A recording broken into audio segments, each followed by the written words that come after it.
Okay. So where did we start session last time?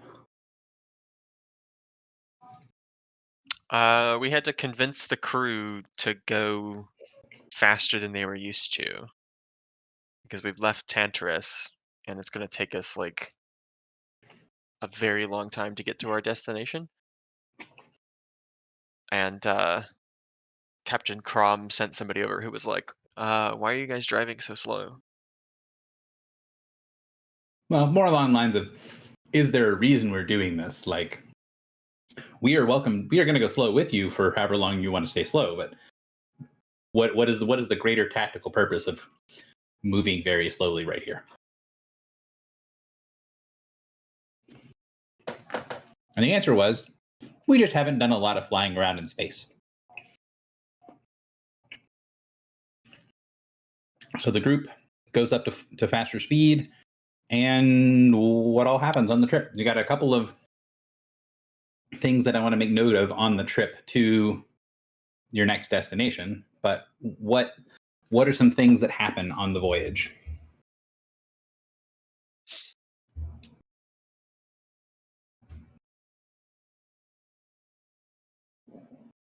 So we encounter a kraken that seems to be keeping pace with us outside of our borer zone. Mm-hmm. And Crom tells us that they're kind of similar to the uh, Leviathan on Solban, but they obviously travel through space. And this one is a Category 5. Did we get confirmation that it was a dark light? I think that we kind of sussed out that a dark light is a kraken. Like a regular Leviathan is not a kraken. Okay. So one of the things that Griffel would be able to tell you guys from the way that the beacon translates things is the beacon identifies things as dark light based on some sort of intelligence, is basically saying that it's the same size, like two category 4s could be the same size as each other, but one might be a dark light because it is being identified by the beacon as being intelligent. And then you guys had a conversation with Crom about these things, about the thing that's keeping pace with you, not following you. And I think the standard operating procedure for encountering a kraken in outer space is to run away. And the best way to do it is to not do it. Just don't encounter them. That's the best plan. Yeah. And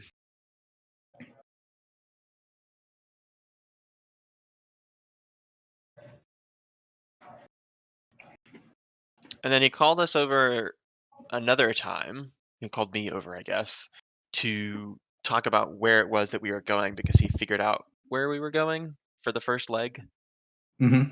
which is the location that we're at now. Right. And it's basically like a fool's gold trap. Right. Where It's something that he says that like the people in the cause know that there is incredible wealth here. It's not necessarily fool's gold. It's just it's so inaccessible, but there is this sort of hook, right? There is this mystique of if you can get it, there is an incredible amount of wealth here, and everyone thinks that they can bypass whatever the problems are in order to get to that incredible wealth. But the people that are like sort of the old hats of the cause know that it's basically not worth it. Like it's an idiot's idea of treasure. and he was calling us over to discuss this because he wanted assurances that we were not attempting to mount an excavation of these materials because he was not interested. Was that what he was concerned about? That's what I think. Anyone else have a take?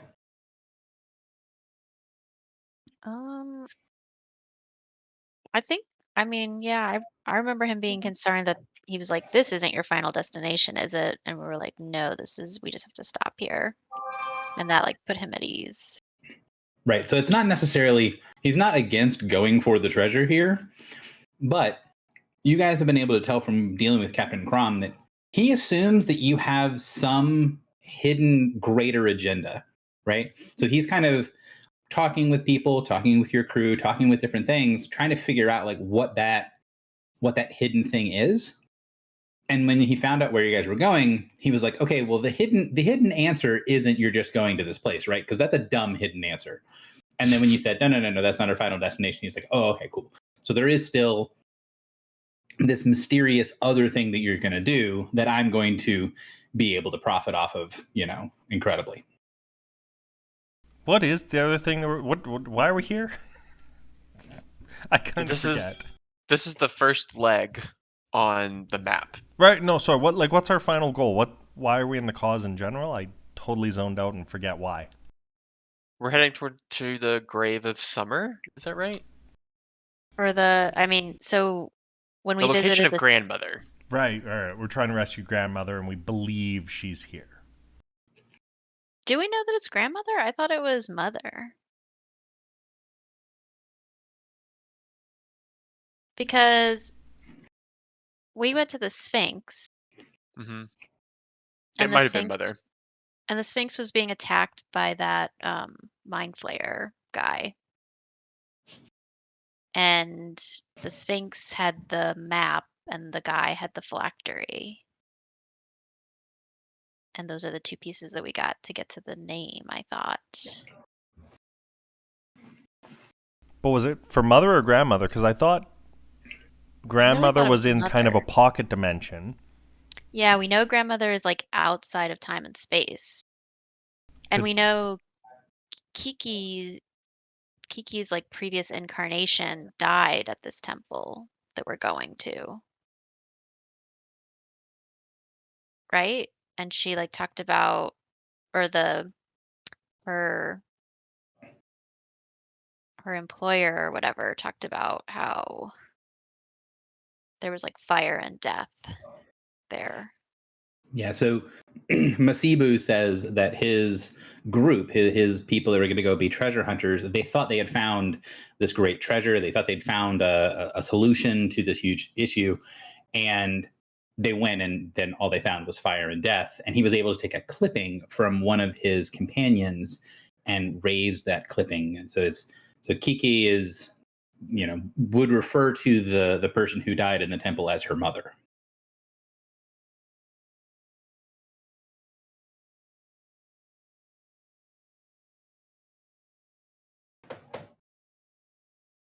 I'm just trying to look back through my notes too to remember going to the Sphinx, because that was a year ago.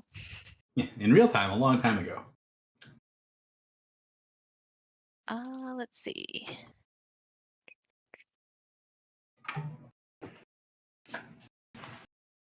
It's one of the reasons that when we talked about this previously, I was like, hey, there's a lot of complexity that can be in the cause, and I can sort of cut away a lot of the complexity if you guys want to get to a resolution before everyone forgets what we're doing. And then people are like, no, complexity is fun. Let's dig into the scenery, which I like, but also means that we occasionally have to have these moments of, okay, our characters remember why we're here. Our players, what? So I think that we just went to see Bess Mahiz because she was kind of like on the top of the list once we sort of got out of Haven and had like a minute to like reevaluate what we're doing. And we had to get off the Prime. We had to get off the Prime. Yeah, we were told to run. And so then we went to Bess Mahiz. We saw that she was like under attack. And then she told us they're attacking me because I have this map.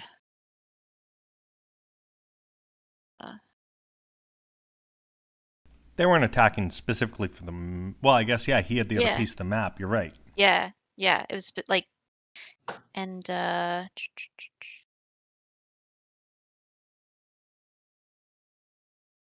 And you had a nice, polite sit-down chat with Eureka. Yeah. Like we do with everyone.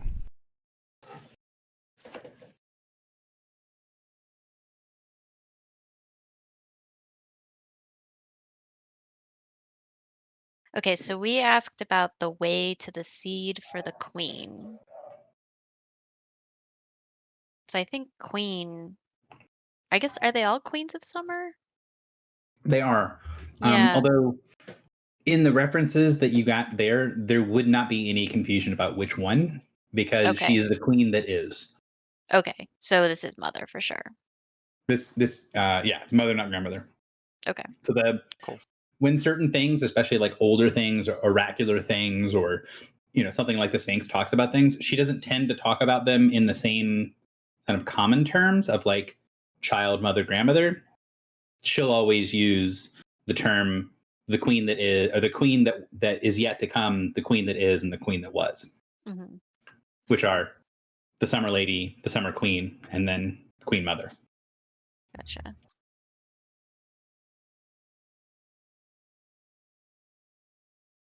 Because you guys had found out long ago that mother need to be freed 3 times by fire, Right. by sword, and by seed. And we thought we did fire and sword already. We Correct. also thought we did seed already. Yes. Initially, you thought you did seed already, and then you got it confirmed by Clotho that you have actually done by fire and by sword. The first thing you did in the ship was by fire, and then later on by finding the frozen iteration of her name in the vault and giving it to Clotho, and Clotho was able to speak her name with her power. She is the sword of fire. She is the sword of summer. So Mhm. she is the sword for that piece. And then the last one is supposedly somewhere in the cause is the answer to the seed, the third piece.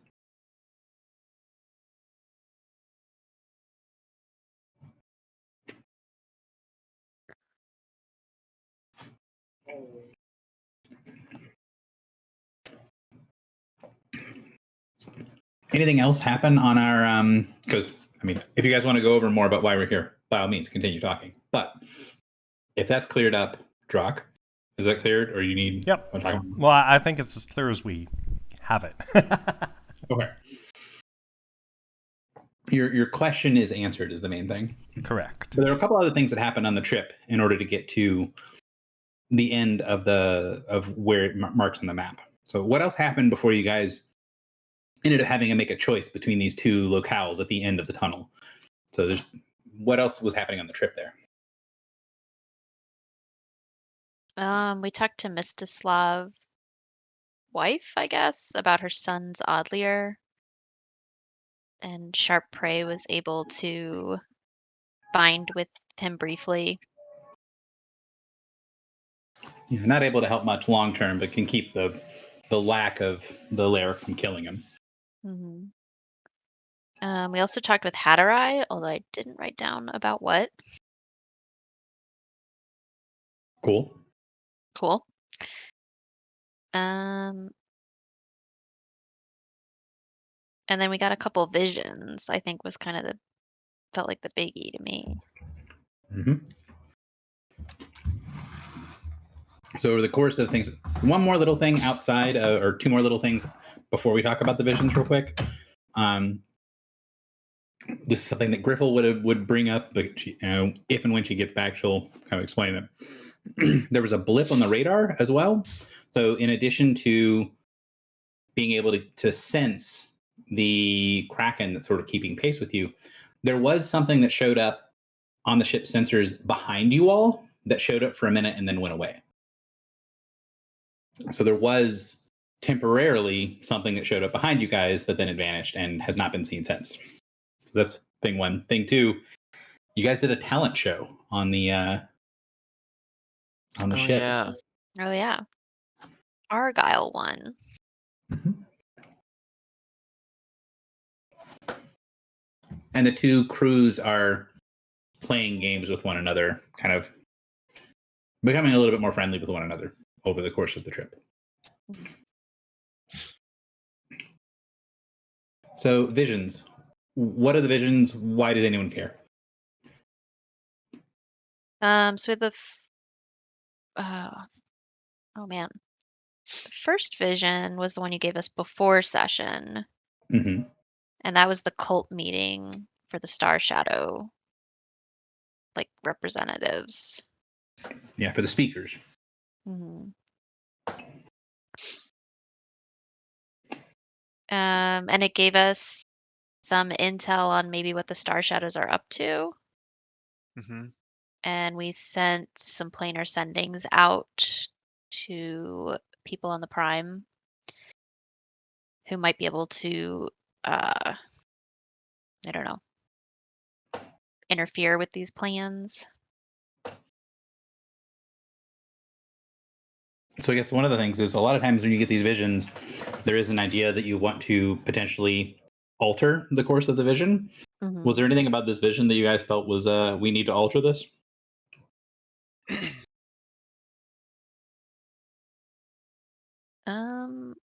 I mean, I think just the plans, right? Because then, oh, right, it ended with Merc killing everybody. So no.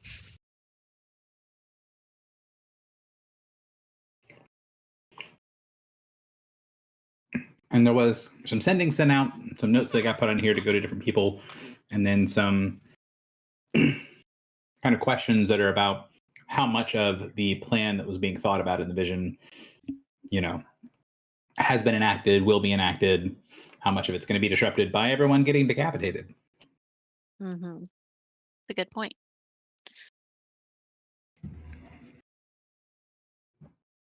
All right. And what happened in Vision 2? I'm going to put Morin on the spot. So Vision 2, we were looking through a Legionary's eyes. They were on vacation, presumably, and they were reading letters from various people, including orders about when to report and where to report. They were late to one of the reportings. They had applied to be in the First Legion and were rejected, and then we created an opening in the First Legion. We, as in the party, so they got accepted. And then at the end of the vision, they were trapped by two hags with a third hag, and they were interested in using this center or this Legionary to somehow get them to help them find their third sister's name that had been taken.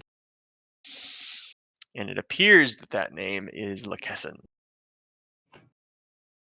Lachesis, but yes. Lachesis.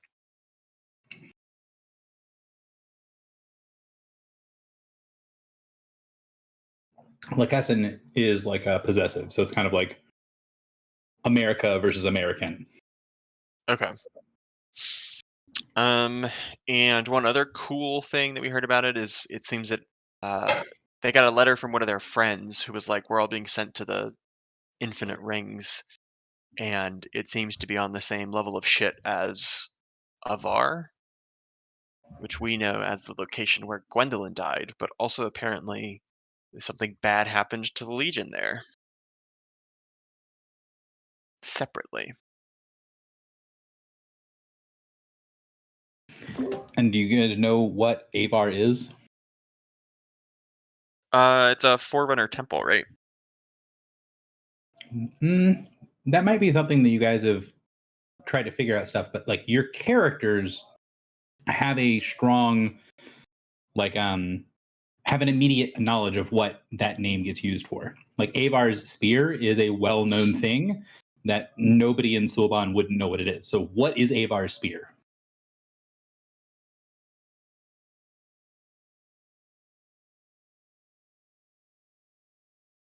Glad I brought it up. Yeah, I don't know. The only context I have for Avar is Avar's frozen heart. And I think it was Bedvere that told us it's a Forerunner temple where Gwendolyn died. So it is a thing that's on the should be on the master copy of the calendar. Is the passing of Avar's spear? It is something that happens once every, like, I think it's, I'd have to look it back up, but I think it's once every 35 years. It's a comet. Avar's spear is something that people of Sulban would recognize as being a comet. Oh.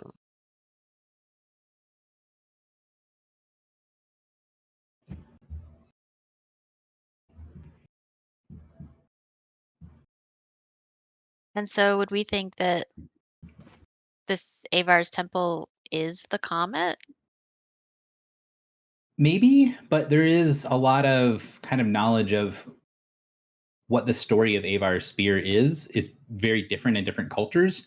Even just as much as like for the people of Stratum and the people of Sanctuary, they have radically different beliefs about who Avar was and what the story of Avar's spear is supposed to mean and symbolize. So it is probably connected to the comet in some way, but whether it is the comet or is around the comet or about the comet isn't as clear. Because it's sort of like if you think of like constellations, right? If you think of a constellation in the night sky and you say, oh, that one's Cancer, that's going to have a very different like meaning to different peoples. And some peoples in the world won't even be able to see it at the same time. So it won't have the same meaning. Mm-hmm. I say all that to say basically Avar and the story of Avar's spear is very firmly in the like mythological story time past of the world. Gotcha.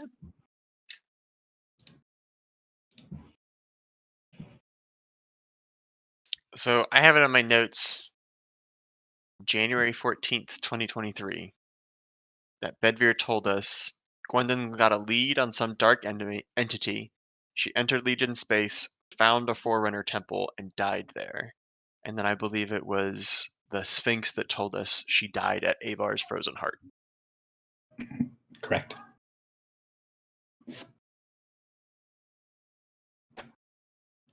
Although the DM might have said it incorrectly, but for clarification, the Sphinx would have said on. So she died on Avar's frozen heart.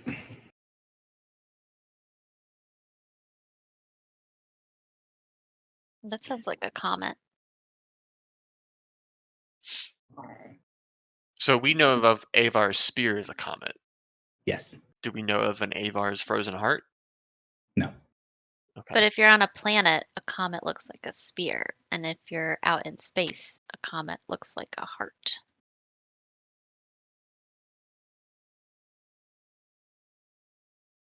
Maybe. I don't know if Michael, are you intentionally muted? I am, yeah. Okay. You hadn't said anything so far, so I was double checking. Do you have any thoughts, opinions, things to add in before we get to the choice at the end of last session? Nope. So you guys make it to the end of the tunnel. You can see there's a sort of a star off in the distance.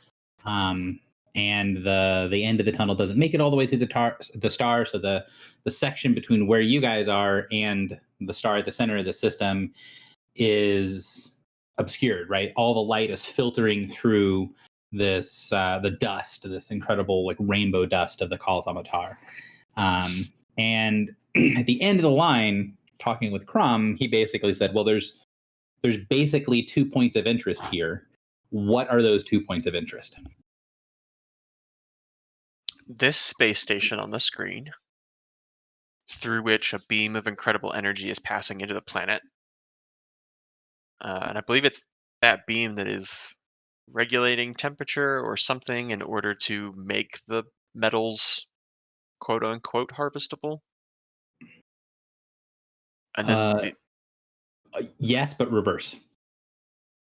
it's drawing energy out of the planet? No, it is putting energy into it, but it is making it not able to be harvested. Oh.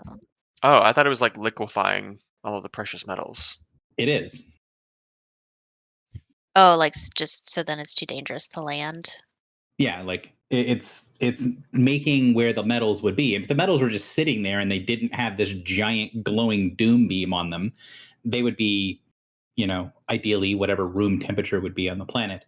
But this beam being focused in this location is keeping the metals superheated to a point that no one can really do anything with them.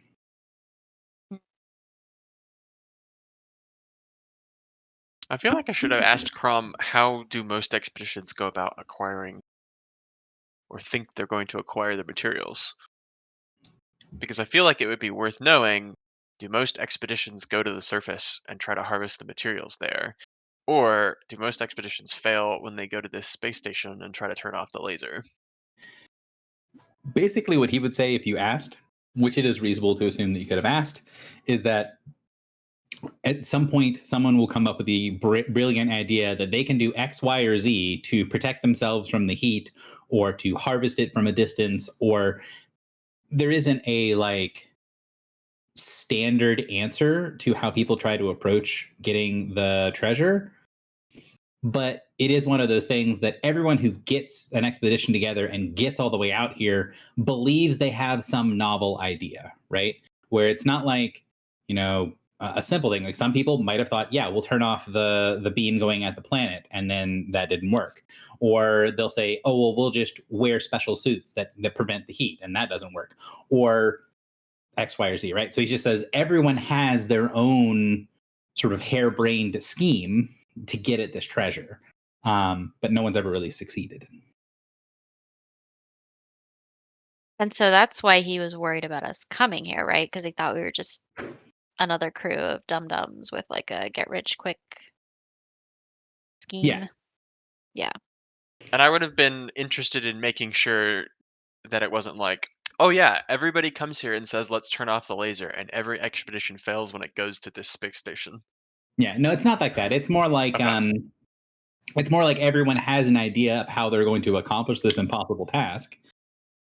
But one, nobody really shares with everyone else what their, scheme is going to be because, whoever succeeds first gets all the wealth. And then the people who come out here and fail, a lot of them don't make it back. A lot of them don't return. Mhm. While you guys had an easy time of getting here, it was still a pretty significant distance away from Tantarus. It's a pretty significant distance inside the cloud. And you know that without the borer, it would have been extremely difficult to get here. Right. Because without the borer, we would not have been able to travel at those speeds through the dust, right? You could, but you'd have to basically use divination to find a way through. And if anyone fucked up in the process, then you'd hit one of the walls and die. Right. Okay. So instead of, you guys basically had this giant tunnel you could just fly straight down the middle of. What people normally do is they cast divinations down this effectively winding series of tunnels in order to get from A to B through the dust cloud. And sometimes there isn't a way to get there, right? Sometimes there's just no path in order to make it from A to B. All your divinations fail. And sometimes there is a path to get through, but then you have to execute that path. You have to find a way to fly before the thing closes and worm your way through gaps in the clouds in order to make it here. Okay, that made me remember something that we had the ritualist on Crumb ship do like read omens to Mhm. see what would happen if we got closer to the Kraken. Mhm. I don't remember what the results of that ritual was.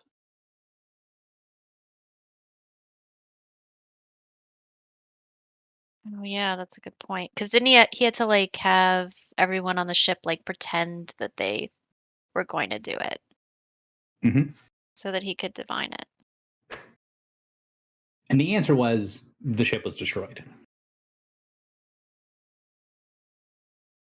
And that does not seem like a thing that really bothered Vetiman, like the first mage on the other ship.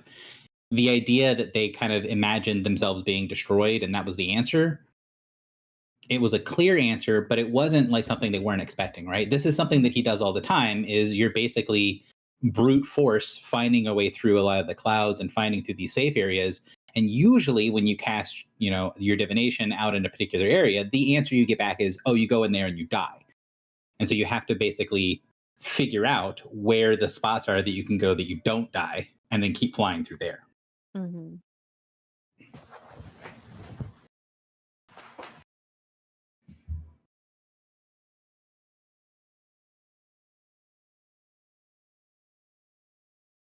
So the decision okay, we either need to go to the temple first or we go to the space station first. What was the decision made and why? Philly, I'm going to put you on the spot since I haven't heard you talk yet. Michael, why did you guys choose this way?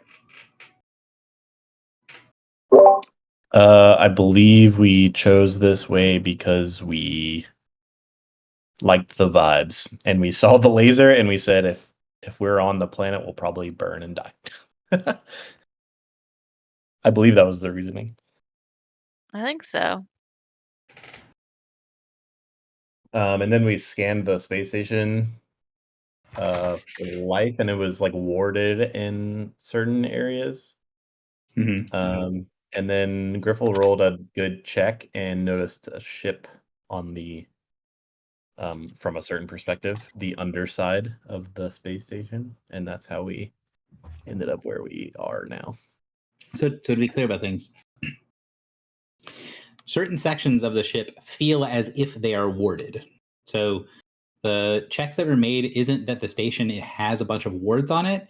The checks that you made basically are there's so much energy going through the station that there's some areas you just can't see, that they are effectively warded because, you know, it's like looking at a heat map and then seeing something that's like the sun in the middle of it.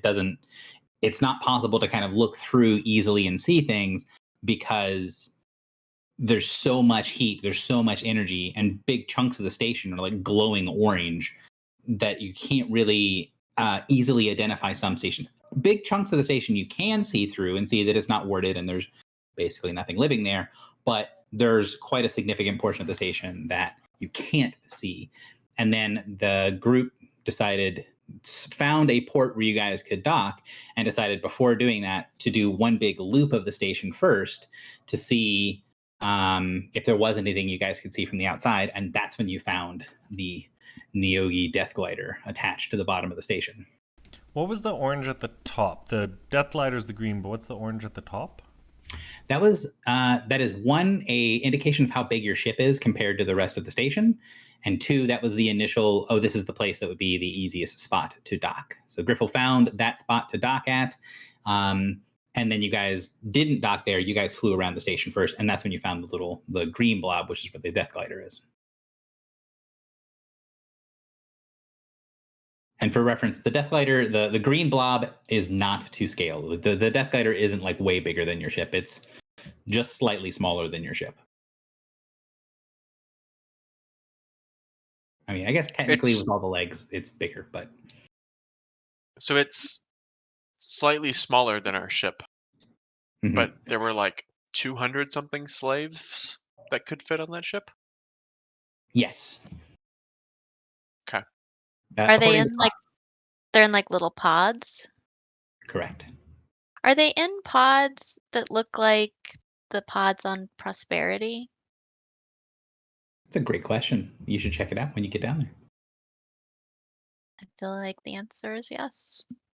What pods? In our first session, 2 of our players who could not make it or dropped out were frozen and put into pods that we found on Prosperity, the world ship that we were salvaging. And we came to a room of like 1 million cryopods of people.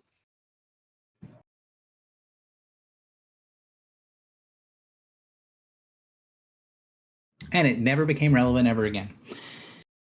All right. Yep. So, anything else from last session before? So you guys decide we're going to go after the Death Glider. Crom agrees he's going to take his barding party to the lower level of the ship to fight things, and you guys are going to fight things on the main deck of the ship. And ideally, you guys will win. He will win. Everyone will meet in the middle and high five. And that is where we ended session. Is there anything else from last session you guys feel is worthwhile bringing up before we hop into the meat of today's session? I know, we went on the ship to save the crew, or not save the crew, the slaves. What was Crom's motivation? Just loot, basically? Yeah, I think he said they had like really good stuff that his crew would be able to salvage, but also he was anti-slaver, which is nice.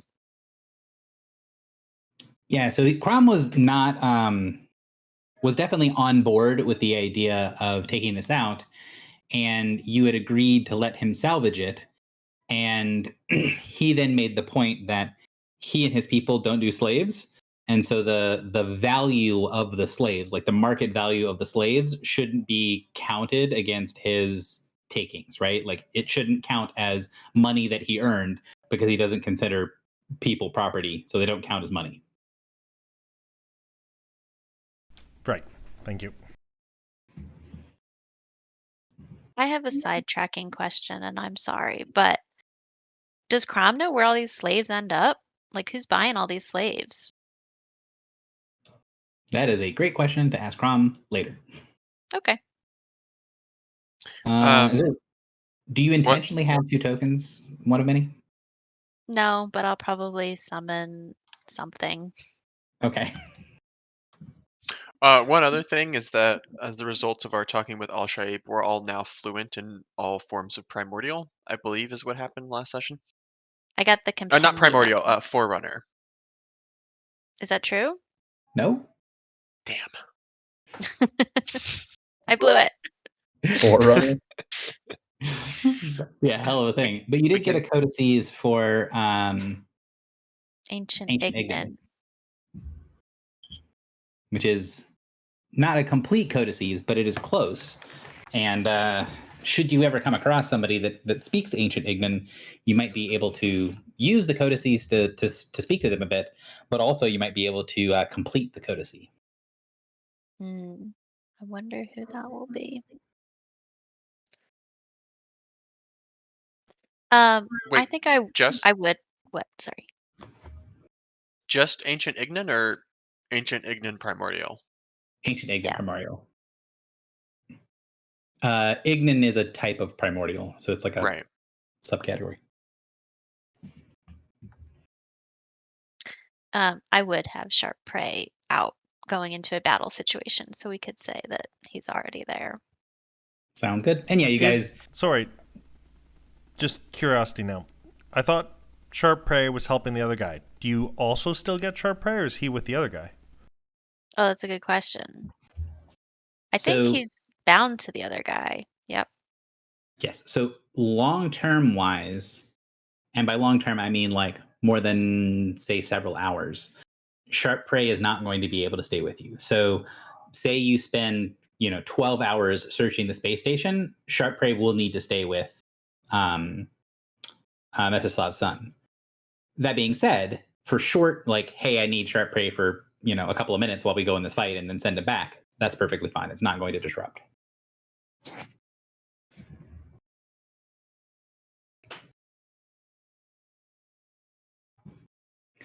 Any other questions before we do some initiatizing? Not for me. All right. Well, then welcome to session. Let's try to get going and let's do some initiatives here. Yeah. Until you get the thing resolved, either you have to bring the kid along or your spirit companion has to stay on the ship for any sort of long jaunts out. Bring the child. Nothing bad can happen. Gary, I keep adding buttons to my character. Click on my token. Yeah. There's so many. And I'm on a smaller screen today. that is one of the reasons that I tell people, like, at a certain point you tend to want to make a bunch of nested macros to reduce the number of buttons you have so it doesn't take up your entire screen. And if people want help doing that, I do not mind giving them the format that they need to nest things. It's just a lot of copy pasting. All right, so everyone is in descending order. Filibuster rocking up there with a 37. So step 1 is Drock gets to do the Drock thing.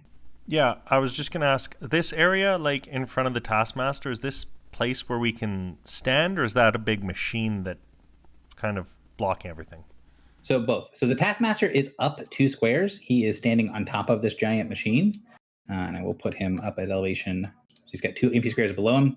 The small machines anywhere in the room, like the middle part of this section here, this is difficult terrain. And the big pieces of machines like this and this archway and this, things that take up more than 1 square with one individual piece, those are things that are blocking terrain. So you'd have to like make a check to get up there or teleport up there or something like that. So there's a lot of things blocking your ability to move around this room.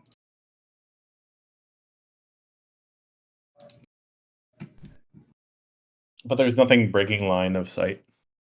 Nothing breaking line of sight, except for technically the group would have a pretty hard time seeing the 2 Githyanki warriors in the back because they are not large size and there is stuff in the way.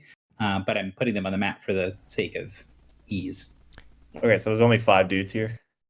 There are 5 people here, yes. And then it's obviously called the Taskmaster, but do they appear to be in a position of authority? They seem to be standing atop in the middle of things, commanding the room. So, the one in the 2 different Neogi in the room, or 2 different types of Neogi in the room. The one that's in the middle has the most kind of like clothing on and human-ish appearance. So it has like leather armor on. It has things on its like belt and chest. It is wielding a whip in one hand and a blade in 2 of the other hands. The 2 slavers actually look very close to their token. They're kind of a greenish color. They look a lot more eel-like than the Taskmasters. And even their like spider back halves don't look furry like the Taskmaster does. The Taskmaster's body has these big sort of hairs that you'd see on like bigger spiders sticking out of the side. The slavers, they don't have that. They have like either smaller, finer hair, but mostly like this like leathery eel skin and covered in this slimy secretions. Okay. I guess Morin's going next. Real quick, Gary, I think the move I made is valid. I went over like whatever this and this is, but I think that's valid. If I don't know how many squares of moving you had 8. to get there, but 8. 1, 2, 3, 4, 5, 6, 7, 8. You cannot get quite there. I don't think. One fewer. 2, 3. Yeah, so 1 fewer square. 6. So you can get 1, 2, 3, 4, 5, 6, 7, 8. Why'd you have Wait, to why'd jump you to the click? right? I Oh, clicked weird. the right side because that number 6 there is difficult terrain. So I just Oh, did that I see. and added Okay, yeah. there. So if that's difficult terrain, okay, yeah. So 1 less. That's fine. I can still hit him and from here, right? It is worth noting you are not in melee with that creature. He is 2 squares above you. So Oh. you would need reach in order to get them where he is. All right, fine. I'll just go here for now. If Drock were standing here, would we be able to see him? You are the one pointing to that square, right? Yeah. Blue? Yes. You would not be able to see him, I don't think, because he'd be on the other side of that big container Okay. that the Taskmaster is standing on. There is a bunch of line of sight shenanigans in this room, and I could have used dynamic lighting, but it is, I feel, equally as big of a pain in the ass than just explaining. Morin, would you like to kill the Taskmaster? Taskmaster. I can try. Are you gonna let me crit? Yeah, kill him. That'll be my turn. Okay. Anything else? I already moved. And I don't really have any minor actions. So Okay. Morin, you're up. Oh goodness. All right. I'm going to teleport to the top of this tank. Bloop. I'm going to curse Neogi Slaver 2 and Neogi Taskmaster. With purple, yeah. Yes, please. When did you get to teleport? Like 2 levels. he's had ago. this for It's not a multiple big deal. levels. Oh, so jealous. Okay, and then I'm gonna activate my gloves. Exciting. Where are they? Yeah, okay. I'm gonna do 2 charges with my gloves. I'm just gonna use that. And then I'm gonna pop on a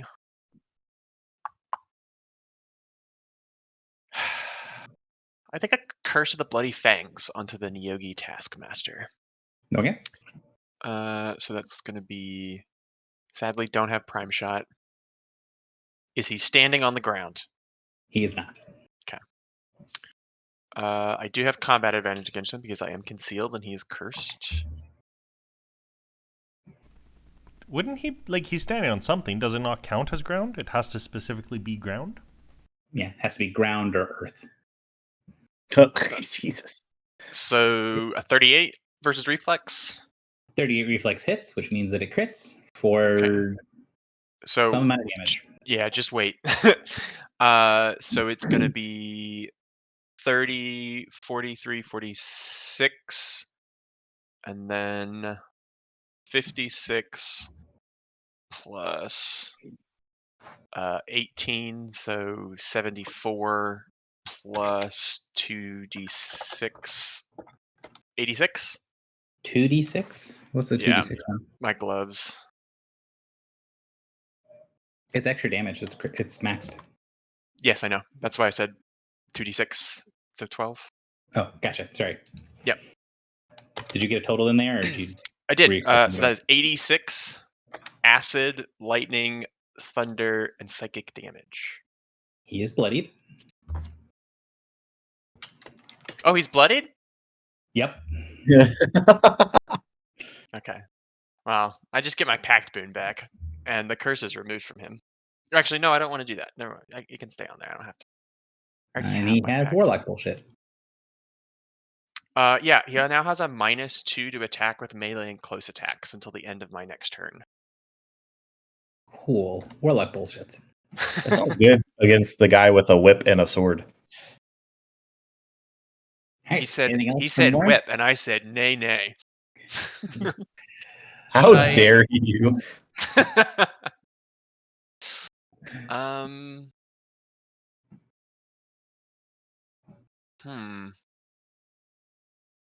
How crazy do I want to be this turn?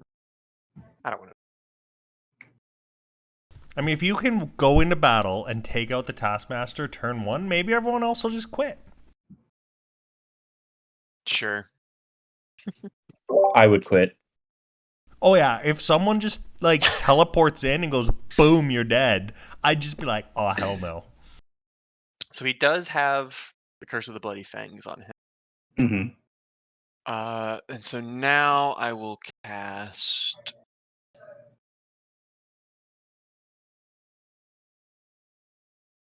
Oh man, I have to draw. I need to draw a shape real quick. I'm sorry, everybody. Parallelogram. Oh shit, that's not a shape. How do I get had rid a of hell something? of a time trying to explain to someone the shape of my table, and I just couldn't think of the correct. Rectangle. There we go. 1, 2, 3, polygon. 4, 5. 1, 2, 3, 4. 1, 2, 3, 4, 5, 6, 7. Because I know Is that that a there's got to be a name 9? That's a for like square. a squished hexagon, but my brain couldn't remember. Close this menu, please. Thank you. Oh, look at that. Oh, just barely. Hold on. What happens when I push this button? Is that not what you wanted to Close do? burst. What was that? Is there a reason you wanted to do it the other way instead of that way? Is there a I don't reason want to you hit. I don't want to hit Drak. Okay. Why? Well, if you do this, then you can hit everything that isn't Drak. Because Drak is smaller than them, you can launch it up and have it explode on the ceiling. Oh, then yes, that sounds great. I know I described it last week, but I'll reiterate kind of what this place looks like. If you sort of think of the back part of an arachnid where their thorax kind of humps up, so this room is it's big, but it's also like right above where the Taskmaster is. It's almost 60 feet tall. It's this big. It's like a bowl shape, not quite spherical, but it is more of a bowl shape. So the room is actually very tall. Okay. Because like you've got that crane in the middle of the room that you can see here, and that crane can go all the way straight up and down and not touch the ceiling. Excellent. Yeah, okay, so I launch my spear into the sky, and then a trifecta of lightning bolts strike the three of them. And okay, so Nyogi Slaver 1 is on the ground. The two slavers are on the ground, yes. Yeah. The Taskmaster is not, but I have advantage. And the third one is also on the ground, and I have advantage. And then I have to go through a bunch of extra people. Sorry. It's lightning damage. And it's thunder damage.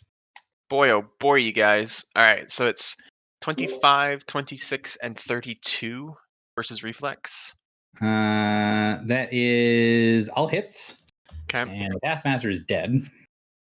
Oh, is he? Oh, yeah. Okay, well You then, took all 4 of his extra hit points. I would like to curse Nyogi Slaver number 1, please. And can I see Githyanki Warrior 2 from here? Because I'm on that box. Yes, you can. Then I would like to curse him as well.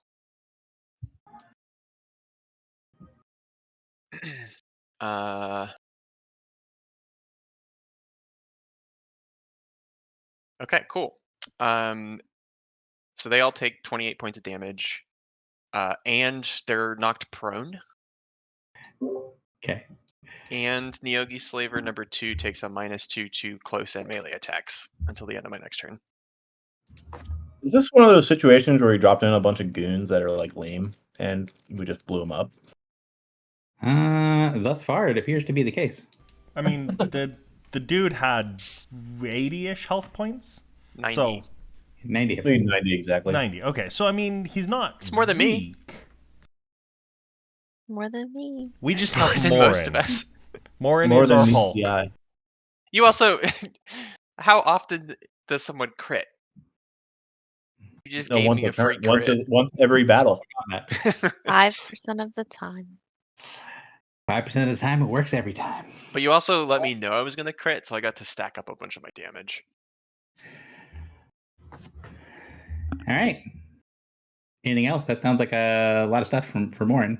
Is the That action is point it. and all that kind of stuff. That is it for me. All right. The slaver. This is number 1 over here. The DM has other stuff already, but let's check on this guy.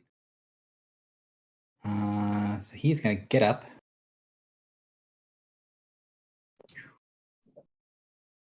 And then The encounter free action. Okay, I'll save it. Don't worry about it. okay. He's gonna get up. And he sort of sends this weird undulation, puts up 2 of his front claws, forms it into this sickly green and brown bolt that kind of blends in with the side of his ship, with the inside of his ship, and launches it over towards Filibuster. Rock, you are not even close to him. Yeah. That would have been a good hit. shape.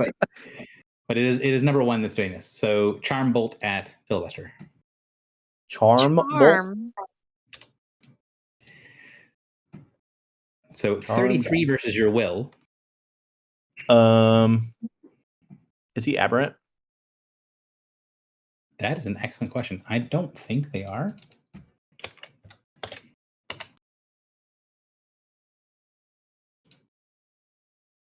They are actually. Yes, he is aberrant.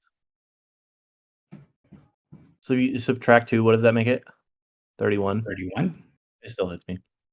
Okay, 17 points of psychic damage. You take a -2 penalty to attack rolls against a Nyogi. and if you fail, it gets worse. -2 to attack rolls. Is everything on here in Neogi? Except Oh, for that's a the gate thing. attack. Okay. Yeah. Half of them. Half of them Mm. now. Where? Hang on. Wood. Oh. Haha. In the section labeled Neogi Deathglider, obviously.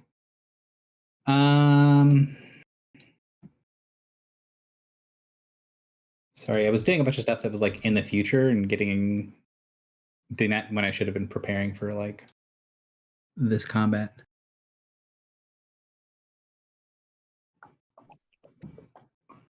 I don't think there's really anything else he can do. He doesn't have a minor action. So Slaver 1 is done. Githyanki Warrior number 1. Is all the way the fuck over there. 1, 2, 3, 4. I seem to 5. remember that they can jump through space. They from can ship indeed. to Yeah. ship. He is going to use telekinetic leap. And talking to myself. I use that so many times in Baldur's Gate 3. It's Mhm. useful, and it's really useful in this edition. So he is going to telekinetic leap and leap charge at Filibuster to there. I did not intentionally getting out of I have a Brock's reach, question. but- Do charges? How many squares did he move? I believe 11. So how many squares can he move? I don't know. Because a He charge moves- uses your movement speed, right? A charge uses your movement speed, yes. So if I have antipathy gloves, can I? Is he not able to attack me? That is an excellent question. His movement speed. I guess he didn't have to use his leap, but he did. So let me look at his traits. So he cannot complete the charge. He is into the square. So that used all of his movement. So he ends there. Our goblin I priest was just like, I holds was up his writing my hand. I was like checking my gear earlier, and I was like, this probably would be useful if I actually used it. Wait, what do those gloves do? It makes the area around me, not literally, but technically, difficult terrain. So it makes it so they have to use an extra square of movement to get to me. And that Nice. he did not have enough speed to make it there with that in tow. So Drock, it is your turn. Oh, I wasn't ready for that. I was expecting more I'm like stuff to 90% happen. sure he doesn't have reach. So yeah, he does not have reach. All right. Let's see. I guess we will just do.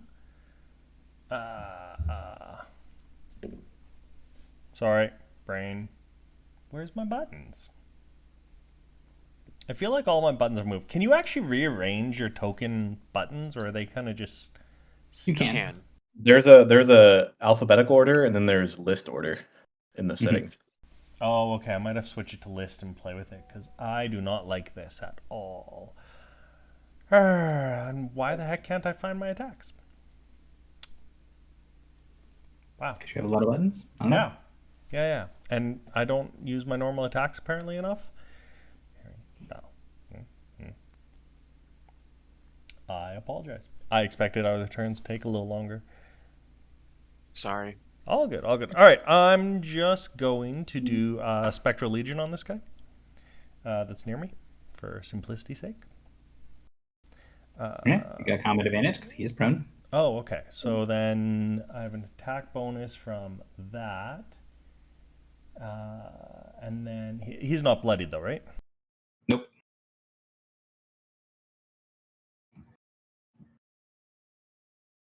All right. 34 to hit. 34 hits. I think you're talking to yourself. I would Oh, appreciate it if you no. would. All right. Let's try that Damn. again. Get ready for the 1. Pretty much.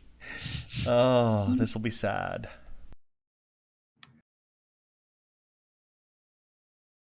Ah, 30. 30. Yeah, Terrible. 30 for 21 points. He does not seem to be especially vulnerable or resistant to fire damage, but he is now bloodied. Oh, perfect. Oh. If he's bloodied, something I always forget. Let's do this. Seriously? Ruthlessly demonstrate. The 17 intimidate does not intimidate him. Also, I'm not 100% sure that intimidate check is wrong, but it looks wrong. 5 plus 7.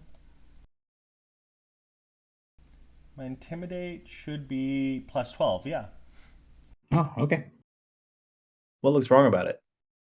It's It not says- trained. I think it was half level, right? I thought he was trained. Oh, as okay, well. okay. Bluff, diplomacy, and endurance, but not that. Gotcha. The one time I get a hit button, and that's what happens. But- All right.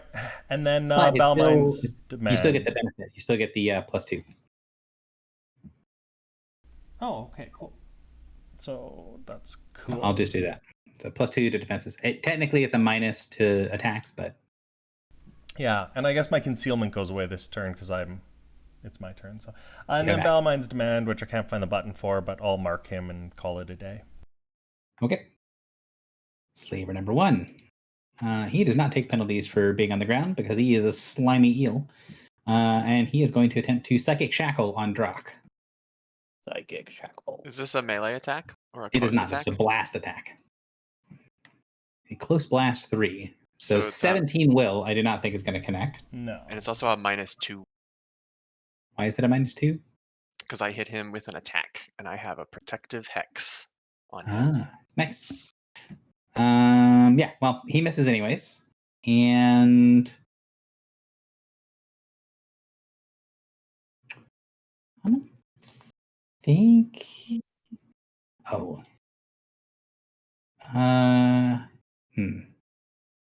He is going to slither on the ground. 1, 2, 3, 4, 5. And then end his turn there. What a mini. You're up. Okay. Well, these guys are not grouped up. And they do seem like chumps. So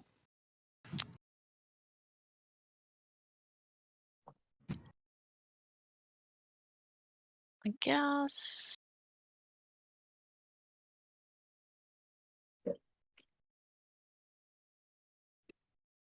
I am just going to hit the Yugi Slaver with the Resurgent Wilder attack.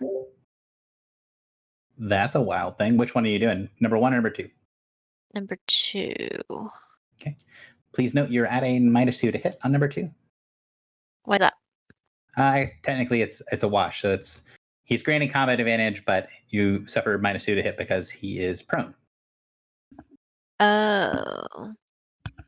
But that wouldn't be the case if it were a burst or a blast. Correct. So melee and so ranged attacks take a -2 penalty to hit if they are prone, but burst, blast, melee do not. Gotcha. Okay. I'm not saying Well, in don't. Just Yeah. No, in that case, I think I will go for the Githyanki Warrior. Okay. Warrior 1.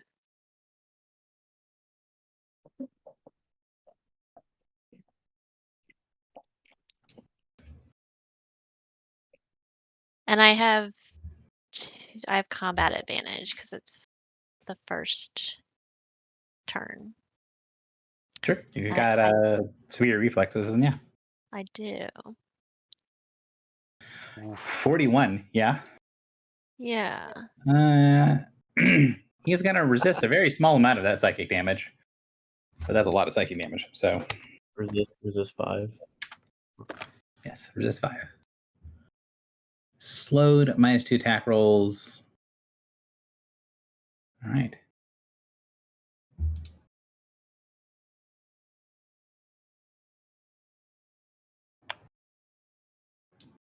Resurgent repulsion.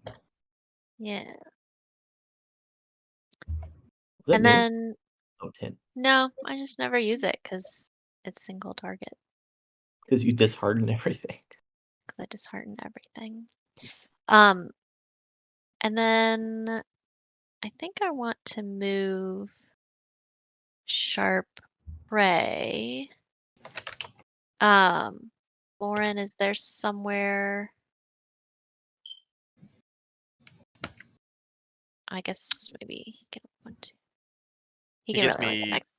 prime shot and Yeah. ranged opportunity attack. Yes, I think he can only get next to the Githyanki, so I'll move him right That's fine. there. And I'll move back here.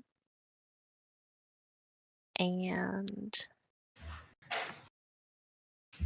I think that's it. When you said you were using your Wilder power, I totally thought it was the other one. I was just like really confused as to what you were doing. Oh, Yeah. what's the other one? Psychic The like Surge level 1 is- one? It's the Resurgence Wilder one. Now it gets turned into a level 11 one at level 11, but Yes, it is slightly less damage, but it has the the crit thing. Yeah. Yeah. It's fine. It was more of along lines of like, what is that power from? Did she rename it? Is it something? Nope, Oh, it's just this. Okay, I think that's it for me. all right. So the Yankee Warrior number 2, he's gonna move and charge to here, using his silver sword, and natural 1 against Drock. 21 with a natural 1 is crazy. So his mark color is going to be yellow. He's yellow 1. You are marked yellow 1. That's it for him. Phil, you're up. Does he marks on a miss? Yeah.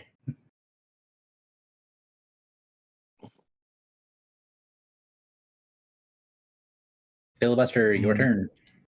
I am ready. Oh, I forgot. Oh, I guess I didn't do damage, so it doesn't matter.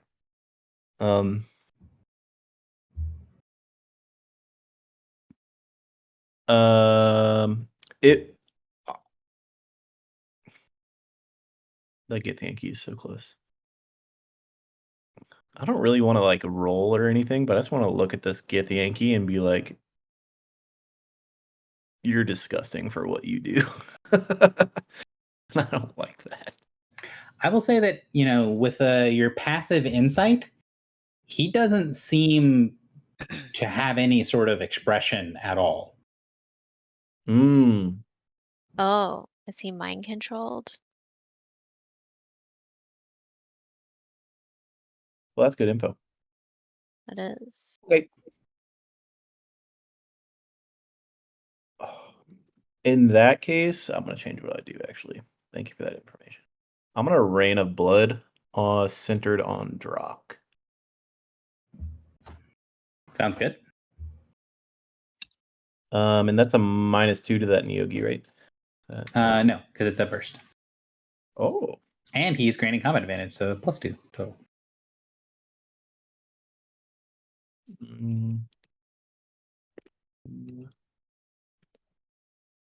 So 32 to the Neogi and 39 to the other guy. Both solid hits. So 18 points of damage and vulnerable 5 all.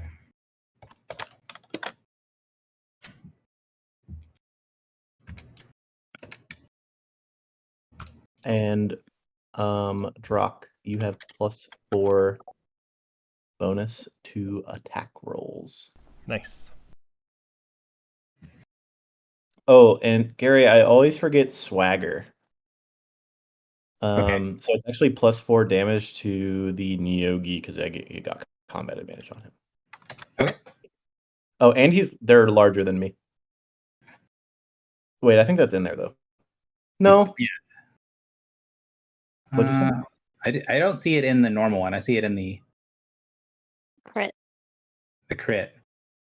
So +2. Is it +2 or +3? I don't know what it is. +2. Does it not scale? It does scale. It's scaled from +1 to +2. Gotcha. Okay. And that will be my turn. I don't need to move or anything. Mark this guy vulnerable 5. All right, Morin, you're up. Okay. I'm gonna do like a little cartwheel in the air and teleport over to here. Get a little flashy Um, with it. A little bit. I'm starting to feel it. And then I am. Why not? I'm gonna cast my Warlock's Curse on Warrior 1. This guy's Vuln 5, by the way. I don't know if that, or I guess they both Yeah. are. But I'm gonna hit the slaver. I'm gonna attack the slaver with an upsetting onslaught. All right. Don't have prime shot. He's not standing on the ground, is he? Correct. Bastards. Vulnerable 5. Oops. I did a +5 to attack rather than a +5 to damage. he's prone as well. Everybody loves that vulnerability. He is prone, isn't he? He is prone. But he's also a combat advantage, so it cancels. Yeah, I that's a think. wash. Yeah. The fact that I get extra combat advantage doesn't. Doesn't help. 30 versus Will. I'm almost positive that connects, and it does. Okay, so it's going to be 26. Arcane. Oh, I get my Warlock's Curse. So 34 Arcane, Psychic, and Radiant damage. He's Did dead. he die? He did die. God damn it! They keep dying outside of 5 squares away from. Oh wait, no. Oh yeah, 6 squares. God Yeah, damn 6 it. squares.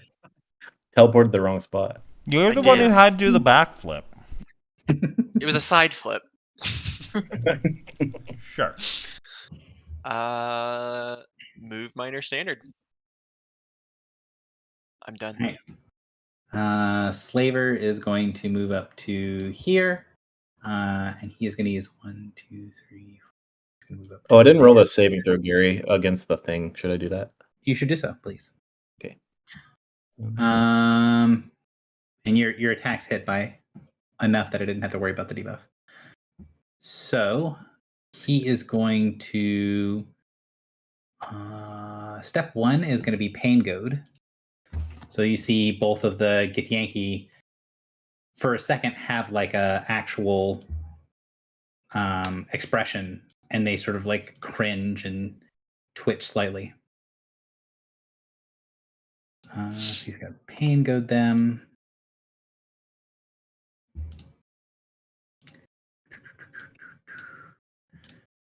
And then he is actually, he can go one more square and get to there. Yeah. So he is going to Unholy Feast on the corpse of the Taskmaster and gain an action point.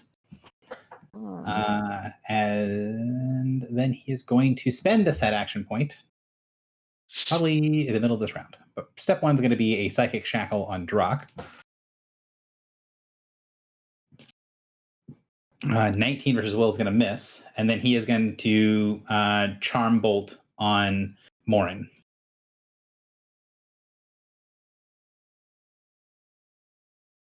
-2 because of concealment. 26 versus Will with your Miss. concealment included.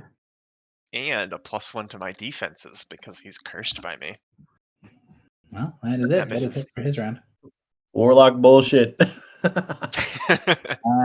Githyanki warrior, who is goaded, you see his body is moving sort of jerkily, like the movements are slightly too swift. And he is going to run and jump up here. He can't fail the check. But he's going to take a swing at Morin. Does that provoke an attack of opportunity? It would provoke from sharp prey, yes. Actually, there's no reason that he has to. He can just shift and then jump up there. So close. So close. So he is at that. I did not include your concealment that time. Did you? So it should be a -2. Yeah, Okay. 38 AC.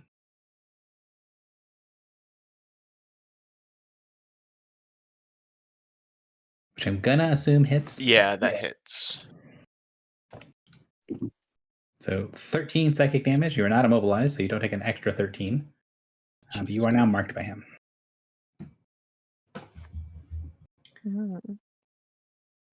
Drock, it is your turn. Oh, dang. I was just trying to read something on one of my abilities. 2 seconds. How bad do you want to break Mark, Drog? I don't. I'm just trying to remember what augment 2 of something does. Of what? Psionic speed. Oh, I have no idea. I don't understand what augment 2 does. Oh, plus con mod, so just a bit more damage. I should have I could unspeakable bond that damage.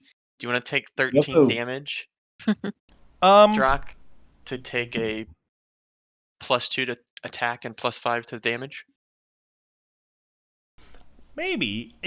Question, Gary. The bonus I'll take it. How much is it? 13. I'll take it. So the answer, oh, I think, hang on. The answer to what does psionic speed do, augment 2, is it automatically marks. So you don't have to hit to mark, which it doesn't do without the augment. And it does extra damage, and it lets you hit 3 targets. Oh, I thought the... Oh, can one not hit 3 targets? You can. I'm just saying. Oh, I see all 3 that's pieces. all the Got it. pieces together. Other question. The bond that Morin's talking about, does that negate the +1 AC reflex until I'm hit? No, because you're not hit. You're just taking damage. Oh. Same thing. It doesn't turn off your demonstration either because you haven't been hit. Cool. And then I would take it. If Philly wants it, he can have it, but I would take it then. I want it because I want to hit. Yeah. My spear would like it to hit filibuster. Perfect. Do it. I'm also going to heal next turn, so. Yeah, no, that's fair. Go ahead. I'm going to keep it simple. I don't have a lot of just basic attacks on my turn, oddly enough. So I'm just going to do Spectral Legion again on this guy. I get +2 to attack him still? I don't know what you got +2 to attack him for, but Oh, then no. It was the other guy who died. I get 4 from Philly, though. And he's not bloodied, correct? he's not bloodied. I don't know why you get 4 from Philly, but sure. From the, it's damage, is it not? Rate of blood no, is vulnerable 5 damage. You said +4 to attack on your last turn, Philly. Oh, yeah, it is +4 to attack from the Yes. Covenant of Wrath. Okay, good. I gotta re-click the button because I thought I was wrong. So, and I You're right. lost it. How do I keep doing that?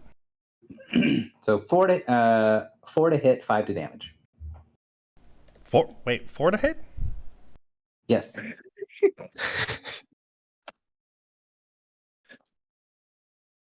Does the 5 damage doesn't include gang up, so it'd be 7 damage then. And he's vulnerable 5, is that right? No, the 5 is vulnerable vulnerable. damage. Oh, I put that in then. Okay.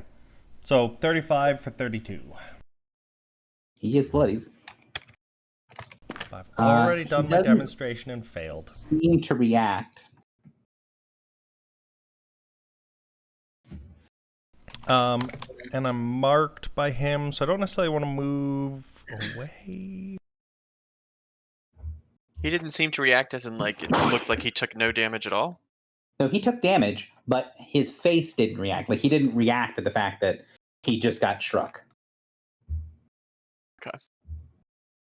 The body shows the evidence of it. His reaction does not show evidence.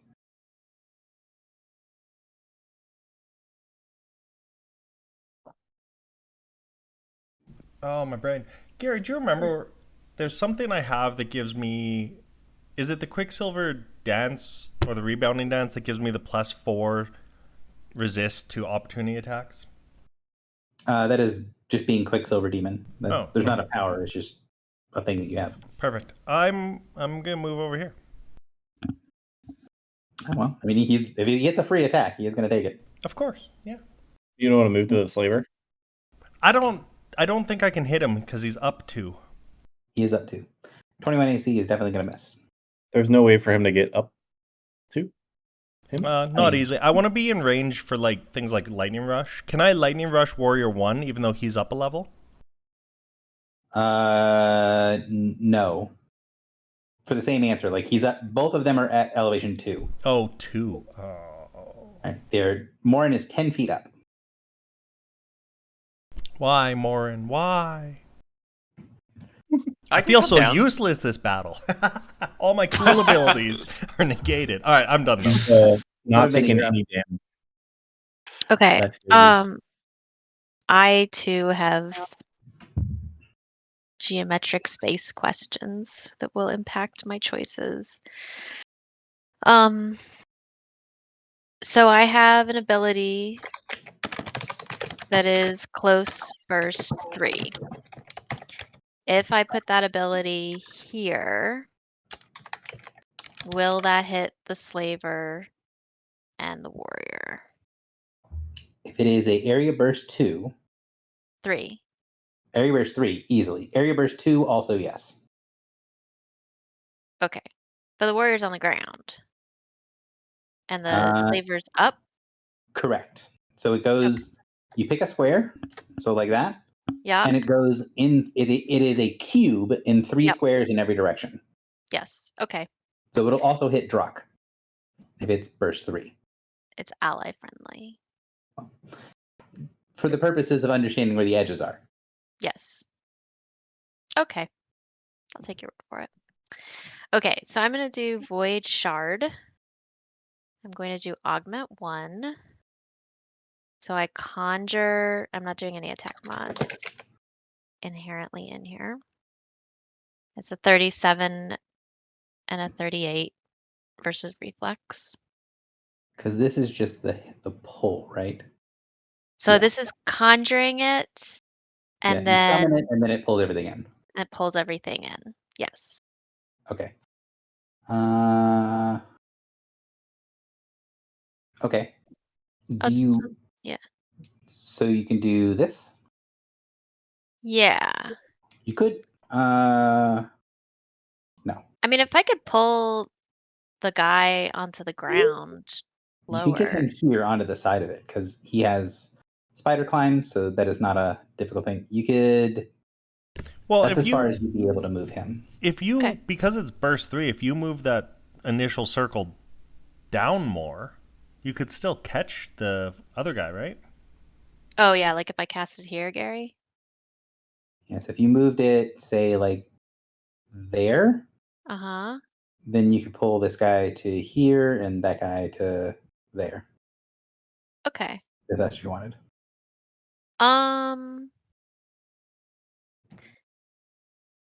No, because now I'm gonna do a burst 3 that's not ally friendly. Okay. So I think where it was before.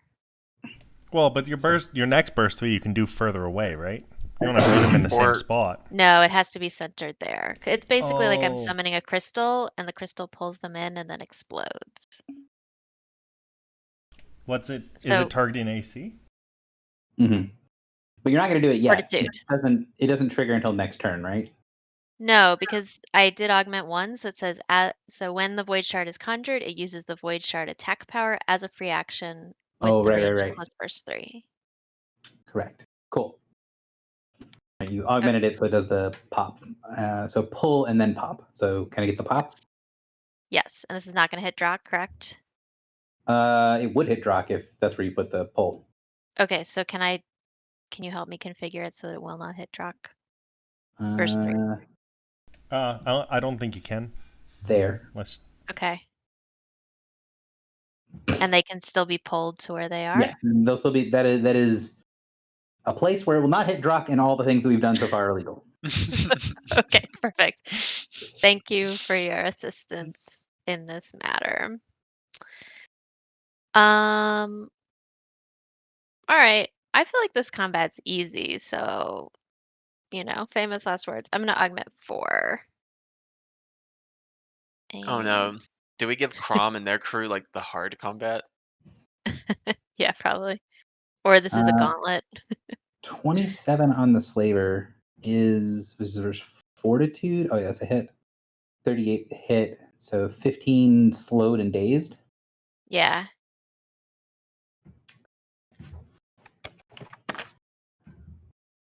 And was that psychic? No, it's force. No, So just force.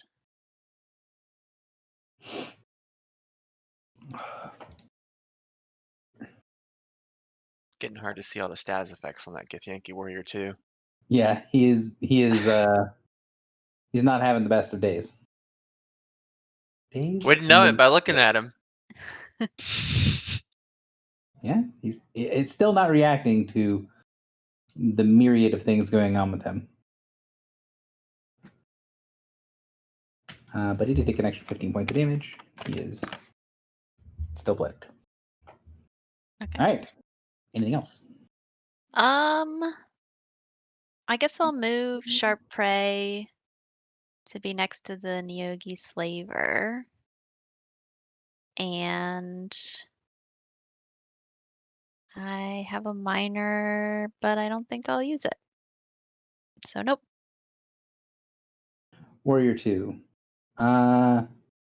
He is affected by the dazed status condition. It does not seem to inhibit his ability to act, i.e., he can take normal actions while dazed.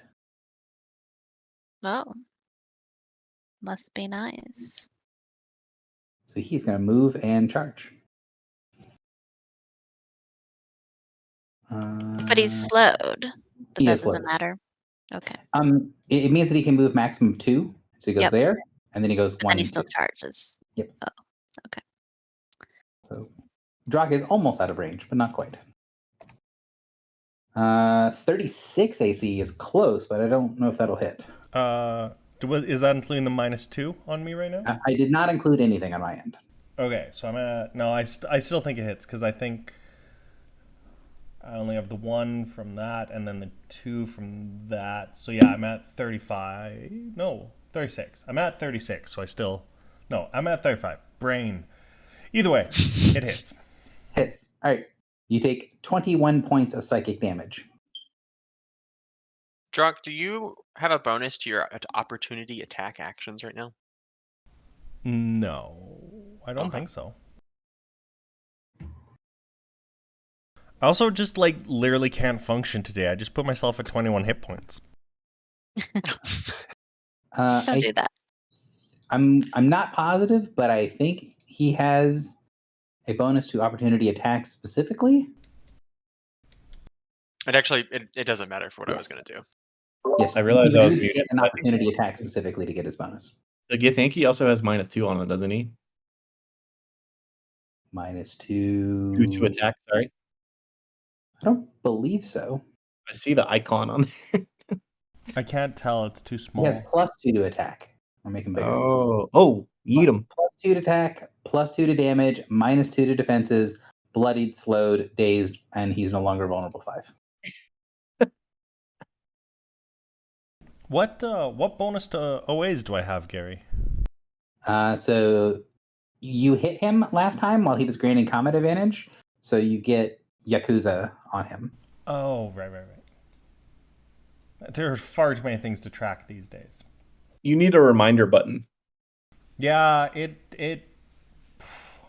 yeah, I have it. And now that he says that, I now see, equal to my charisma modifier. So that's actually pretty good. No, it is. It is, and it's to attack and to damage. So it that's is make sure +5. the way is hyper accurate. All right, it for his turn. Filibuster, you're up. Okay. I'm going to shift 1 here, bang, and then I'm going to heal myself with that. 7 plus 20. 27. -1. I feel like I've never seen you roll higher than a 6 with your healing surge stuff, like with healing word. No, I rolled really well one day. I gave someone like an 11 or something. Okay. Last Legion officer is only if I target someone else, right? Correct. It is only allies. Okay. So I have a +4 to hit. I'm going to target Nyogi Slaver 1 with a single target Thunder of Judgment. +4. 5. Is there a reason you're doing the single target one? It does very little more extra damage. I just figured. Well, I guess I can always. I'm not always saying do non-lethal, I'm right? just saying. You can always. I'm do just trying to non-lethal. avoid hitting the dudes. Yes, you can always use it in non-lethal. So a question I have though, real quick, is the Nyogi is next to my Void Shard, and I still get that at the beginning of my next turn, right? Correct. Yeah, you can take it as the first action, but it is your free action attack for the round. Right. So don't move do him away from I'll that. do multi-target then, if you allow me to. Yeah, Okay. I'm gonna just ignore that entire attack. I mean, it is a good attack roll, but just like the number of times where you want to use Thunder of Judgment against a single target when there are multiple targets is basically 0. Do I have combat advantage on number 1? I do not believe so. You do have combat advantage on number 2. 6. Nope, no combat advantage.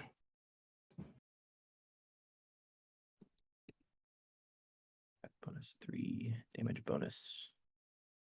Wait. Oh, damage bonus 5. 5. Oh wait, I've really messed up, Gary. 1 second. Let me. Okay. 6. 6. 4. 3.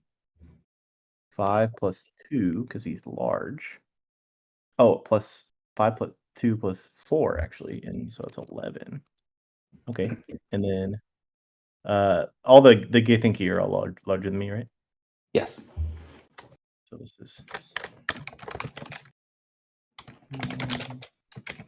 okay. 29, no 31 fort, 45 fort, and 26 fort. That is 3 hits.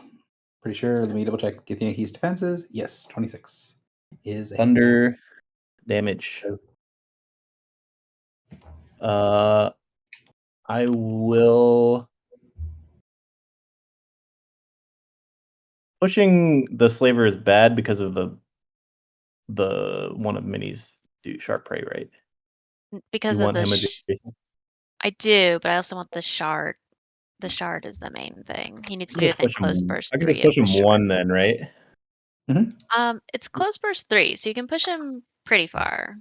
You can push him the Well- full distance and he'll still be in range. But you want the adjacency for Morin, right?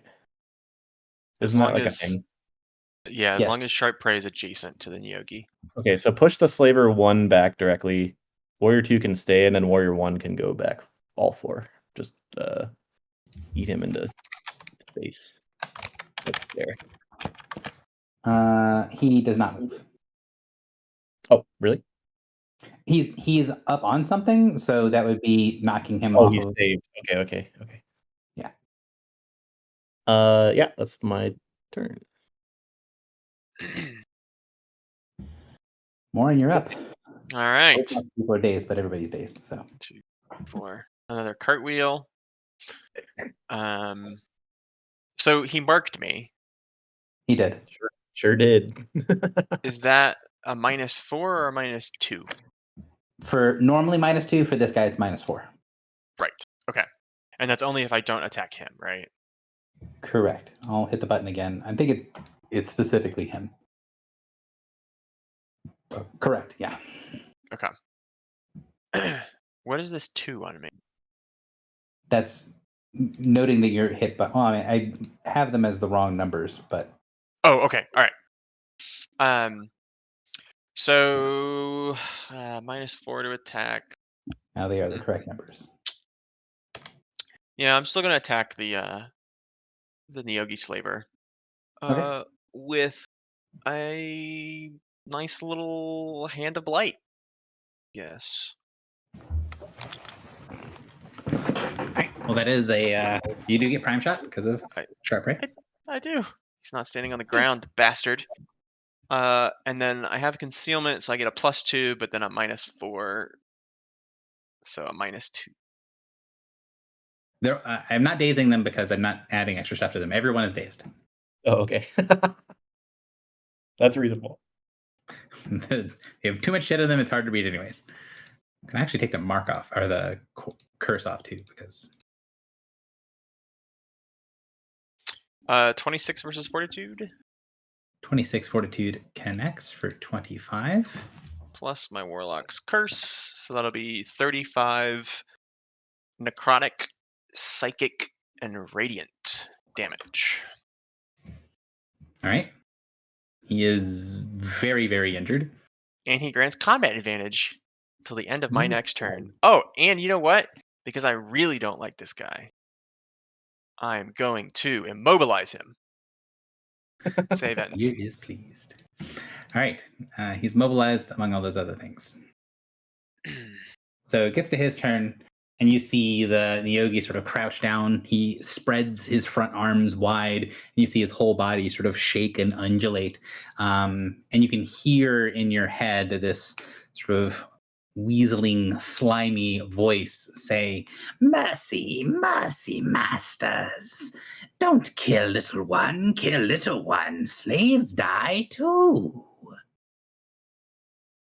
He's just sort of like laying himself as flat as he can on top of the thing, sending out his legs and like twitching. You get the impression that he's trying to look like helpless, but it just looks weird. I'll say he said it to all of us. Yes, send it to everyone. I'll say you already look like a worm. You don't have to grovel like one too. And then Jesus. you see his like eel head nod. Yes, yes. Don't need grovel, but save me. Slaves are good, yes. Slaves important. Slaves can live if I can live. What was that, like a threat? Hmm.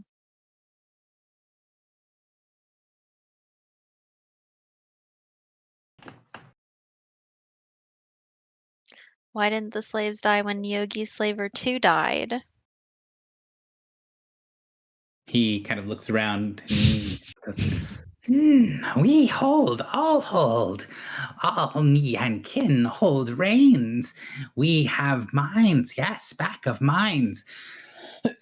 Back of our minds has them think thoughts they should think on their own, but need Neogi tell their heart beat, tell their lung with air.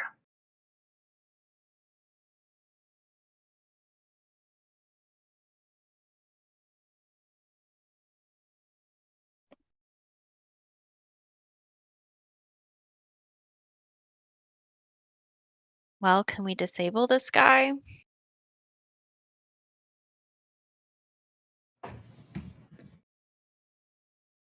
He is not fighting back. If this thing is telling the truth, the whole truth, and nothing but the truth, We could we wait. can't separate the slaves from him? The warriors do stop attacking when he starts groveling. Can I roll an insight check, Gary? I can roll an insight check for you. Yeah. Like, do I believe that if we kill him, the slaves will also die? I guess that's Where's your token? Why can I not see your token? What am I in missing? the very middle of the dude. Oh, it's because. Sorry. Uh-oh. Oh, Oh, sorry, am on my I other under, layer, Gary? there's something in that location. Yes, Griffle. there is. Griffle Griffle popped up. I put Griffle on the DM layer, and so I couldn't see where Filibuster was. Uh-oh, that's funny. It's like, Is she the next boss? she's the next encounter, yeah. So the way that he's talking doesn't sound like it's something that he feels like he needs to convince you of. More as like this is something that, from what you can tell, he's sort of treating as like standard operating procedure. So you get the impression that he's probably telling the truth, that if he dies, he'll take the slaves with him. But whether there's a way to circumvent it, maybe there is, maybe there isn't. But this seems like this sort of like the opening to negotiation, and that it's based on an assumption that that this is something that they do, I guess is a way to say it. Like he's not trying hard to say, oh, here's the process and I'm holding this over your head. It's more of the assumption is that you already know that this is what Niyogi do, and he's saying, well, that's true for this instance as well. He's basically, this is like, oh, he's reading from the handbook. If you are attacked and you're about to die, like threaten this. Threaten Yes, the this seems like his like default mode, right?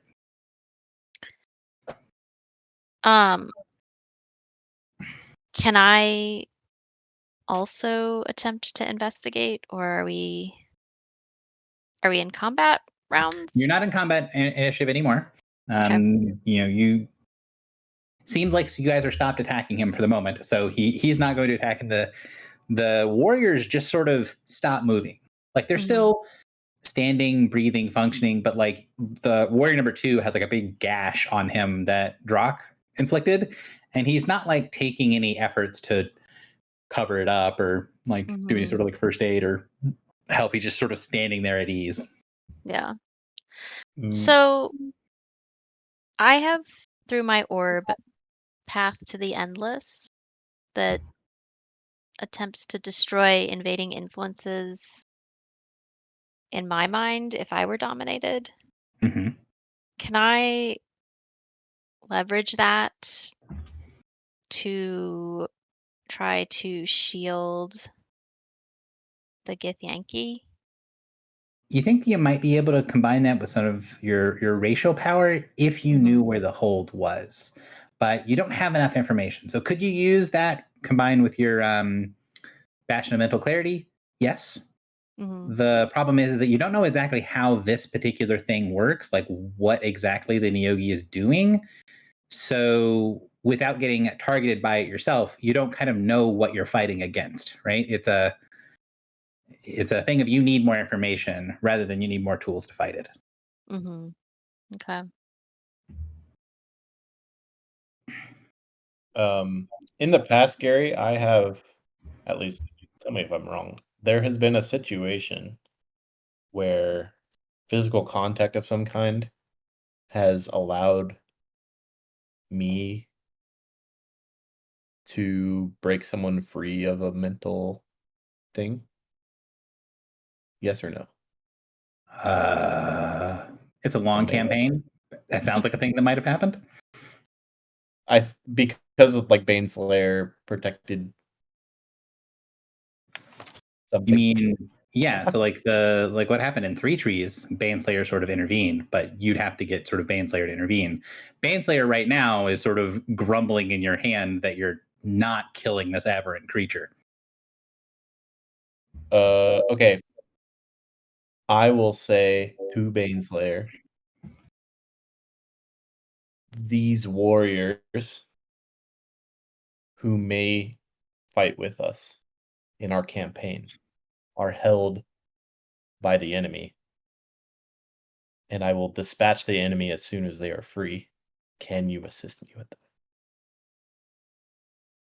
So you get sort of an understanding sense of Baneslayer, like it understands, oh, okay, we're not killing it, not because we don't want to kill them, or it's like, it's not that it's going to happen. It's just we're delayed because we have something else that we're doing that could benefit us more before we kill the aberrant creature. So the sort of violent hum fades. But then after that, you kind of say this and it doesn't really understand, and then kind of just sends back something like, that's not really my purpose. My purpose isn't to free people. But your purpose is to build an army to fight back. So it sends back that It is the army to fight back. And you get that image, which one of the clear images that you can frequently get from Baneslayer is that idea of normally it's like something or someone or like a shadowy figure, but now that you're kind of closer to Baneslayer, you get the image of yourself holding Baneslayer like it is this brilliant beacon, like it is like you're holding a road flare, and that there is darkness pressing in on all sides, and Baneslayer sees itself as that road flare, right? It's Yeah, I give you the that- power to resist. All the other stuff is like details. Am I allowed to counter that? Sure.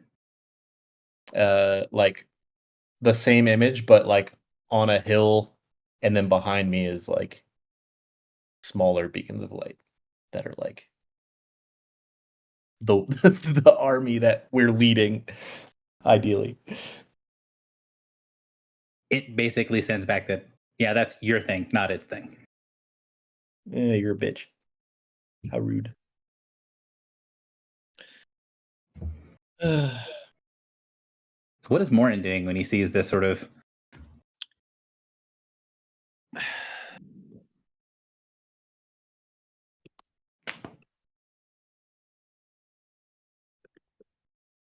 or Drock, either one of you? I normally leave this kind of stuff to One and Philly because they're the ones. Not that I'm like for slavery or anything, and I do want to help out, but they're normally the ones in charge of this stuff. So I'm just gonna Do we wait. do we have any kind of communication with Crom? Or any way It's of getting below you, and you communication? guys can hear the fighting on the deck below you. It would not be unreasonable to assume that through the helm, Griffle would be able to communicate with Crom. So I feel like one option we have here is we dispatch this slaver quickly if there are more Nyogi downstairs. Mhm. Alternatively, yeah. Crom also might know about this. I mean, he's dealt with these before. Like maybe he knows how to sever the link. Yes.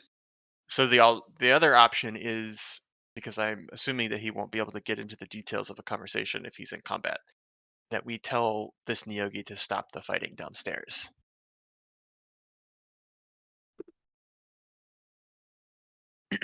So do you want to send something through the helm, telepathy to Crom? Yes, I want to know if there are more Nyogi down there. So he sends back, just the little ones, we're finishing mopping up now. We'll be up in a minute. Do you need help? Okay. Well, then it seems like he might be ready for a conversation. I think I'd say things are under control here. We have a slaver. Do they have a telepathic link that they would use to kill all the slaves? So he'll basically send back, give me a moment.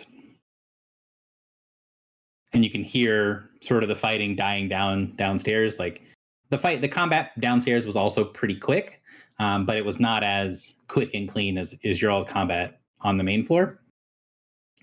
And then after 2-3 minutes, the whole, like the boarding party, a good chunk of the boarding party comes up from the bottom part of the ship, kind of comes in through those open holes in the sides, and climbs in and around.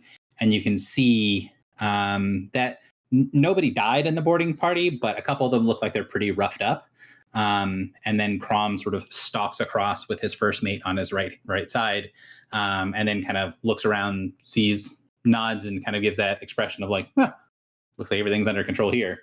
And then he gets close enough for like normal telepathic range, so you're not using the helm. And he says, this one is saying it's going to kill the others if we kill it. Yes, that is correct. It is not saying that there's no way to break it. We can't just keep them and their slavelings alive. They'll try to fight back.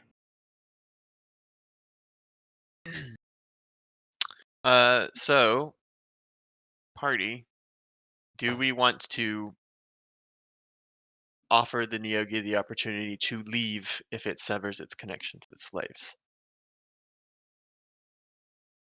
Leave on what ship? How is it leaving? I don't know. Are we taking the slaves on our ship? I think we need to free them. I imagine there are more than just these two.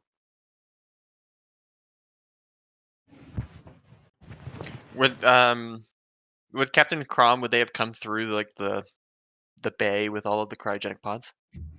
Would they have an estimate of how many are here? So, I mean, you can ask him like what, because like they were downstairs. There's 3 floors of the ship. You guys took the middle floor. He took the bottom floor, and there's still the top floor of the ship. That's kind of the crest at the very top of the thorax. Mm-hmm. And he'll say that below were the spawning hives and living quarters. There was only one of the adults and lots of littles. They're gone now, and you see him like wiping a scimitar, on a big piece of cloth and putting it down. He goes over to one of the Githyanki warriors, is just sort of standing there, and he pulls back the warrior's hood, and you can see like some really gnarly looking old scars on the back of the Githyanki's head. And he points to the back of the head and goes, "They don't just make bonds, they cut them up, make them have a broken brain inside. They can't survive without a master nearby." And he kind of taps the guy on the shoulder and says, "Long-term slaves and guardians, there's nobody home." You see him sort of like a little like expression passes his face of like being really pissed off for a second, and then it goes away. Well, I He's think also we just getting killed a heat. slaver.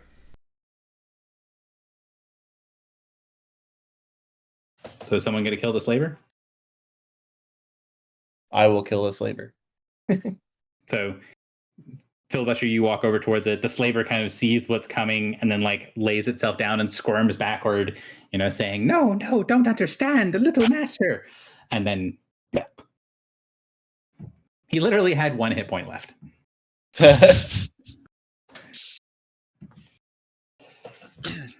So I guess Josh was confused about whether him saying "I'll let the slaves live" was these 2 guys or the 200 plus that could be on this ship.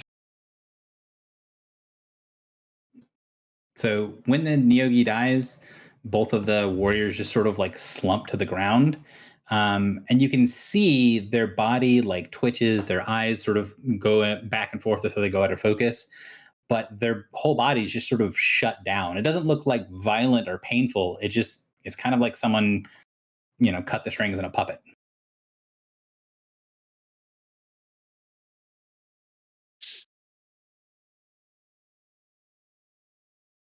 And is Crom is also a Githyanki, right? Yes, Crom is also Githyanki.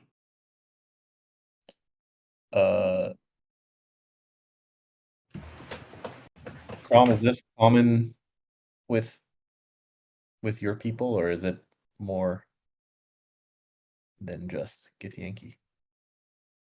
He shrugs and then goes, "My people have history with being controlled. We are the best suited for their long-term guardians. They don't keep anything that isn't Gith, Yankee, or Zerai for personal slaves. All the rest are chattel to be sold." He finishes sort of cleaning off the saber and then gestures up to the little bulge in the ceiling of the top room and says, "The rest of the slaves will be up there. There's pods. We should go and see.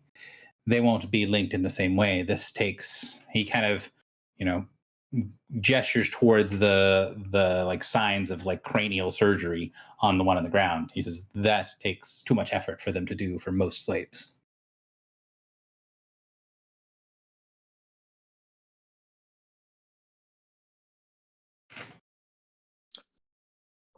Let's cut the head off the beast then.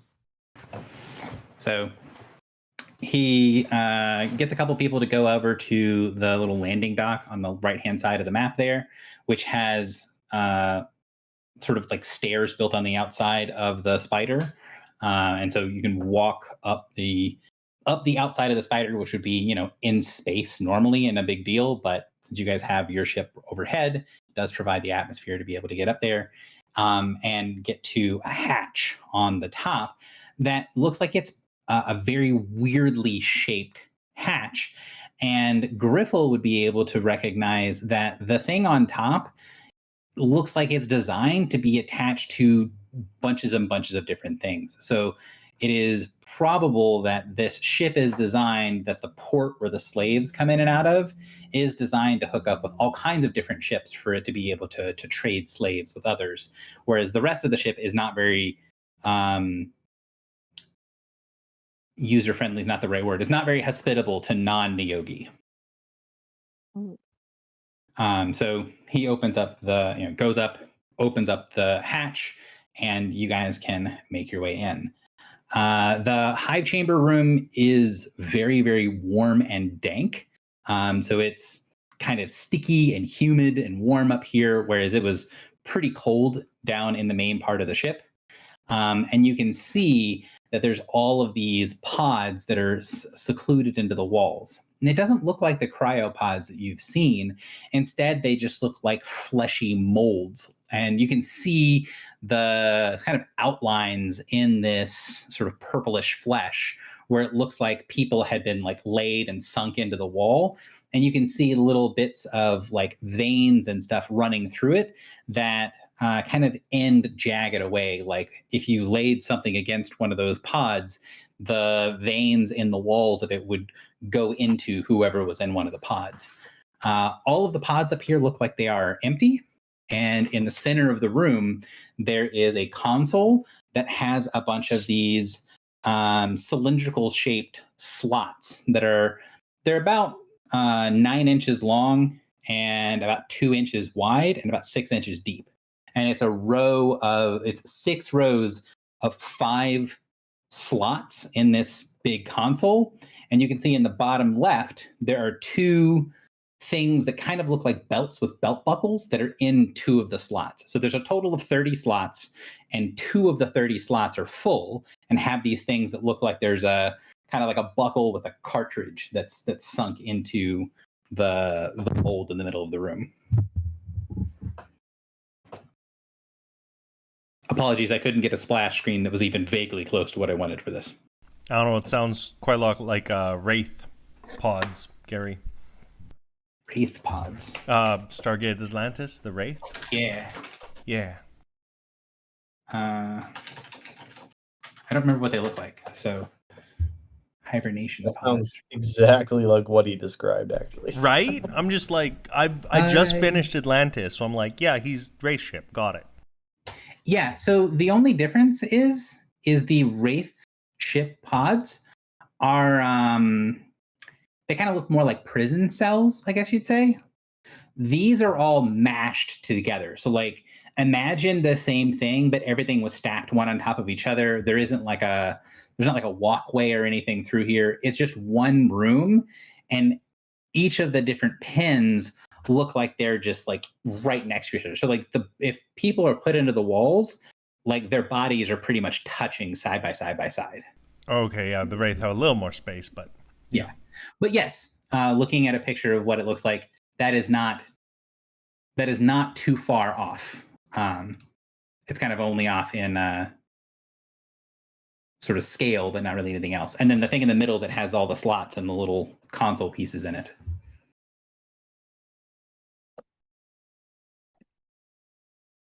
So, what are you guys doing? So you say it was empty? There aren't any slaves here?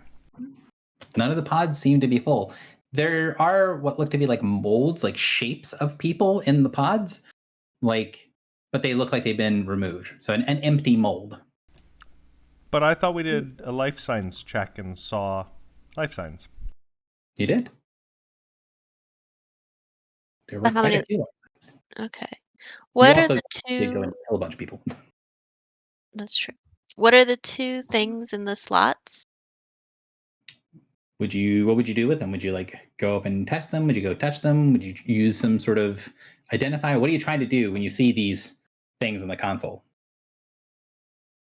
I mean, I guess I would pick them up and look at them more closely first for any symbols or magical So energy. when you go there and you go to grab hold of the thing, kind of remove it from the slot, Crom grabs hold of your arm and then gives you this look like, "Are you insane?" And then he pulls your hand away from the console. What are these?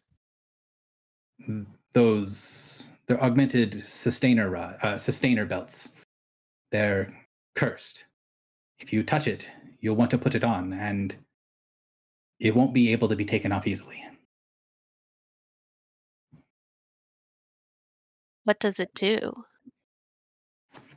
He kind of shrugs uncomfortably as he and a couple of the other men look around. Most of his boarding party stayed on the floor that you guys were fighting on, but only a couple of them came. The first mate, him, and like two other guys came up to the top floor with you. And they're kind of like examining the recesses in the pods on the side, and he says, "Our ship have a couple of them. What they're supposed to be able to do is to stave off sleep, off the lack of concentration. If a ship gets stuck out here in the black and there's not enough people to make sure it can move back to safety, it can keep someone awake for a little bit longer, it can keep them focused." He kind of like, you can see he's kind of like hand waving, like, you need a certain number of minds focused to send the ship. The more people that think at it, the faster you go, and you work in shifts, of course. This helps with if your crew is incapacitated or you've lost people and you still need to get someplace. But they've been changed. The Nyogi use these when they're going to spawn. They put them on someone and then they can't sleep. They can't stop thinking. And they get used as a host. And the larval ones eat them from the inside, body, mind, and soul. And they can't not feel it. They can't not think about it, and they can't pass out from the pain.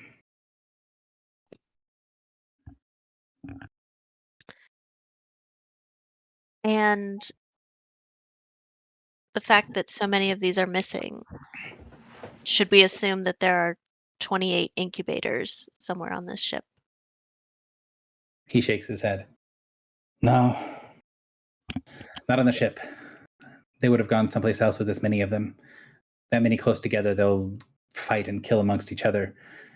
This means that they got one heck of a harvest of slaves from somewhere, and they're doing a spawning somewhere else on the station. I think it's time we leave. What's a spawning? He says one Nyogi will inject venom and larva into. It could be another Nyogi, it could be a slave. And then the larva will eat the person from the inside out and consume their mind. And they'll fight with another until a few of them are born out of a body. You can get 3, 4, 5 Nyogi out of a single person. And if it's out of a Nyogi itself that's being the spawner, it can spawn dozens of larvae. He takes a deep breath and goes, "We should check to make sure that this is the only glider that they have. If we can take this off, break the docking, get it away, if there aren't any other ships that they can use, they'll be stuck on the station with nothing to eat once they're done spawning. That problem should resolve itself in a few months."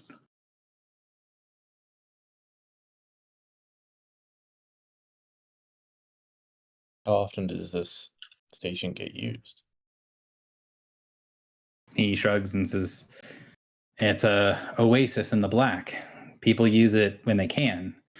But we can put markers out. We can put signs on the door giving a date and a time saying that inside is Nyogi infested. Give at least warning to other travelers, but sometimes if this is the only port that you have to go to, it might not matter that it's infested or not. What's important is that you have a thing that you're supposed to get here. I don't think it's going to be here, and we best be leaving. When he says here, he means the ship, Gary. He means the station. Where does he think it is? He takes a deep breath and says, I hope it's not here. Do you have some sort of way of identifying it? I don't think you're going to find anyone here that's an old peruser of artifacts that you can ask and get you pointed at a vault that has everything you need. How are did you he know gonna about that? find your thing?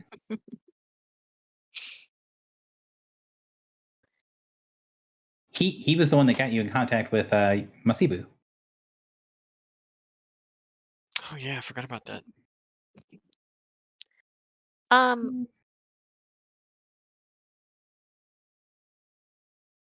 Is this the kind of thing Kiki could help us with? She's a reader, right? Yeah, She what is? does a reader do? You're not sure. You've got some information from the other reader that you saw. Basically, they're sensitive. They sense things in other people and things and objects. So she might be able to help you. But Crom is somewhat asking the question here of like, okay, you're here to find this thing. How were you expecting to find it? Like, are you just going to ask around? What were you going to do to find the thing when you got here? Search with our eyes. He shakes his head and goes, the station is huge and it's full of cubbies of things, sections that are exposed to space, some sections that are, hotter than one of the stars. There are apparently a bunch of Niyogi running around and a spawning probably soon if it's not already happening. This isn't a place that you can just wander around in for weeks while you're finding what you're looking for. You got to have some better method of finding something. You can see he's definitely more irate than he normally is. Back the wrong horse. If that's what you think.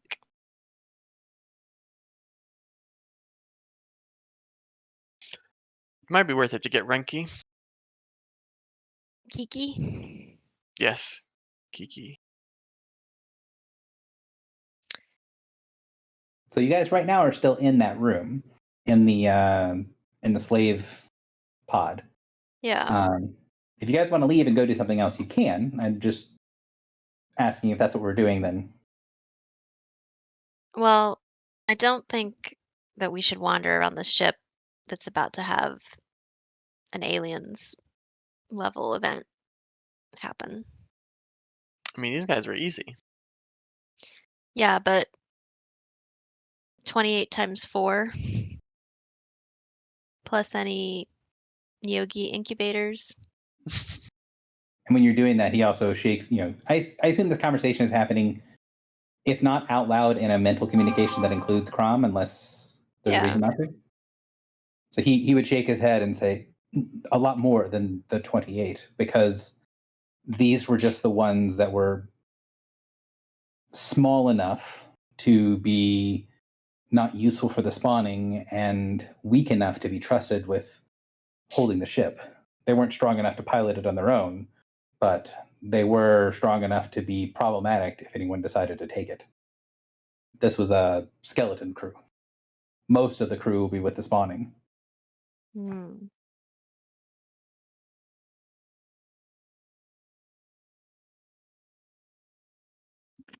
The artifact that we are looking for, Crom, is a glyph of great primal power.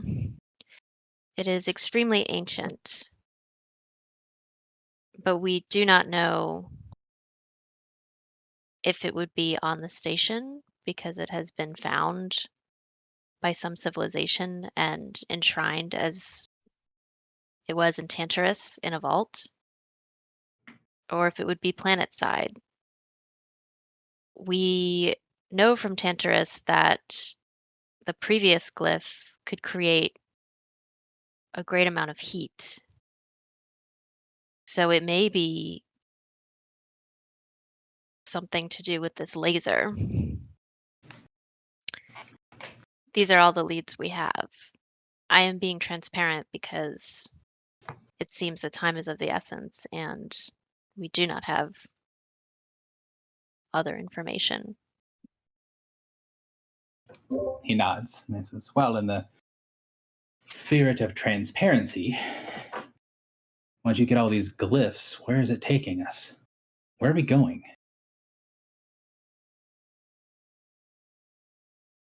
We are going to a temple. But we He do kind not of know. snorts at that and says, I thought you said you guys weren't having the temple as your final destination. Did we? You told him the only temple that you guys have talked about or that he said anything about is the one that's on the planet. Oh, not that temple. Another different temple. And what sort of fool's trap is on this other different temple in the cause that me and my men have never heard of? Ah, well, that is the excitement that you have signed up for. The treasure and the fame, is it not? So he gives a sort of a flamboyant smile, and you see the kind of old Crom return for a second, and he goes, that is what we signed up for, but things are getting darker here. We've got to find this glyph that you need, and I don't know if anyone on my crew is really familiar with primal stuff. That's more Sulban stuff. You don't get a lot of primal things out here this far into the black. So I'm hoping you've got an ace up your sleeve that you're leaving for show, and that we're going to be able to find this thing before the trap closes in. I could just feel something bad coming. I know I was talking with my navigator, and they said that they saw a blip. They saw a sign of another ship in the passage, something behind us that was a trail quickly covered. I think someone's following us. At which point, Griffel would kind of chime in that, yeah, she got that too, that there was a momentary blip on the radar that went away. And then he goes and looks over towards Griffel and is like, and I think that corridor is very slowly closing. That thing out there shadowing us, sort of waiting in the cloud for the cloud to get closer. Has it gone away? And Griffel will ask Plucky and get the response back that no, the creature is still waiting out in the cloud.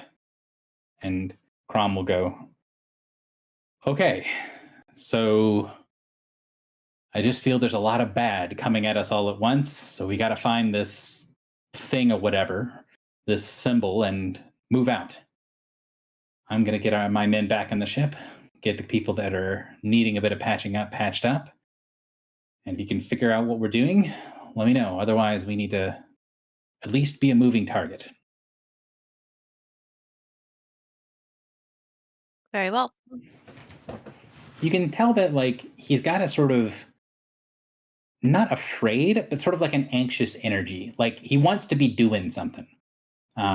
And there's a bit of that like you guys just went through a combat, so everyone's adrenaline is kind of high. But you can tell that he's like wanting to issue orders and can't because he doesn't know what needs to be done next. So he's going to get his crew and then head back to his ship. Is that what you guys are going to do as well?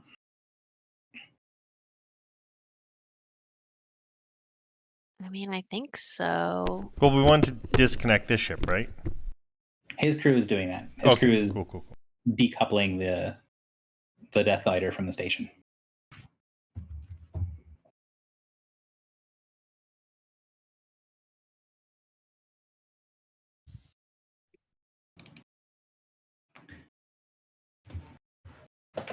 Did Foxy have an ETA? Do you remember? I don't know. She said that she was going to be a couple hours late, but I didn't know. I feel like I remember her saying something. but I don't remember specifics. I feel like you talked to her about it more than we did. She just felt like Yeah, a I've talked to her maybe. about a bunch of other nonsense. So, because I've also been talking to her about she's slowly working through Has Been Hotel, and we've been going over each episode.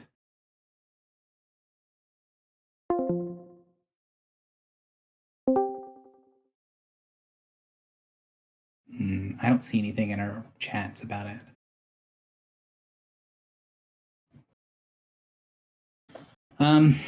But yeah, so I kind of wanted Griffel to be here because there's some decisions have to be made. But what is the group going to do? Like, what is the point you're at now? Like, there's nothing obvious showing you the path forward, and Crom is saying that there might be some sort of timer coming.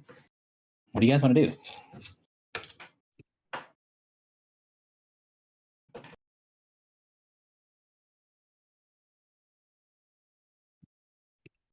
I mean, I guess I would suggest talk to Kiki.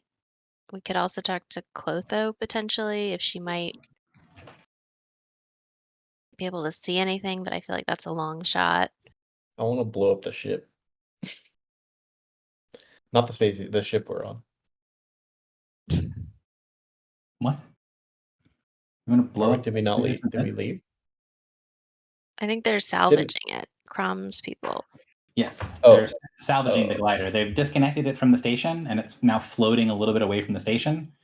And the crew is basically stripping it for everything that, like, the most valuable things first, but stripping it for parts. Got it.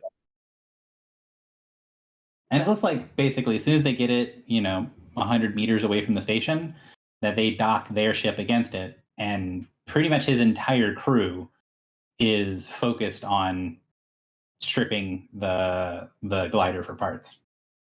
So they're just doing that for now. Well, Yeah, that's Yeah. what they're doing.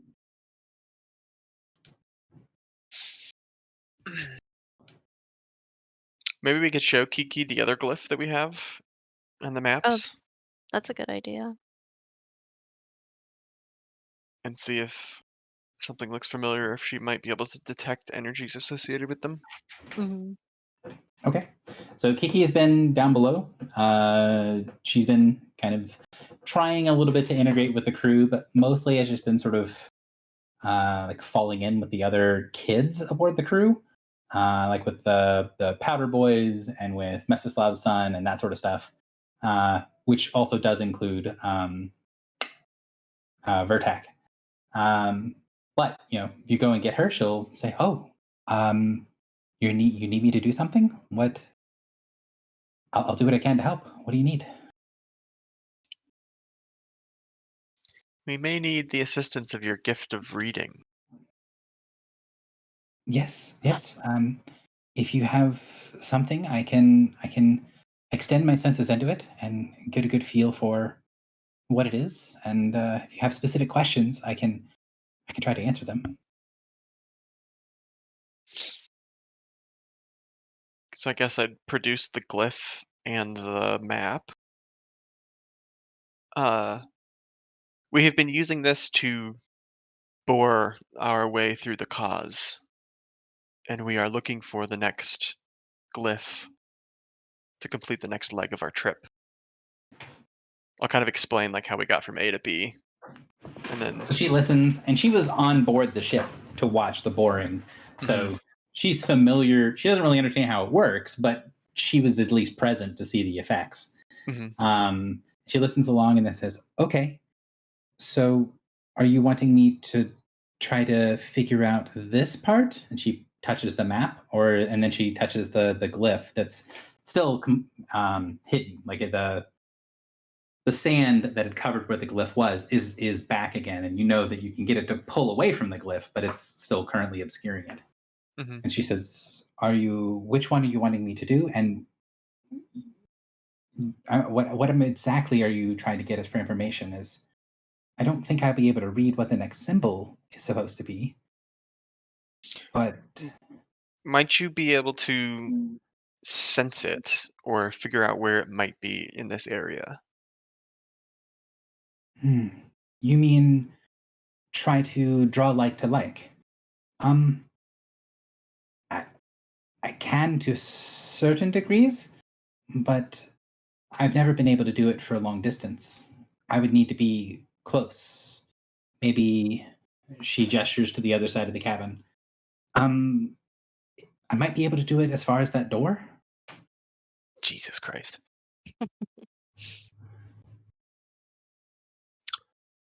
Um, What if we plugged her into Clotho? I was going to say Clotho or Al Shaib. Yeah.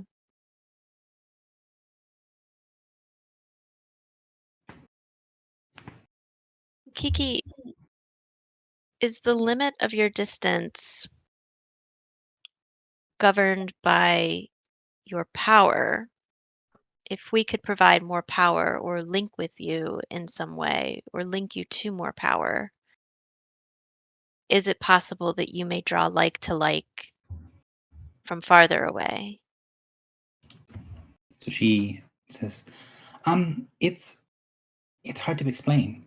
It's a if you're a reader, you can sense like to like, and it's like seeing two puzzle pieces that are supposed to go together. If I have uh, a blurry drawing of one puzzle piece, then it is hard to find the other puzzle piece because the edges are difficult to fit together. But the clearer the two pieces are to fit together, the more specific the likeness that I can find, then it's easier to pick the right piece out of the stack. If I have hundreds of blue pieces, then it's very hard, and I have to grab each piece and examine it carefully. But if I have hundreds of blue pieces, but you tell me that the piece we need is one of the only two pieces that has red on it, then it is very easy to find the red piece. I just need to kind of push the others aside. I don't think it's how good my eyesight is to be able to see if a piece is blue or red, but it's the knowing part that's the hard part. I might be able to do something longer, but I've just started my divination studies. I'm not very good at it yet. I'm good at reading. I'm not good at the rituals that a lot of readers use. I am a bit of an adept in divination. Would I be able to assist you with perhaps some of these rituals? I know to read omens, and I can even consult an oracle. She kind of blinks for a second. When you said read omens, she was like, "Oh yeah, okay." And then when you said consult oracles, she kind of like blinks slower and goes, "You mean like an actual oracle? Like you can consult oracle like completely?" Yes. Oh, She's probably like, why not just fucking do that? she kind of shakes her head and goes, I do not know. I know of the ritual's existence. But my master, my previous employer, Hmm. he only knew how to consult the sages. It was difficult for him to do, and I helped prepare him and did what I could for research for his sages. But in my life, he's only done it twice.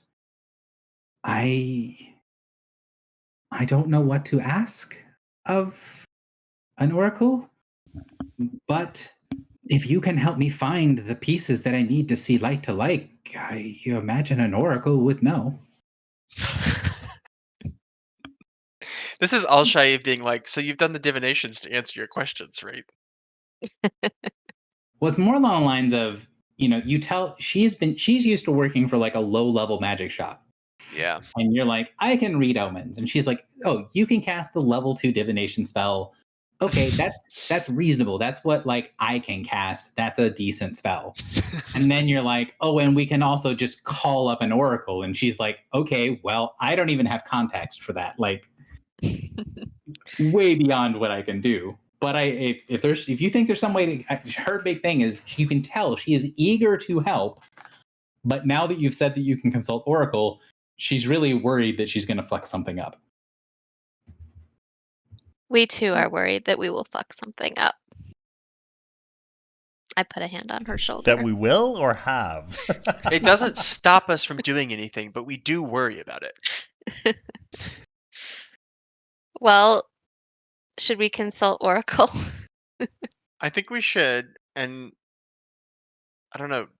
I'm hoping that either Kiki has the name of a good oracle to ask about Fae related stuff, Mm-hmm. Or she might know what she needs to ask, if that makes Yeah. sense. One I of am those is a also good hoping question, and the DM needs to take a second to figure out if she knows this. 1 second. Okay. Was it the first question? I'll be right back. Okay.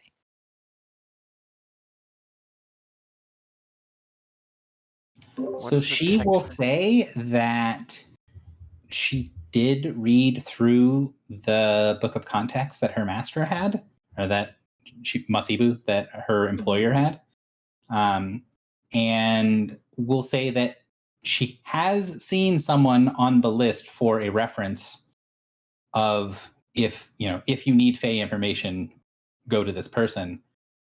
She's not confident that she can remember the name correctly because it was like a thing that she read once.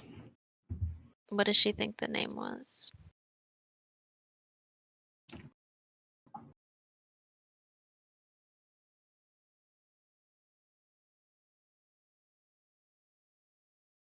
She would give an immediate answer. The DM's going to take a second because I have to look at a different section of my spreadsheet. Sarah.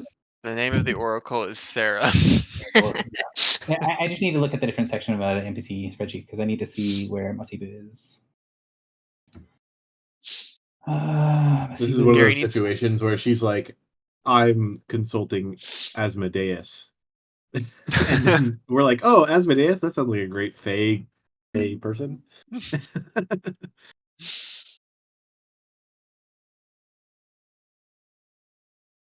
Asmodeus, Higuro.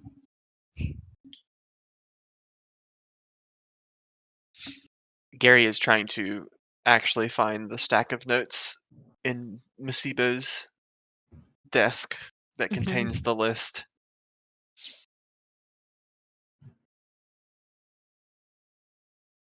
I'm reading through my notes for like when you guys were in Tantarus, you could have paid for Masibo to do a bunch of stuff for you, and getting a list of contacts from him was one of the things. I just have to find it in my notes because I thought I just set it as contacts, but I Control F and that's not what I called it. So I'm having to scan through this real quick.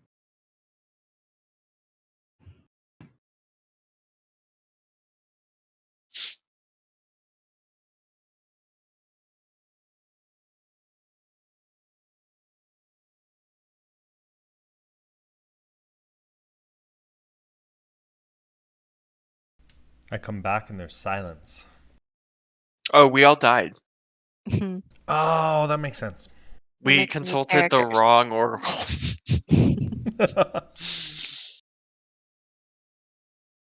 What's the Right. quickest way to mother? And he killed us. So she would say that Adpayak is the. The other thing is I have to like make sure that her like incorporate her making checks. I had her sheet pulled up, but I had to like figure out like what that exactly means for her trying to remember something. So she knows enough to know that Adpayak is not the correct name, but it's very close. So she's like, it's something like this. But she's not 100% sure. It's not it's in a language she's not fluent in. What's the language? She believes that it was an Elven. And I speak Elven. So does that sound like something? What would you prefer to use? Would you use like a streetwise or a history? What would you do for? And this is the trying to be a stopgap in mistranslations. Yeah, I think history, because I'm thinking like this is going to be an old elven name. Doo-doo-doo.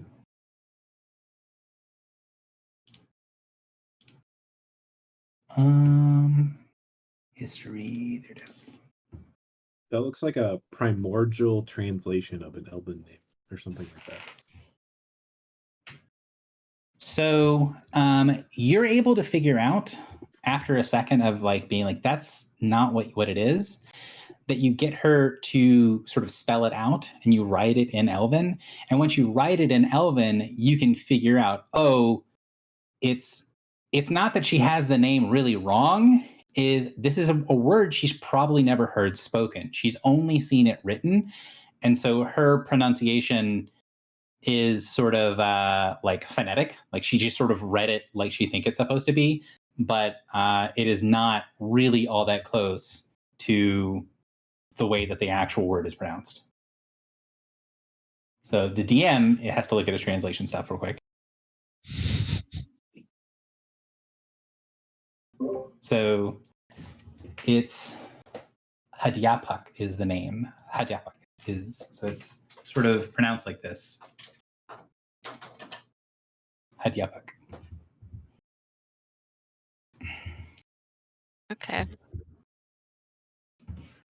And once you have it, and once you're able to kind of like, okay, now I can figure it out, you can rewrite it in Elven for her, and she can look at it and say, oh yeah, that was the other name on the page, right? There was a thing written in Elven, and then there was a sort of common sounding out of the name below it. Mhm.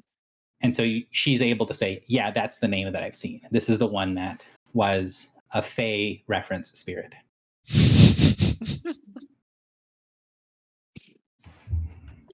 Hadyapak, that's right. So the Lord and Master of Air Hockey is who to be invoked. Okay. Actually, Yahtzee bid?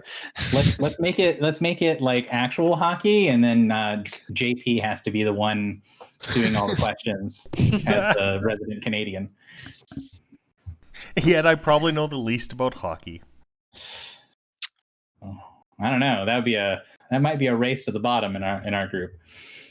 But yes, so she says this is the name of the oracular spirit that he would use for Fey-related things. Okay. And is Al Shaib taking calls right now? Yes. Could I just check in with him really quickly and say, Al Shaib, we need to consult an oracle to attempt to find our next glyph. I'm assuming he's kind of up to date on things. If not, I would give him the cliff notes. Oh yeah, I told him all about it in our conversation. Okay, great. I'm Would going to make the assumption, because the way the timing works, the conversation that Josh and I are going to have tomorrow, where Morin kind of goes and spends like a full day talking to Al Shaib, Monday that night. happened prior. So Al Shaib has been not super active, but he has been someone that's been in constant contact. So okay. And I mean, like, I was doing the ancient Ignan primordial with him, so I imagine I Mhm. would have small talk, right? Yeah. That makes sense. So Al Shaib, would you give any advice on Hadyapuck as an oracle who may know the location of the glyph in this area? Ah, a good name. One I have not heard in many an age. It is, not strictly speaking, an oracular spirit, but I believe he would serve as purpose, yes. I would say that hostility would be unwise. The spirit in question, if you are coming with means of knowledge and research, if you wish to know a thing for the purpose of just knowing a thing, he will be very talkative and explain things to you.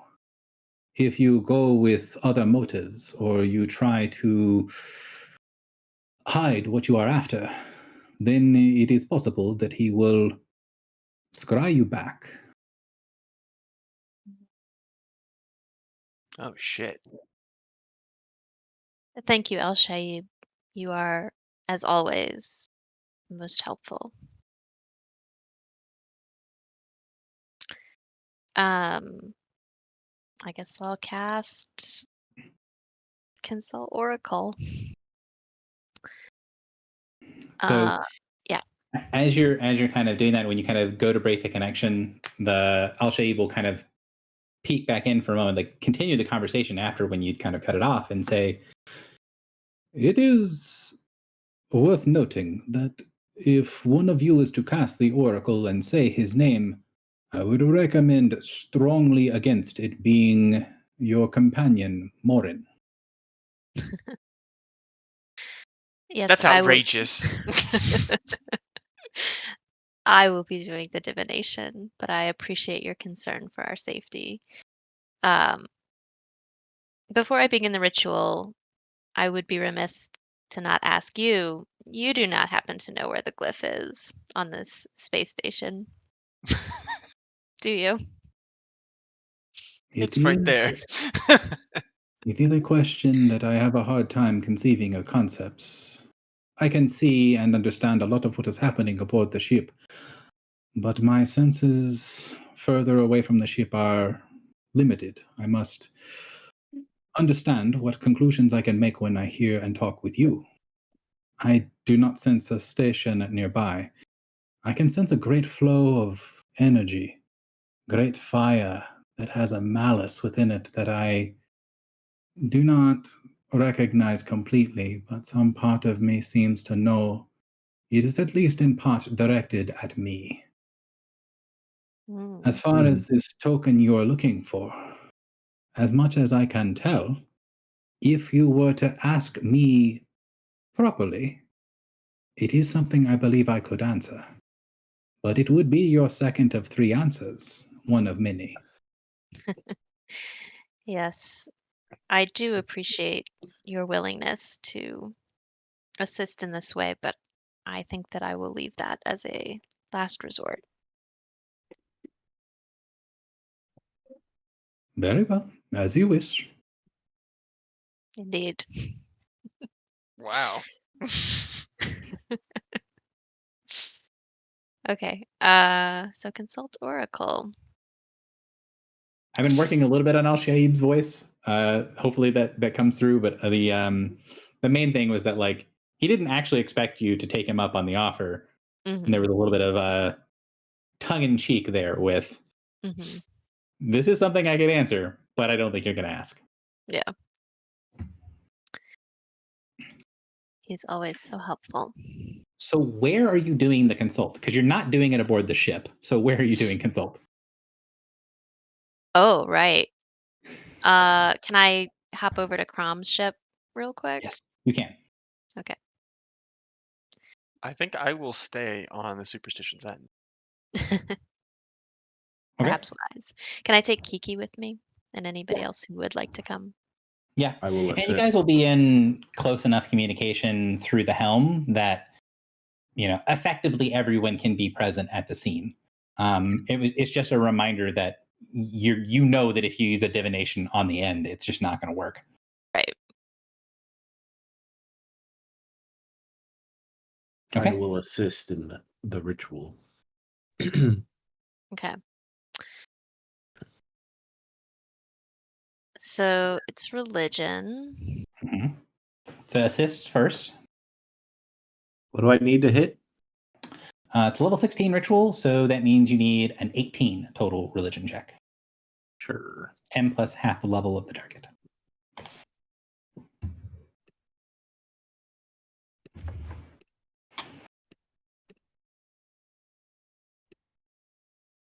I succeed. Kiki would offer to assist even if she has the potential to fail. Drak, do you want to give me a check? Whoa. Me? Yes. 1d20 plus 14. I think. Hang on, let me double check what her stats are. 1 second before. Sorry, Oh, 1d, no, no, higher 1d20 than me. plus 12. She's at plus 12, not plus 14. 20. She succeeds. So you have a plus 4 to your check. Okay. And I'm going to use my exceptional factotum helm. Do you say anything to the crew, like when you hop on board the other ship? Yeah. Yeah. Of course. Crew, what's Crom's ship's name? Charsamont. Charsamont. Okay. Crew of the Charsamont. If you would be so kind, I need to conduct a ritual that I am unable to conduct on my own ship. It will be perfectly safe, but I would appreciate a quiet room. Could anyone on their crew help? Most of their crew is basically going back and forth. Actually, this would be pretty early on in the salvage. So most of them are on the other ship, disabling it, like destroying things, so that the glider is not useful to other people. But there are a few people that are aboard the ship, and if you say that you're going to be doing this, Vetaman will kind of look across and say, "If there is something I can help with, I would offer what assistance I can give. Is this what type of ritual?" Well, are you a religious man? He smiles and says, "As much as I can be, praying for a future that doesn't suck."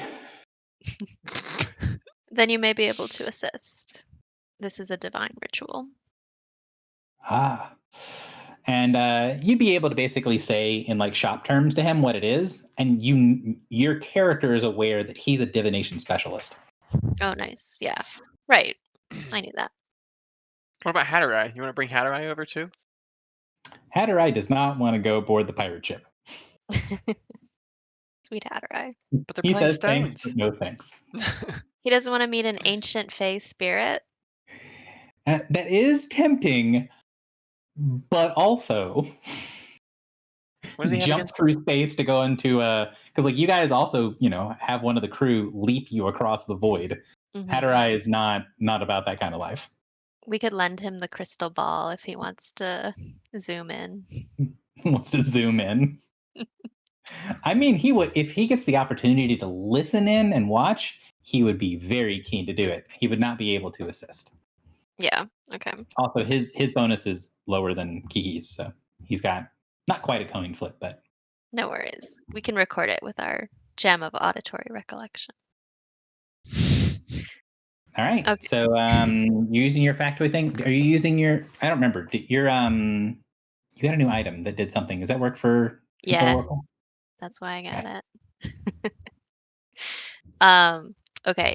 So I'm gonna roll religion. I always see that item get used with like corpse sight or corpse vision or whatever it is that you do it on a dead person. I never see it Yeah. used for Oracle. It's just one extra question. Okay. Beautiful.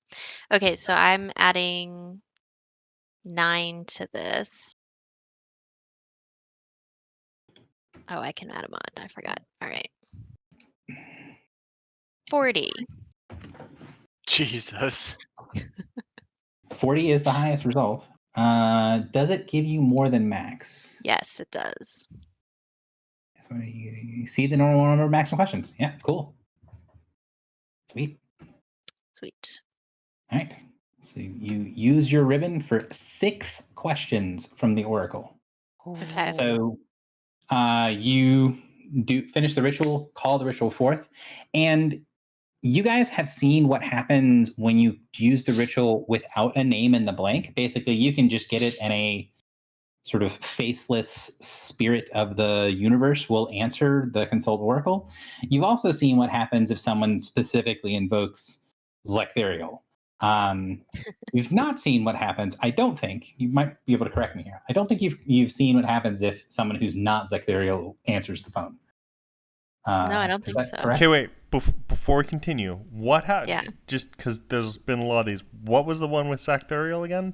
That was the one with the lady That and was the your kid. favorite day. Yeah. Yeah. Okay. Okay. Good. Just making sure I knew what we were talking about. Hmm. So you consult Oracle, you say this oracular spirit's name, and then there is this sort of buildup of energies, and you get this wash of sort of bright dust and light that fades after a second. And then there is an earthy smell, like, I don't want to say like fresh turned soil, because it's not like a graveyard smell. It's like a freshly tilled smell. It's like the smell of sweet fresh grass. It's like it gives you the sense of something that has just been planted. You get the sensation that off to the side of your vision, there's a bunch of seeds being put in the ground, that things are about to grow. And then there is this greenish gold outline in front of you of a slumped, vaguely humanoid figure holding a staff. He's about 3 feet tall, and has like a robe that covers most of his body. And when he looks up and kind of focuses where one of many is, you see that the only thing that's really distinct about him are 2 golden eyes that kind of zero in on you. And when they zero in on you, you can see curving ram's horns coming from the top of his head. So the spirit is there, and you have the spirit's attention. Okay. Hadyapuck, thank you for answering my call. We seek a glyph that we know is in this area.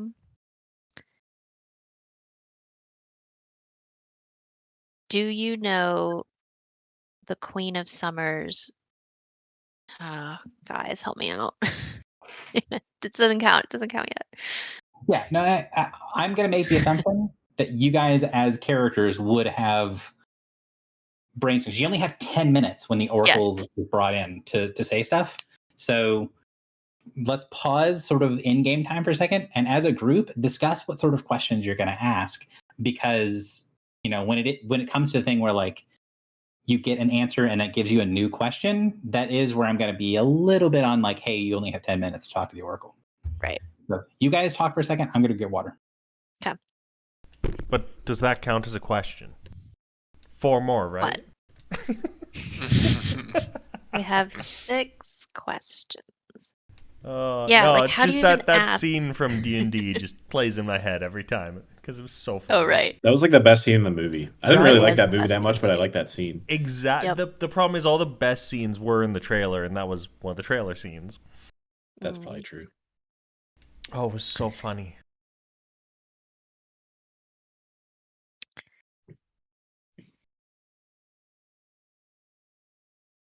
Riley, I don't know how to help you ask these questions. I know, because it's like, because if you ask like, do you know how to? Is it like super literal? I don't really remember.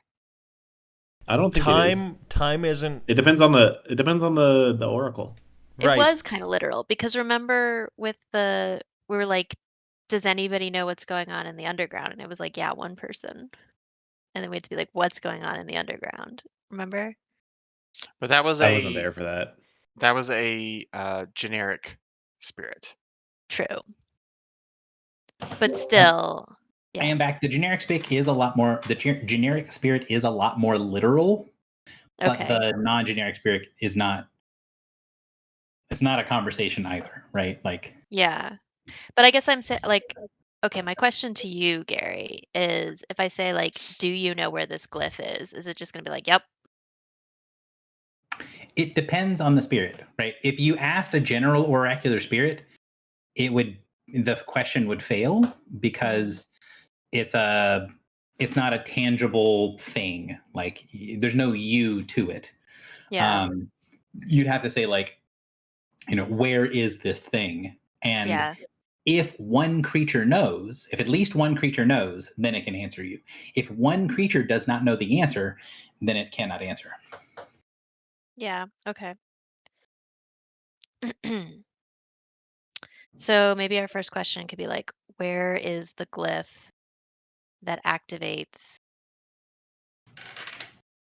the next leg of the borer? Hey, Griffle. Hello. I think that's a great first question. Thanks, Josh. Griffle, we're consulting an oracle. Who are we consulting? Hadyapuck, the hockey spirit. The master of air hockey. What? Not exactly. Not exactly. It's a Fey spirit who. So we had a combat, just to fill you in real quick, and basically found out that this space station is about to be overrun with alien body snatchers, and so we need to be very targeted in figuring out where this glyph is. So we are consulting an oracle to see if we can Oh, cool. figure that out. So we have 6 questions. Okay. Where is the glyph? Yeah. So the thing with the Oracle, and this is because the specific rules are going to come up a lot. I just want to make sure we're clear on what they are. Mhm. Basically, one creature has to know the answer to the question for the Oracle to be able to do it. So if nobody knows, if literally nobody knows where this thing is, the Oracle can't know. The Oracle is sort of a collection of living knowledge. So that is our limiter, right? Yeah. So here's another question though. Like, does the one person who knows the answer, do they need to like understand the full context of the answer? No. So so like if I said like where is the glyph that activates the next leg of the borer, if anybody knows where that glyph is, even if they don't know what it's for, that could work. It could potentially work, assuming that someone knows where it is but didn't know like what it is.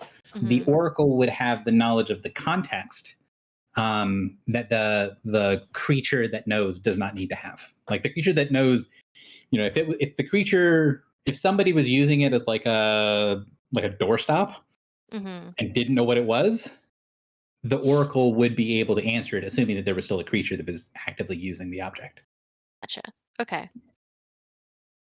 So assuming that this one question works, this is kind of all we need. Can anybody think of other questions we might want to ask a Fey aligned oracle? Do we want to ask where grandmother is? Or how to reach grandmother? Yeah. Because we kind of know where she is. Okay. So that's 2. We could ask what's happening in the infinite rings. That's true too. Okay. The only thing that I will add on to this is that you took the effort to get extra context for this Oracle in particular, or for this spirit in particular. Yes. So just keep in mind that I am going to be paying attention to how you phrase things because It's Fey you related. guys took effort into that. Yeah. We could also ask about, remember the Tower of the Iron Star? And like, didn't we leave some Oh stuff? yeah, we left so many things undone there because we kept going through different portals and stupid shit. With Yeah. the threefold vault? Yeah, and also before that, like places where we kept saying like, "Oh, it's fine, we can come back." Can we We all ask? knew that was a lie. What? We didn't. Can we ask for grandmother's name? Because Oh, we couldn't open the third vault because we didn't have her name, right? yeah, that's true. No. Can we ask an oracle to say a forbidden thing? I don't know if that'll work. You can try. We could try. Um,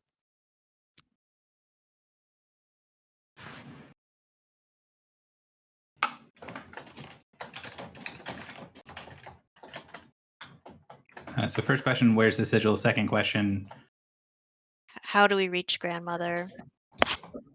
Or we could, yeah. Can we say how do we free Wait, grandmother? we already know how to reach her because she's in the like light orb, and we have to be invited. Yeah, but we don't. So how do we get an invitation to where grandmother is? Okay, like so not how to reach grandmother, but how to get an invitation to visit grandmother. I think the more context we can put into the we can bake into the question, the more accurate the answer is going to be. Right. But then you risk it being like accurate but wrong, like wrongly phrased, and then you Yeah, get yeah. nothing.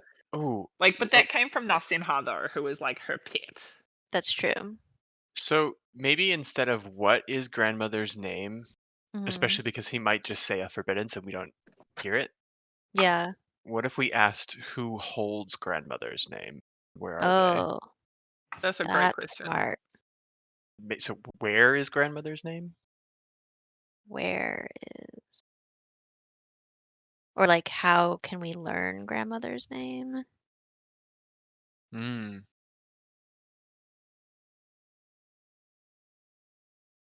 Yeah, actually, I think that's a great question because he likes talking about things with people that are just interested in learning things, right? Oh, yeah, that's a good point. How can we learn grandmother's name? Okay. Um, So that's 3 or 4 questions that you have. Do you 3. guys want to get any more before we start? And I'm not trying to push for you to start. I don't know if Griffel was here for this explanation, but you only have 10 minutes while the spirit's here. So we're doing the sort of preamble of what you guys would discuss and then the actual Are asking. we able to, when we ask the questions, are we able to adjust our other questions based, like, are we Mhm. assuming that we're like Yeah. just Yeah. able to just have a conversation? Yeah, Yeah. okay. So like we could ask the 3 or 4 questions that we have currently and then see if we can come up with some others. Yeah, based but on I'd like data? Yes. it'd be good to have 6 going in, and we could adjust if we need to, because 'cause we'll get the answer to 1 as we go, but, like, Mhm. once we start the clock, we've only got 10 minutes. Right, right. Um, I mean, we got it. Like, we know with the infinite rings, like, whatever's going on is bad for the universe, so I don't feel like that's the worst thing to ask, What's at the center of the infinite ring? or what's happening.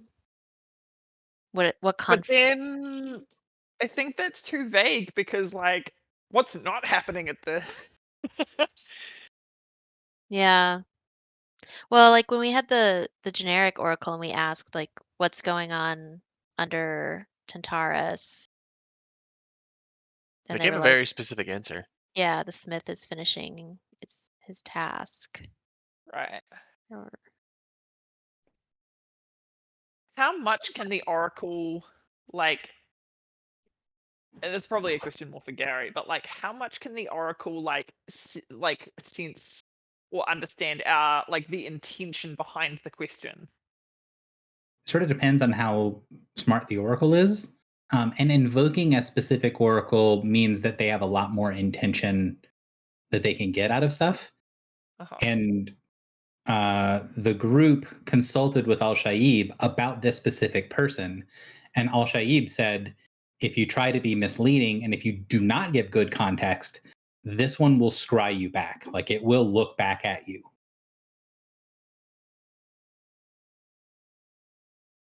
What do you mean look back at you? That's all he said. can't be good.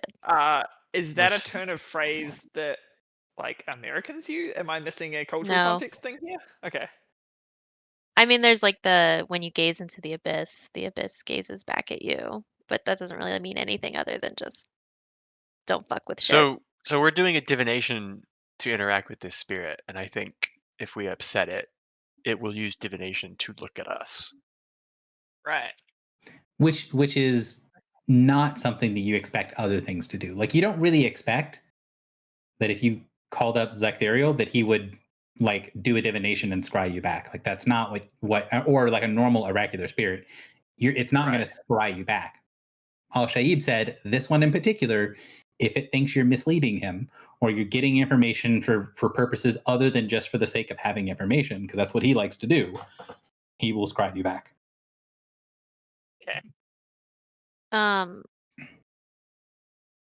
We could ask about. Remember, Merc wanted us to restore Io's line. We could ask about that.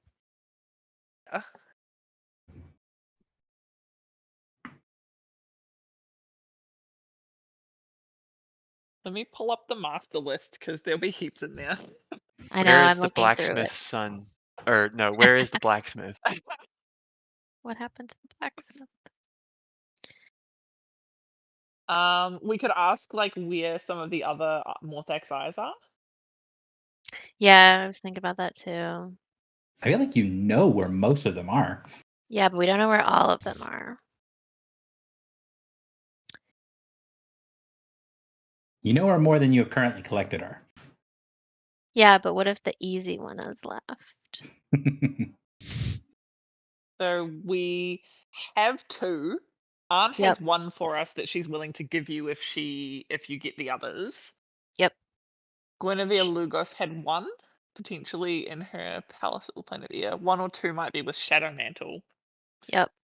Oh, and I Four, think we five. kind of It's only aren't supposed to 6. know, but we do know that the witch has one or had Yeah, so one. out of character, the players know the Witch of the Fens had one. Yeah. Had being the operative word. Yeah. I mean, had one as of like a couple hundred years ago. Right.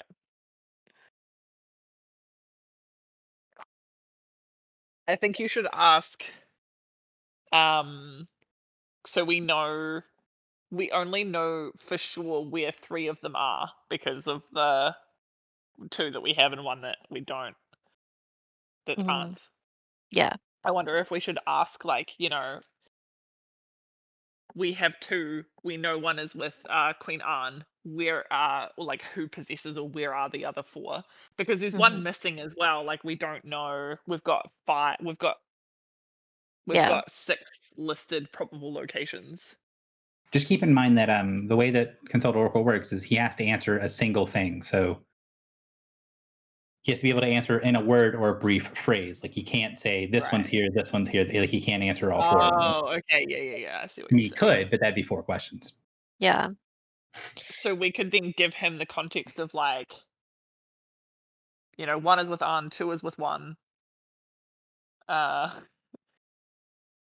Oh, could we ask about how Guinevere Lugos died? Or where? We know where. We know she died in that. Wait, Guinevere. We Gwendolyn don't died. know where. Huh? Gwendolyn, the daughter, Gwendolyn died. Oh, Guinevere is the mother, right? is the wife. Correct. Yeah. Yeah. Right. Okay. Could we ask how Gwendolyn died? We Because could. we don't know anything about it, and we don't even we know that it was in a Forerunner temple, but we don't know where that temple is. At least not as far as I'm aware. We do know where the temple is. Oh, we do. We have the coordinates. Yep. Oh, cool. Okay. Well, yeah. Can we ask what were the circumstances surrounding her death? I would say not only do you have the coordinates, but also as a reminder, Griffle, you know that the coordinates are very weird because the coordinates have a bunch of time elements associated with them. Oh, right. So it's something that is moving likely very fast. We could also ask something about like what was following us. Oh yeah, What is following us? that's a good question. Or who is following us. Yeah. Oh, yeah. Or why is following us? Not Exactly. who. What is following us? Okay. Yeah, I think we should ask that. I think that seems really important. That could be a couple. All right. So we've got where's the glyph? How can we learn Grandmother Summer's name? How can we meet Grandmother? How How can can we we be get an invitation? Yeah. Yeah, be invited to meet Grandmother. Who is following us and why? And then we could either ask about Gwendolyn or we could ask about the orbs.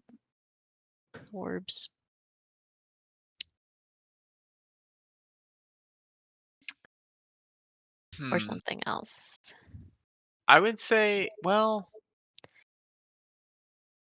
hmm, I kind of feel like we're gonna need at least one follow-up to one of the good ones.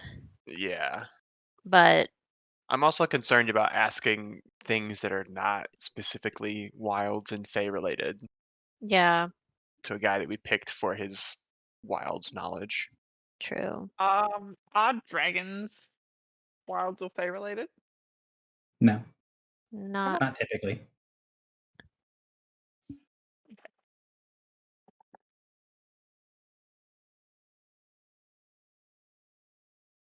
I mean, I mean we there is something that Clotho was able to do to and with the dragons that was Fey related, but the dragons themselves aren't Fey related. right. I mean we could ask about the temple that we're headed to, like what dangers will we find when we reach the end of the map? I would say you have to be very careful with phrasing there because it won't answer anything that is a future thing. Like, Okay, what do we find on the other side of the Black Gate? right. But we could ask um like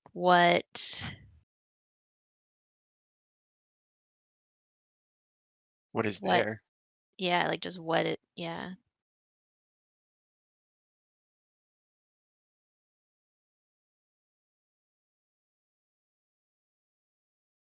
Okay. I don't know. I feel like we should start asking. All right. I would also appreciate it if you have the questions written or typed out. If you could Mhm. say the question and Yeah. say the context of the question and then write the question like in the chat, that would be helpful for me. Okay. So Ooh, yeah. if we have a spare question, Mhm. we should ask him if there is anything that he would like to say to Al Shaib. Mm.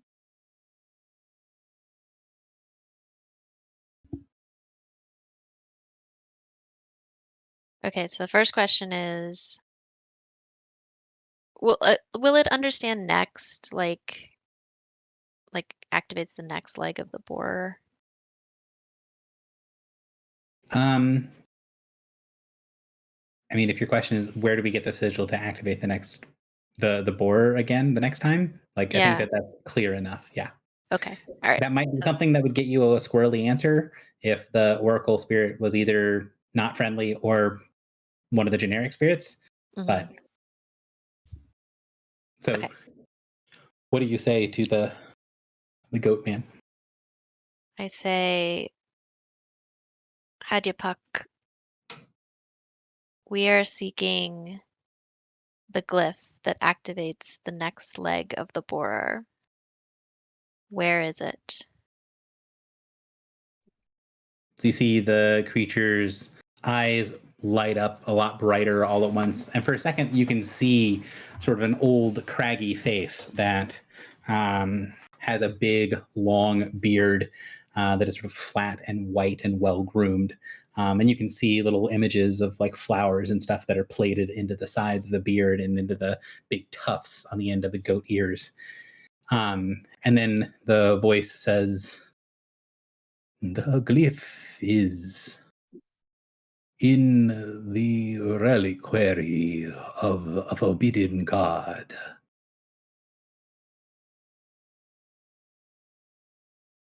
Okay. Sounds like temple. Mhm.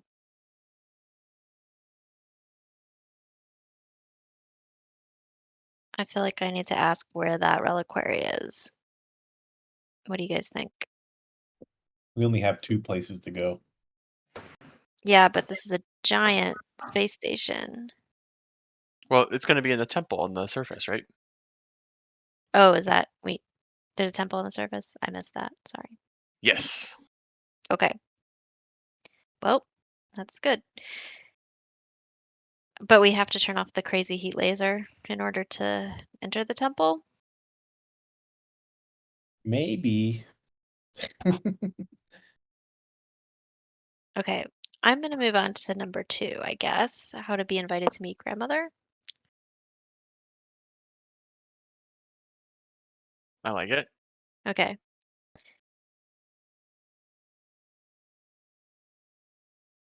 All right. So my next question. How can we be invited to meet Grandmother Summer? See the creature's eyes widen for a second there, and then you see a slow smile on the sort of green image of the goat face. An invitation is offered once every alignment in another alignment for 1400 years. Or one can be invited by one who is already invited.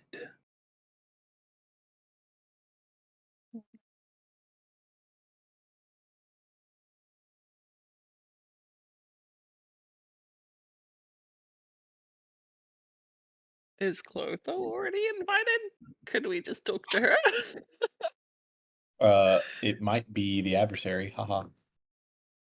Oh, I think my sister is invited. where's your For sister? that. Possessed by Grandmother Summer. No, I said where is she? Yeah, that's a good question. Maybe I'll ask the Oracle. Okay, I'm going to move on to number 3.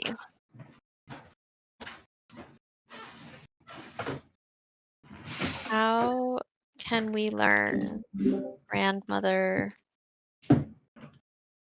Summer's name?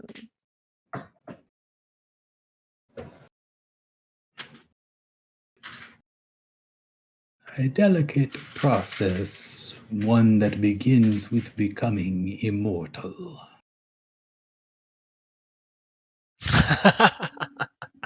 What was the question? I asked, how can we learn Grandmother Summer's name? He said, a delicate process that begins with becoming immortal. First of Oh. all, one of our party already is immortal, right? No. You're Stay not on the immortal? No. I have a divine origin, which is not the same as being immortal. You're on your way. Is this Well, Deva also have divine origin. I don't think They have immortal origin, but having immortal origin and being immortal are different. okay? Is this the Oracle saying, "Wait till you're level 21"? Yeah. It is the mortal. Wait till it you're is older. him saying you have to be immortal first. Okay.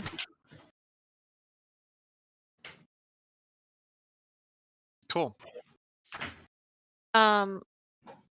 I think that this is a relevant question, but I'm just going to ask the group first. I want to ask what happened to my sister because I think it's related to Grandmother Summer. And I think this guy might know. We have 3 more questions. Yeah. What are you cutting out? How did Gwendolyn Lugos die? Oh, that's fine. Okay. All right. So Do you want to know what happened to her, or do you want to know where she is? yeah, I guess I want to know where she is.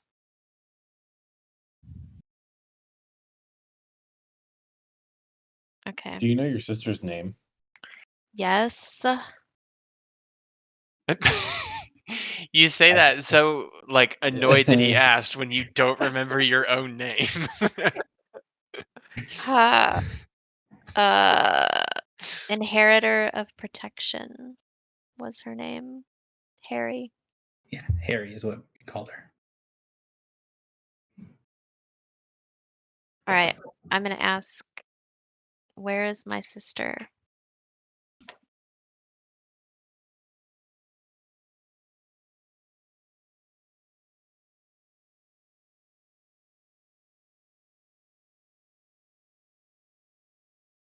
I'm waiting for the typing.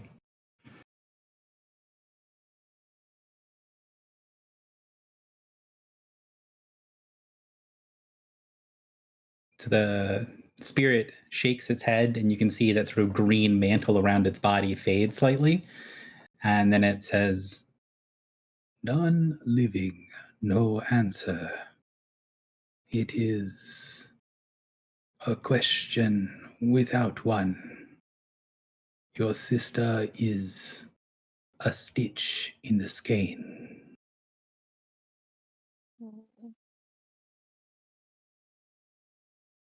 See, non-living. Yeah. I would say that while he said it differently than the other spirit has said it to you before, you know that that's basically hitting that no creature knows the answer to the question part Yeah. of consult oracles. But you can also tell that he gave you a like almost like a consolation answer. Hmm. Like she's not dead. She's missing. Maybe. She's a stitch in the ski. Yeah. I know what a skein is. Like that's like our fate. But what does a stitch in the skein mean? I Is think that like a skein is a timeline, like it's a string, and that's like a timeline. Or it's like an insertion to fix a tear fabric. mm-hmm. Yeah. Okay. So then the next one I have is who is following us. You good with that?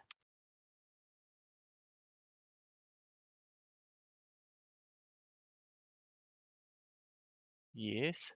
Okay. So do we need to word it a little bit better? Who? I would say your knowledge of divination knows that he could like just tell you that, you know, Crom and his ship are following you. Right. So I'm going to say we noticed a ship on our beacon following us in the borer tunnel, well behind our party. Who was that?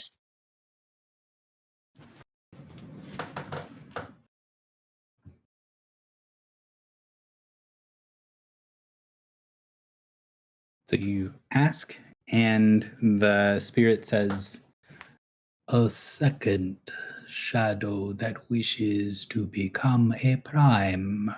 Hmm.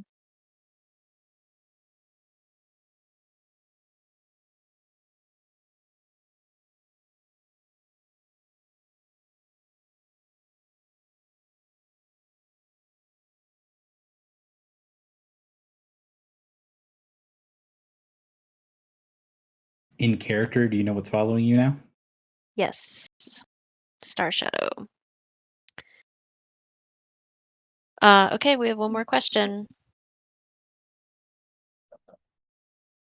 Do we want to ask about the rings or Gwendolyn Or or should an we orb? ask if he knows a way to get to the temple safely?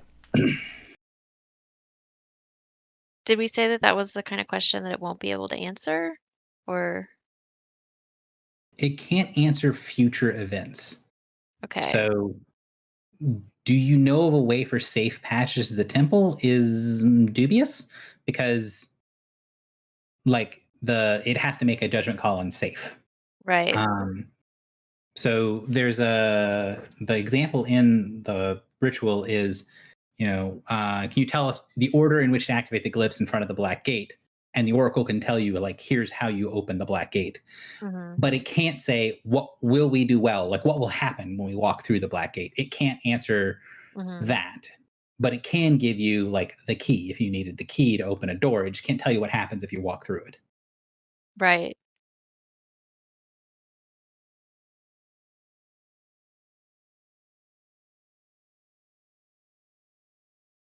So,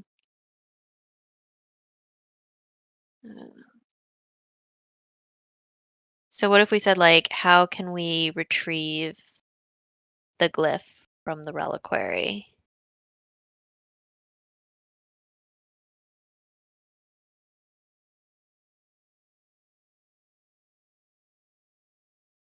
Do you guys, any Yeah, I opinion? like that.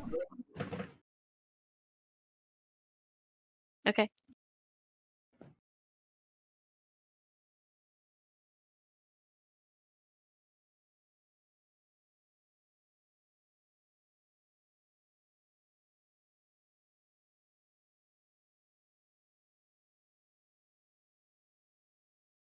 All right. How can we retrieve the glyph from the reliquary on that fiery planet below?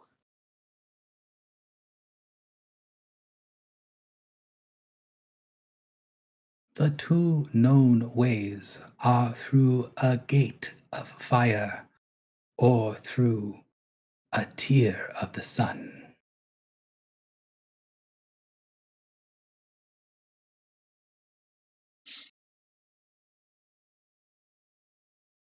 You see the image sort of start to break apart a little bit, and then it finishes kind of like shudders a minute, and it finishes breaking apart. And the last thing you see is the two kind of golden eyes, this short staff, like a little bit of a kind of like halfway between a cane and a walking stick that the goat was wearing, and then a flash of colors of purple and gold around the shoulders of the creature as the spirit as it fades. Harry, is he the same goat man that we saw in Haven when we ended up on the ship that was like in the empty river? He looks similar.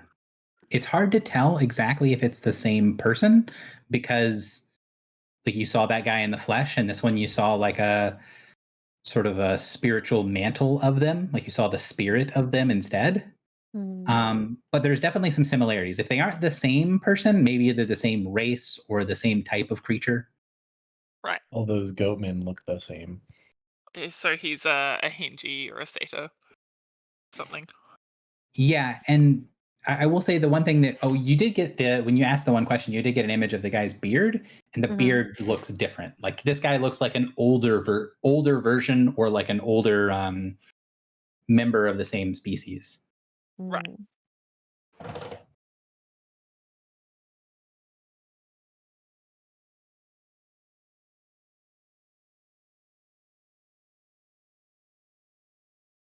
So you've consulted Oracle. You can tell that after about your second question, pretty much all work on the ship stopped and people just sat and watched. Cool. I'll bring the recording back to Hatterai. What did Kiki have to say about it? Oh yeah. You're gonna give her a minute because she's just like a combination of like super hard fangirling and just like eyes as big as saucers after she saw the Oracle get consulted. Like this is one of the coolest things that she's seen in her life. And then after you kind of get her attention, you have to deal with a couple of minutes of, oh my God, that was so amazing. Like, you know, think of a like 14, 15-year-old girl seeing the coolest thing that she's ever seen. She needs a minute to gush about what she's just seen and how cool this is before you get anything out of her. One loves this. While you're getting that, you can see that you are somewhat getting the stink eye from the captain, from Captain Crom. I will walk over to him. Captain, thank you for your hospitality. He nods. I hope I have not offended you by conducting my ritual on your ship. Unfortunately, the Superstition's End has divination wards that I am unable to perform the ritual through. She's dead, you know. The queen. They're all dead. They've been dead a long time. If you think that's what the end of this, then you're wasting everyone's time. Have you not heard that Clotho has returned? People say things all the time. Things don't change, not for the better. This whole place is dying. I have work to do. He turns, walks over to the edge of the ship, and then psionically leaps off the side of the ship to the glider. Poor sweet Crom.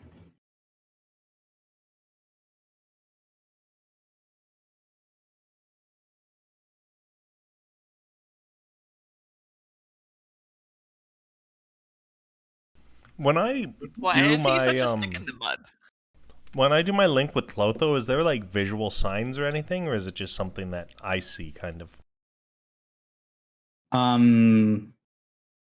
Yes and no.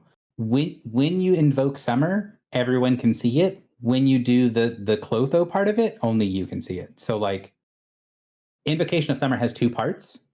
So the using like Clotho getting to look through your eyes or you consulting with Clotho, nobody else can see that. But the like aura of energy around you that gives you all the other benefits, everybody can see that. Okay, because he jumped off pretty quick, but I was super tempted to just do that as one said Clotho has returned. Would he And have heard Clotho, like, and noticed that it was not forbiddance, Yeah. and he didn't care? He looked like he had for those of you guys that have decent insight, it looks like he had kind of already closed down prior to you saying that. Hmm. And you saw at the end of the combat, right, where the conversation of like, can we save the slaves? And he's like, no, they're already dead. That Mhm. like flash of anger that you saw from him, you saw that, but it wasn't a flash. Like he was very clearly very upset before he Mhm. jumped off the ship. Gotcha. What slaves? The Oh, Niyogi oh, slaves. Okay, yeah. I think you might want to fill in Griffle to what happened on the glider. Mostly did. So we had like a combat with the Nyogi, and they had two Githyanki slaves that were like mind controlled, but like mind controlled through brain surgery so that they could not live if the Nyogi Oh. died. Right. So we couldn't obviously save them. So we couldn't save them. And he's upset that we couldn't save them. No, he didn't. No. I mean, he seemed upset that like they're his people, but it's kind of just like a fact of life, I think.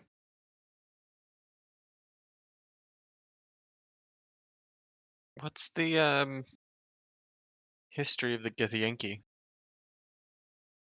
So the modern history of the Githyanki that kind of most people know stuff about is that they're a spacefaring race. They're one of the big three, well, technically big four spacefaring race. Minotaur are kind of included because of the rings, but as far as the people that kind of routinely go into the black of the like living races, you pretty much have Githzerai, Githyanki, and Bladeling. And there are other races, like there's a decent number of Genasi and things like that, but they are the three big, if there are stories about space creatures or, a space crew or whatever, it's always going to be Bladelings, Gith, or like Bladelings and Gith. The fact that they have a history of being mind controlled is not common knowledge.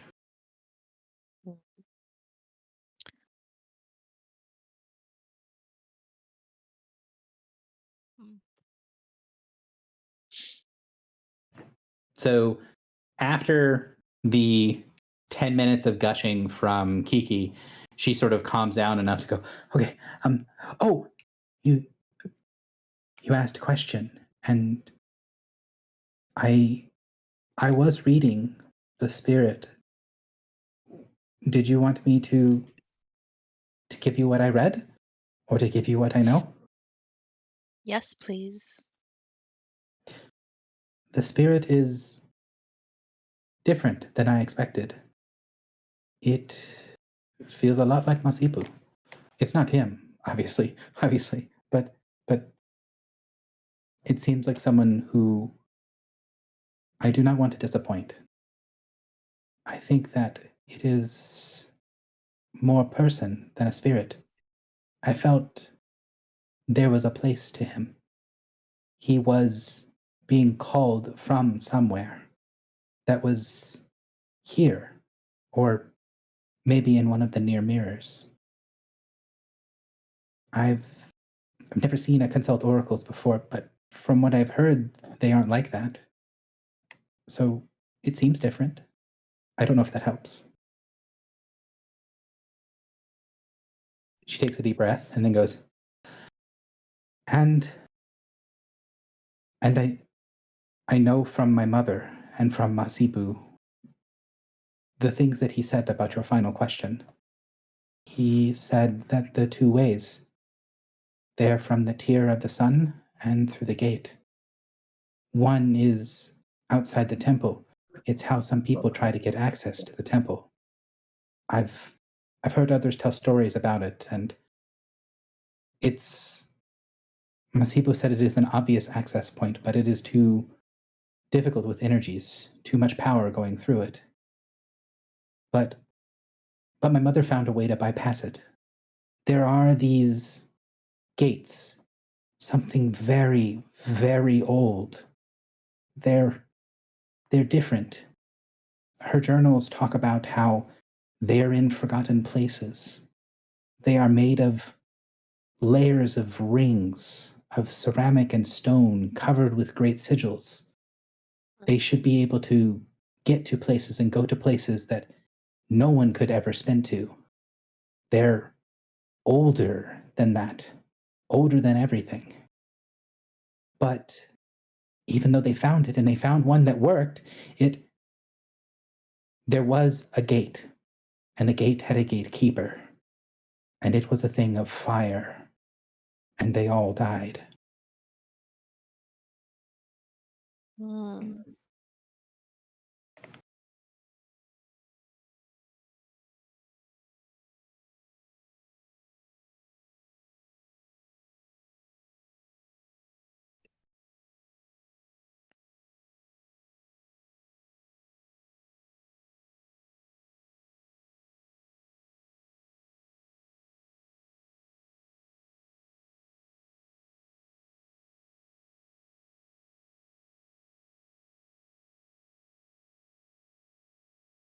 You can see that, like, after the long pause, like, Kiki finally looks up and is like, was that helpful? It was. Do you have your mother's journals? Does she have any drawings of the gate? Masibo kept them locked away. He only let me read them if I was being supervised. I got to see them a couple of times, but I didn't want to risk taking them with me and getting caught. I see. Can I draw her a picture of the circles that we saw in Celestia and ask her if that's what these are? So you can draw her, or is reasonable to assume that your character would have in their own extensive notes, like, hey, let me go get my journal, Mhm. flip through. And then once you get there, she says, yes, it's not the exact same, but those circles, the rings around the centerpiece, that is what was in my mother's journal. But she saw these rings in a different mirror? They're in the temple. They're below the surface, deep enough that it is still hot, but the energies of the surface can't reach all the way down. They didn't, they sent through tests first. Things didn't burn immediately, but when they went through, there was something there, something that spoke to them. Masibu thinks that the gatekeeper needed a password, a phrase, something to bypass, but we didn't know what it was, and she shrugs. And then they all died. Everyone but Masibu.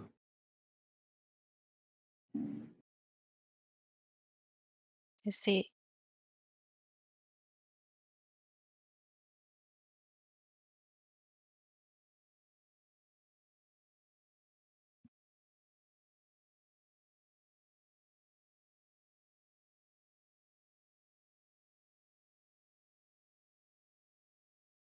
So, what to next?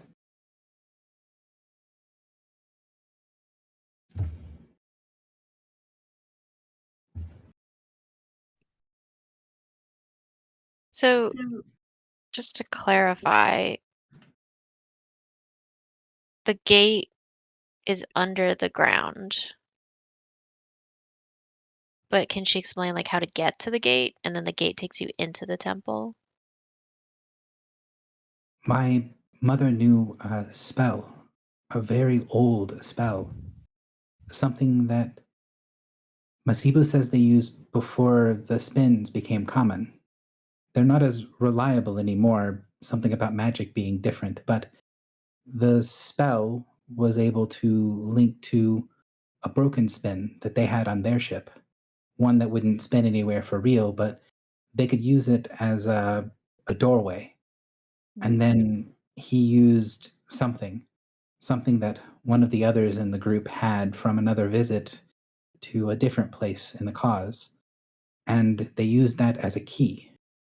They found the connection and were so excited that after they found out they wouldn't die going through, everyone but Masibu went through. And the only people to make it back out alive were my mother, but she died from her injuries after.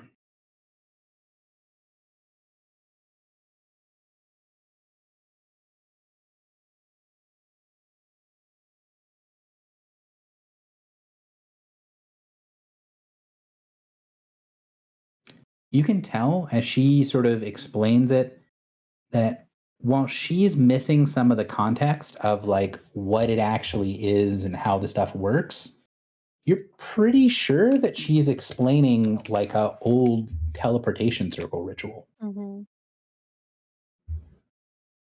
But like, don't you need to know the like signature of the portal to be able to link them? Mm-hmm. And that's what she says. Someone else on the trip had something that let them connect with the circle, Okay.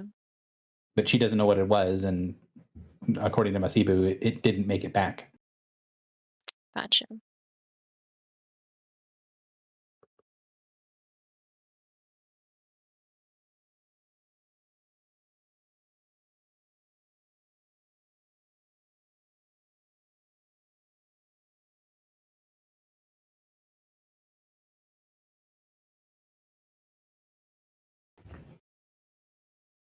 So mechanically, you're able to figure out that, assuming you can find how to get it connected, you would need to cast Link Portal on one of the two circles on your ship to be able to get to this gate of fire that she describes.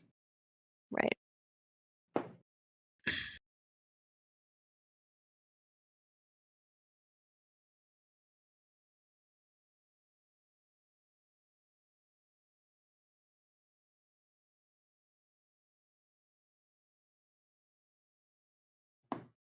So what do you want to do? I haven't heard from Josh in a minute. So Morin, what is Morin thinking about all this? Well, I don't know how urgent it is, but I think it would be interesting to figure out why it is that Captain Crom got so angry hearing about the queens. But I feel like maybe we should head down to the temple.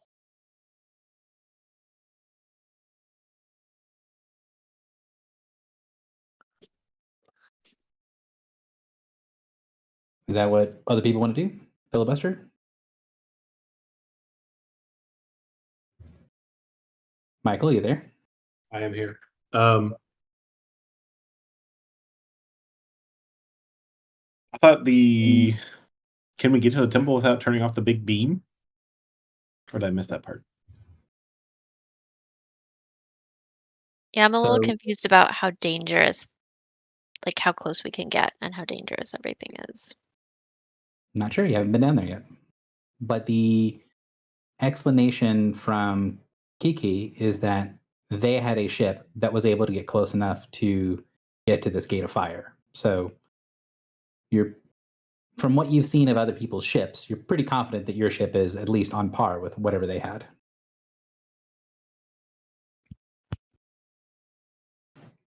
But they had an extra piece, and you're not sure what that extra piece was to be able to create the link.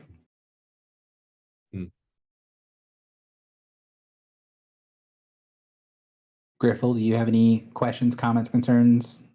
I'm so lost right now. Like, I have no context for any of this. I Cool. can't. Well, that's good. I mean, that's worth talking about then. Like, if one of my players feels like they don't have any context for what's going on, it is very important that we go over that context. So, as far as I understand, this is what I understand so far. There is a glyph that will open up the next bore for us to get closer to like Mother, right? Correct. To where Mother is. Yep. And the glyph, similar to the one that we found at Tantarus, is in this temple, but we're on a space station, and the temple is not where the space station is, right? Correct. Okay, it's on the planet, right? Yep. You're on a space station that's in high orbit of a planet. You'd have to go to the planet.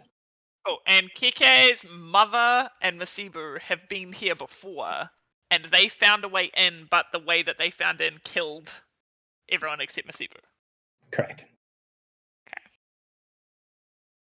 And from listening to Yoral's questions and the Oracle's answers aboard the ship, Kiki basically said, I understand the Oracle said there are these two ways, and I know what both of those ways are. And that's where she gave you the context of. Okay. And could you please repeat what both of those ways are? So the Oracle said one way is through a ring of fire. The gate of fire, and the other way is Gate of through the fire. tear of the sun. Okay. And the gate of fire is the one that she said her parents, or like her previous expedition used, right? Correct. And one drew something for her, and she said, "I recognize that." What did you draw for her? So when we were in Celestia, we used these like what she described, like these giant stone circles that had glyphs all over them that had to be like rotated in a certain position to get back to the prime. And it seemed Okay. like we were in like almost like a transit hub, like an ancient civilization's transit hub. Like you could get to any plane using these giant. Yeah, that. Thank you, Gary. No worries. What is it? Oh, you put something. This is Ah, the map of where we were in Celestia. okay. And so is this the? Oh yeah, there we go. Okay, so there's all these symbols. And do all of those rings rotate, I presume? Yes, but a lot of them were stuck. I mean, this was like super ancient. This is where we met Thyssariel. Okay. And so this is the thing that you drew for her, and she said, yeah, it looks like that. So this, like, we're presuming that this gate of fire or this ring of fire is like another one of these, yeah? Yes, Okay. like same civilization maybe. Okay. And what was the other way that she said she knew how to get in? The tear of the sun. Tear of the sun. And what did she say about that? She didn't.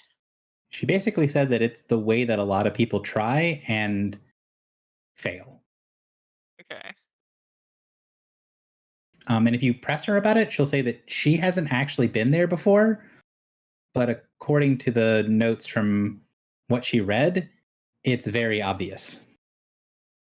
So like she doesn't know what it is, but the context that she got from Masibu and from her mother's journal was that you know it when you see it. So she doesn't know what it is, but she knows she'll know it when she sees it. Yeah. Okay. And it's something she doesn't know a ton about because that was not the way they decided to get in.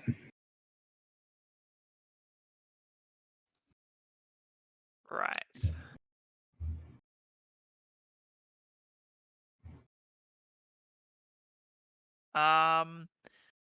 Okay, so can When you're ready, there's one extra small bit of context from you missing the start of session that I do want to go over, but I don't want to interrupt you if you have more questions. so I think like my only other question that I have right now is just like, if we're gonna try and go to this place, right? And so this is this ring of fire is presumably like another like transport hub or like thingo, right? The So Oracle like, called it. does she know where it is? She knows that it's on the surface, far enough below the surface of the planet that it's not instantly deadly from the surface being so hot that it'll just kill you immediately. Right. Do we have to have like the coordinates of the thing to get there? Yeah. So that's something that Kiki's mother had, but we don't. So we can't even get to the Gate of Fire.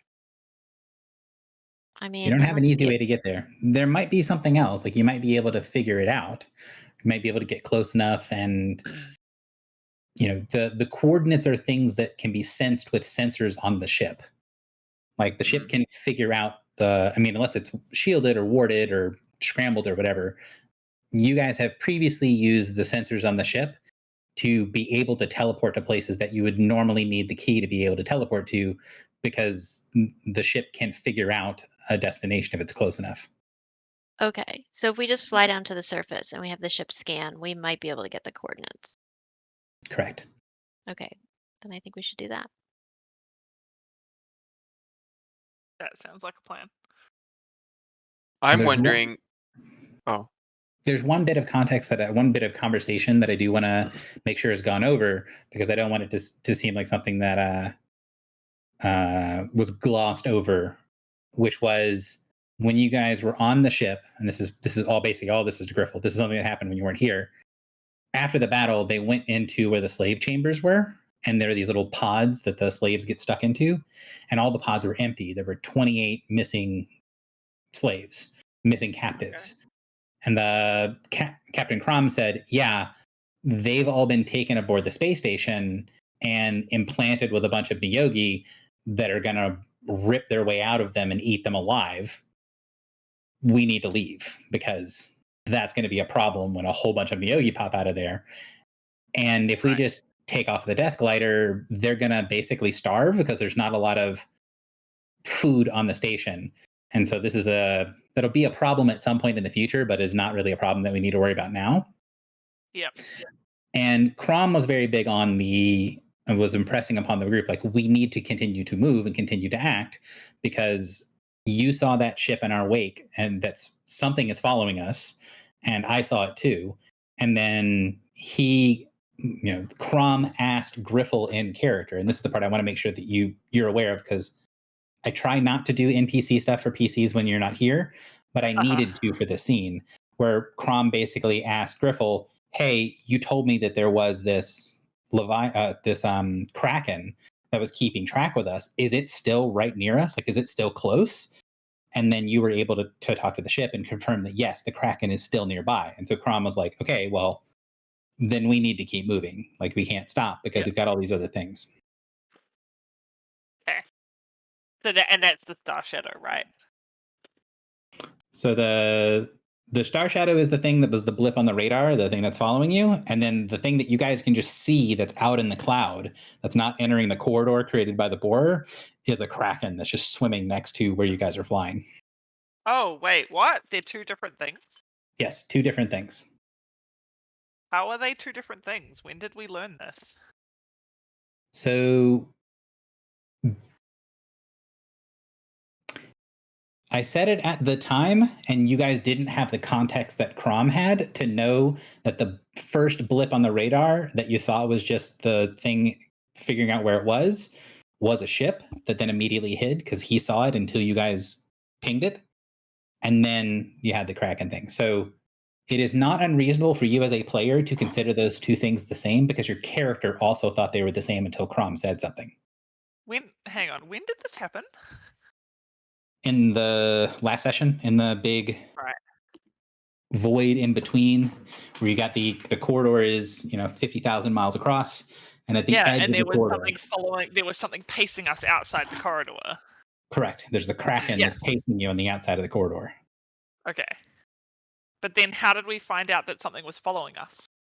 So that same time, when you were finding the Kraken that was keeping pace with you, you pinged something in the corridor while you were trying to set up your sensors. And you, as the player and character, I said it and I don't think you realized it, which is fine because I don't think your character would have figured it out either. But it was something that Crom had found out that you guys were being followed.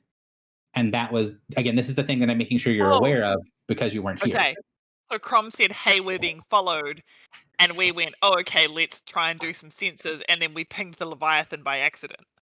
Other way around. So Oh. he knew that you were that we were being followed, and then you pinged them. But the way that you pinged the person following you, then they cloaked, so he couldn't see them either. So he sensed them, but he was stealthy enough about it that he didn't get seen back. And then you pinged them. They recognized that someone was looking at them, and then they cloaked. Right. And then you found the Kraken, which he didn't see. He couldn't see the Kraken. His sensors aren't that good. Okay. Okay. I think I've got it. And no, I didn't pick up that those were separate instances of a thing. Cool. Again, it's one of those things that, like, it is a reasonable misunderstanding for both player and character to have, but because you weren't here, I want to make sure that it's clear that an NPC cleared up that those were two separate things. Yeah. I'm now reading through the conversation.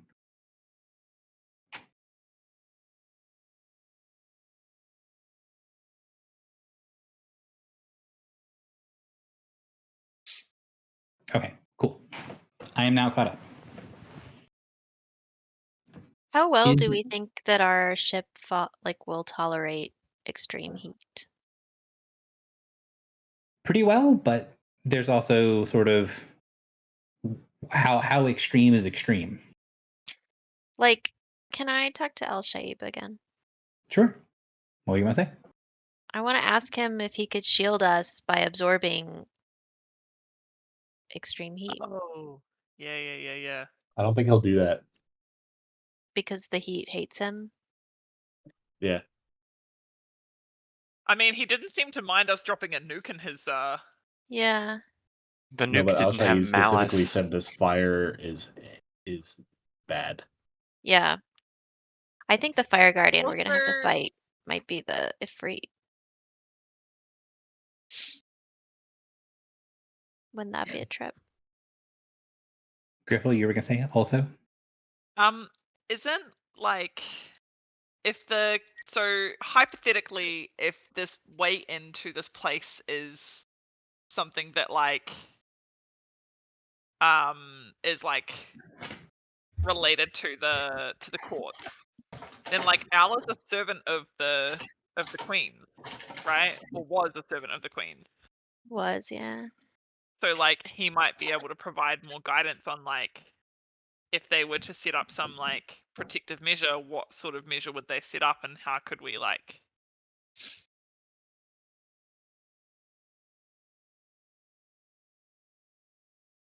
I guess I'm making the assumption that it was like something deliberately set up by the queens and not just like an unrelated. But I can't think why like if they knew like okay this is the map to like to Mother, Hmm. like why would that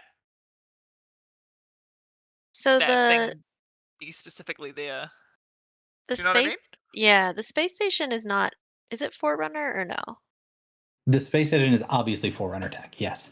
Okay, so the Forerunner, I mean, I think they're anti-summer, so it would maybe make sense that they're trying to like Keep it away. destroy it or make it impassable. Yeah.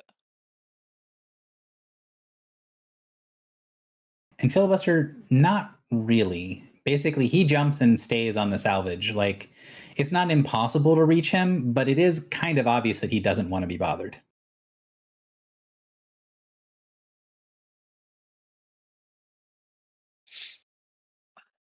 Which is more or less opposite from everything that you've experienced with him thus far. Yes, so I said Al-Shaib could be talked to. One said that she was going to, and then I think her and Morin people had a side conversation, so I don't know if she ever actually said anything to him. I didn't, but I would ask him if he could bolster our shields against heat so that we could approach the planet. I appreciate you think I am able to do all things, but this is a malice that is not only heat. There are other things here. A piece of a hatred of old stars. It is not something that I can easily counter. Were you to ask appropriately, I might not be able to do it for very long. Duly noted. Meaning if you were to order him to do it, Hmm. right? He's really gunning for that lately. It's well, because have you used 2? No, What? 1. 1. Okay, he really wants you to. I think we know after the 3rd one I get killed, right? That is the common story. Like that's the legend that everyone knows. Hmm. Also, I think this time he was specifically telling you not to do that because even if you did, he doesn't think he could do it very well. Yeah. So I think this was actually him being like, "No, don't even try." Hmm.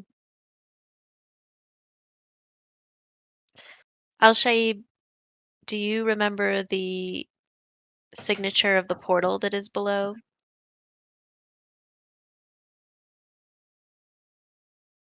I had one who had my name that knew the way, Boro.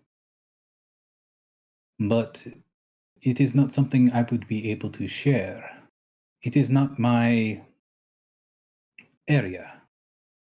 There is respect among certain creatures of certain ages, and I would not step on the toes of the gatekeeper lightly.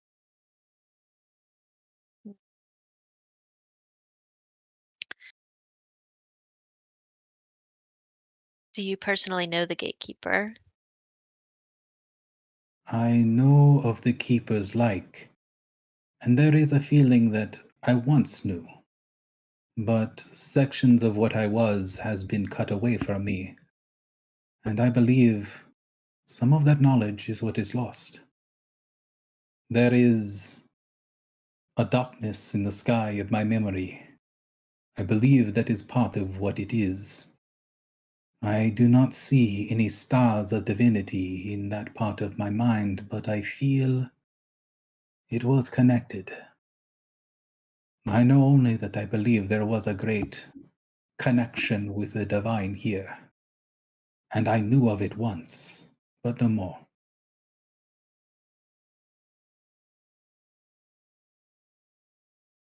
Thank you.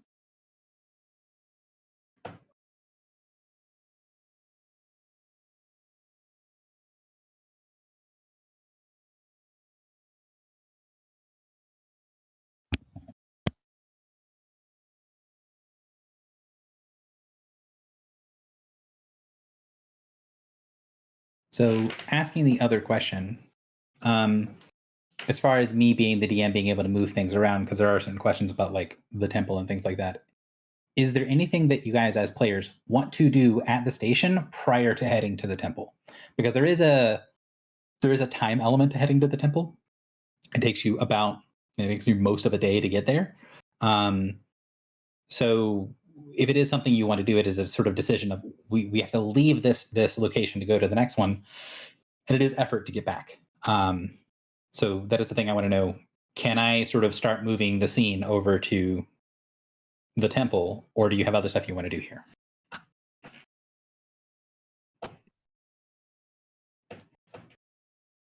I also have a question I want to ask Al, but then I'm good. Well, answer my question first. Philly, do you have anything you need to do at the station still? No. One. No. Drock. No. Morin. Nope. Griffle. No. Okay. You guys begin flying. You head off, set a course for the surface, flying alongside this huge beam of energy. Is Crom and his ship coming with or not? They are not. They are staying here to salvage the glider. He will say that he will come Like he's going to follow you, but they are not going to be leaving immediately.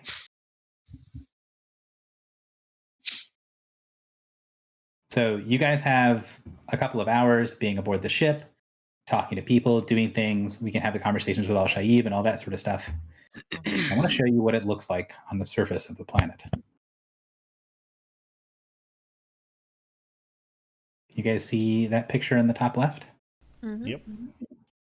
So at the end of this massive beam of energy, it focuses more as you go. While the column of energy is getting smaller, the rate at which it gets smaller is pretty minute, and you don't notice it for a very long time. It's kind of hard to tell that it is smaller unless you kind of look at the beginning and the end. You kind of know how big it is at the station and how big it is on the surface. When you get to the surface of the planet, however, you can see the beam ends in a crater, and that crater is filled with a massive lake of molten metal. And you can see that in the center of that lake, there is something that looks like a teardrop shaped diamond spire sticking out of the lake of molten metal. And you can see that it's the top of a structure, that there is something below it, but this little teardrop shape on the top looks like it's sort of the top crenellation on the top of a tower or something like that. It looks decorative on top of something else. And the entire area, the entire cratered area, while it is about 50 miles across, 5 miles across at the top, it's only about a mile across here. And there is just this incredible energy that you can see even with the naked eye in the pretty low atmosphere of the surface of the planet. You can see the heat radiating around this massive lake of molten metal.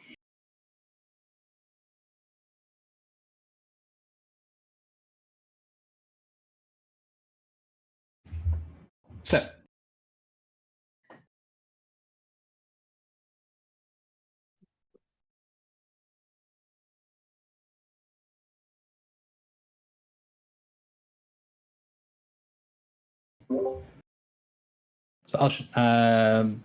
Filibuster had something they wanted to ask Al-Shaib.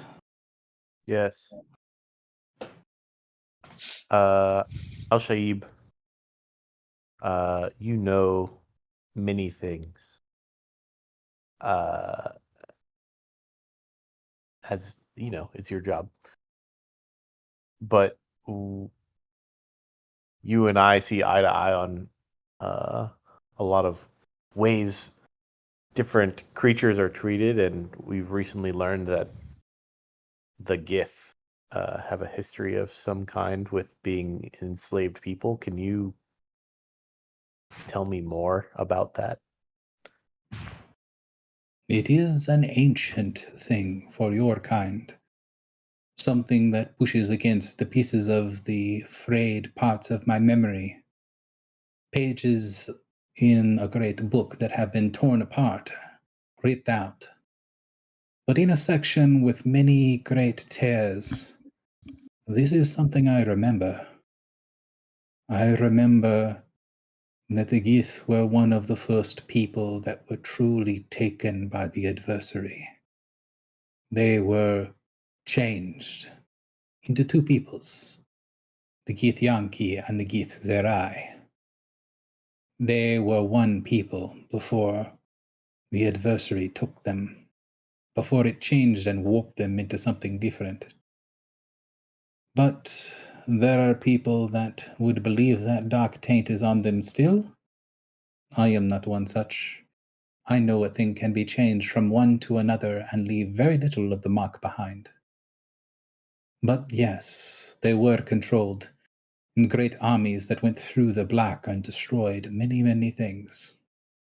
There are ancient things that remember them with a little bit less hesitation than they remember what it means to be ancient and be goblin.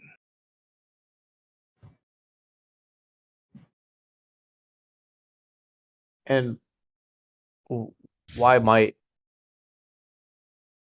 a Githyanki cringe at the hearing about the Queens of Summer? This is something I do not know. The Gith are mortal, just as many such. They should not know more of the queens than the other mortals do. You were very ignorant when first you found out. So should they be, unless they have prior knowledge. If this is a thing they could speak with me about, then I could get better answers for you. But I think that one is avoiding me. Maybe you shouldn't have cooked his friends. It is difficult. Even were I at the height of my power and knowledge, there were times I forgot the frailty of mortals, and the curse is a powerful thing. I think of how it strengthened me, and did not think of how it weakened mortal kind. It seems even the wisest among us still learn. To not learn is to die, and I am immortal.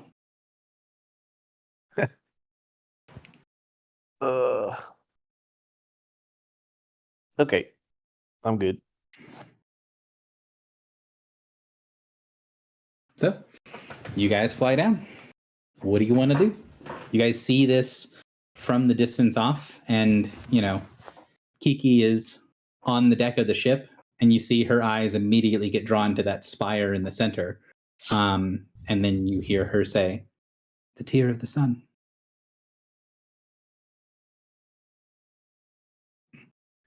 A little on the nose, isn't it?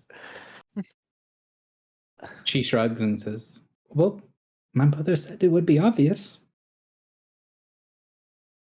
Can Griffle scan for the portal? Sure can. Griffle, you want to hook me up with one of those dungeoneering checks? Surely, sir. Where is my character? Oh, I need to drag me out, don't I? Yup. Oop. Gosh. Skill check dungeoneering. Okay. 29, not bad. So with a 29, it takes you probably 30 minutes for the ship to kind of lock on to really anything. There's a lot of time that you have to spend sort of constantly recalibrating the sensors, because even though you're not looking for heat, there's so much heat on the surface. It is so insanely hot on the surface that a lot of other sensors just get messed up by being in close proximity to that level of heat. So it takes you quite a while to sort of calibrate the system to ignore the surface of the planet. Hang on, let's see if I can look it up.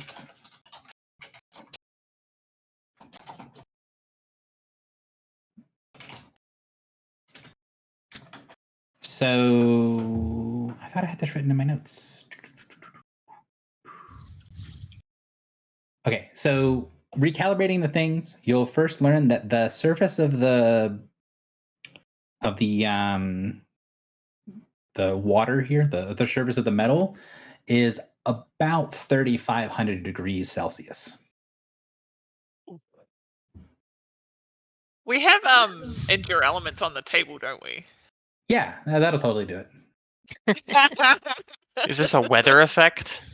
Yeah. Not a Yeah. weather Weather for this planet. So it is insanely hot. And then after recalibrating the sensors, again, taking about 30 minutes to do it, you're able to pick up on that there is something down below that shows magical signatures, that shows like it is a spin disk location. And then after you've found it, it only takes the ship a couple of minutes to sort of figure out that it isn't warded. It's just below the surface by a decent amount. And it's at the edge of your senses. Basically, in order to see it, you have to aim the ship at an angle to look down and sort of across the beam. So sort of think of like where you are now. The only way that you can see it is to be where your token is. and then look kind of at an angle through the big molten lake to the spot on the other side, because your sensors penetrate through liquid much better than through solid. So once you can find the correct spot to park the ship, you can look through the beam, look through the molten metal, and see that there is something there to connect to. You're pretty certain the spin disk isn't going to normally work with this, but you think that there, according to one, there's some other sort of system to get through here that's not just using a spin disk. Yeah, I can cast linked portal. Is that what you want to do? I think so. We're here. So,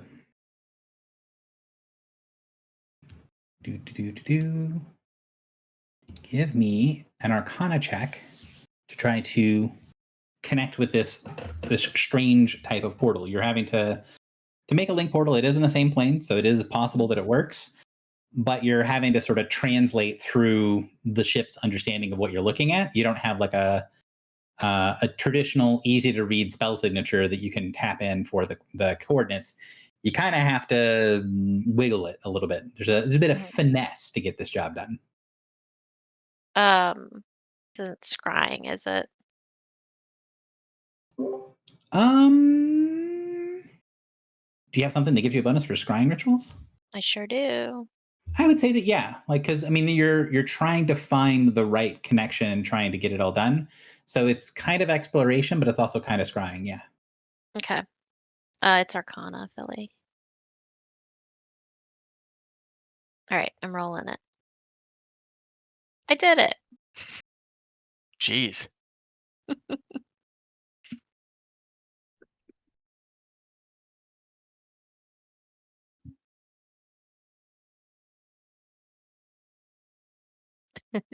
Awesome. 47 assist. So the portal pops open, and you get this sort of orangish red outline. The portal itself, connected to your linked portal inside of the ship, is warm, and there is a sort of a dry heat coming out of the portal. It's not to the point of being painful, but it is noticeably warmer than in here. So if it's, I'm bad at Celsius, but if it's, say, 70 degrees Fahrenheit on the ship, it's like 120, 130 on the other side of the portal. So what's Maybe that we like? should What's that, cast like Endure 45? Element. 40, between 45 and 50 on the other side of the portal? Celsius? Yeah, that's hot. Is it a weather effect? It is not a weather effect.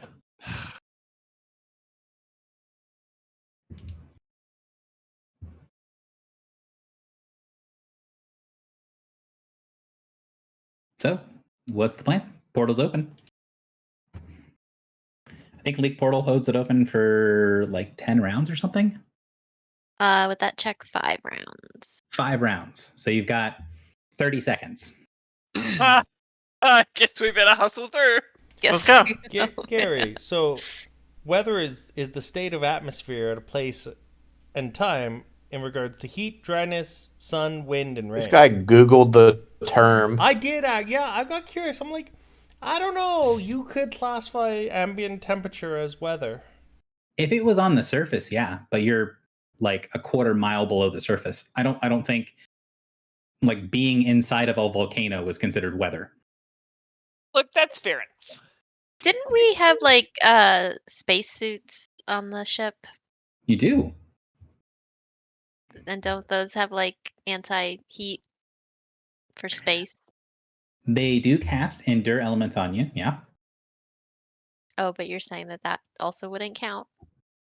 Oh no, Endure Elements will totally work for going through this portal. I mean, Endure Elements isn't going to work to go through the beam of doom that's melting metal.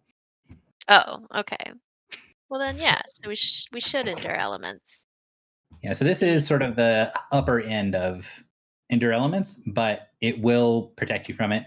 You are going to have to basically close the portal and reopen it in order to do it. But yeah, so like you open the portal, it works. you take some time and put on suits and endure elements and all that sort of stuff, and then open it back up? Sure. Okay. Is everybody going to hop through, or are you? Because the way that Kiki described it is they sent through stuff first, and then afterwards went through as a group, and then almost everybody died. So one, she's not coming with you, and two, what are you going to do anything or take any precautions or do anything else other than just open the portal back up? We've got our endure elements, hop through the portal. Nah, we're good, right? We're fine. I think we're good. We had a I'm short going rest, to right? use my spear to push Filibuster into the portal, and Just if in it case. does kill him, When you get points. I mean, gotta take your benefits where you can get them. Why does, it's because Griffel's in the same place. Hang on. So you head through and find yourselves here.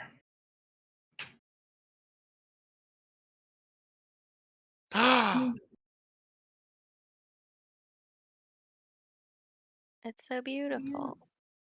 it looks so familiar. So all around you, one, it's very hot, but it's also a dry heat. So it's like being in a very hot desert. There isn't any sun that you can see. The area is dark and is lit slightly by the slowly spinning rings around you, that as you look at them, you can see big chunks of like stone and wear and tear. Like, it very much looks like the rings just started moving, that they haven't been moving for an eternity, right? Like, there's sections of the ring show very uneven wear and tear as they move, where it looks like, one arc of each of the rings had been in the ground for a long time and one had been outside, and the pieces that have been not in the ground are in much better shape. And so they have this very uneven wear look at them going around. You can see that in each direction, there are long pathways going off. The pathways have these like chest-high, not walls, but like rails on either side that go in all four directions. And while everything looks very old, nothing looks like it is especially broken. Everything looks like it's old and worn, but not old and destroyed. And as you guys step out and you look around, there are a couple of sort of charred things that are on the platform, that are on the edges of the platform around you. None of them are intelligible, but there is enough stuff here that you think this might be the remains of the previous adventuring group that came through here. The red light, most of it, like I said, is coming. About half of it's coming from the rings. About half of it is coming from to the down to the right. If you look at the map, off over here, there is a pretty decent slope going down, and you can see that it ends in lava, sort of off in the distance. So a lot of the red is from cracks and lava flows coming down, and you can see that there's ways to go either way. I'm going to put everyone into initiative order, if you would not mind. Gary, I recall at Celestia there was also four directions, but two of them were blocked off, or one had a spooky shadow area, and we were we're not going over there. Mm-hmm. Is that correct? Yes. Is there something similar happening here, or do all four seem valid? The basically every direction that you look, you can't see a great distance because the only light is below the platform that you're on, sort of shining up from a distance.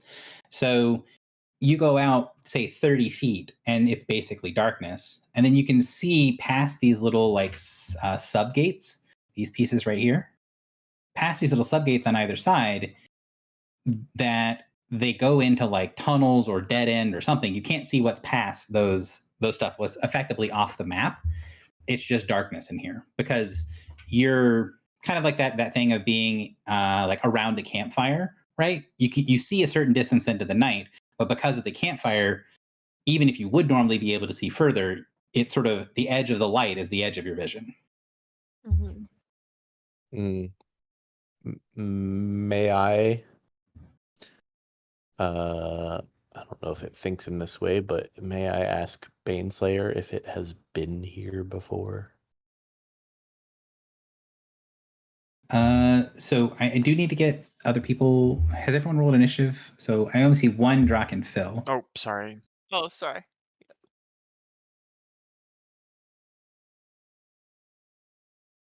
It's not super big that everyone's needs to have a thing, because again, this is exploration, so it's in reverse order and all that sort of stuff. I just want to make sure that people don't get skipped because this is somewhat timed. So Filibuster, if you want to ask Baneslayer, this is a situation where you can definitely ask it, but I'm gonna probably ask you a check to kind of get something, because it is giving you some sort of feedback. But I would say something like an insight or a religion check to try to figure out what you're getting from it.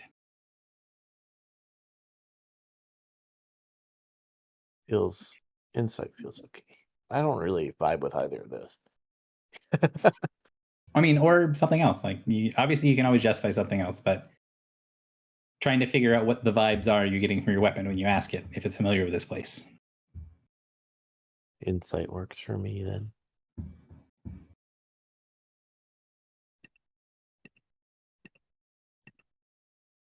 $35. There is this weird sense that you're getting from Baneslayer that you haven't really felt before. And when you're kind of thinking about trying to translate it into like how a people think, you're kind of getting the feeling of like Baneslayer is expecting hospitality. Like what it's feeling from its surrounding is it expects someone to step out and give them a drink and start chatting. It's a relaxed feeling, but it's a relaxed feeling with a certain amount of expectation. Well, and we did know that in Celestia, or I guess we didn't know, but we felt like it was like a nexus of like all the old civilizations. I thought it was like Mount Olympus. Yeah. Ooh. So the gate that you were on was sort of in this side section, and then you had to leave there, and there was a little like receiving area, and then you walked across the bridge to get into Celestia proper.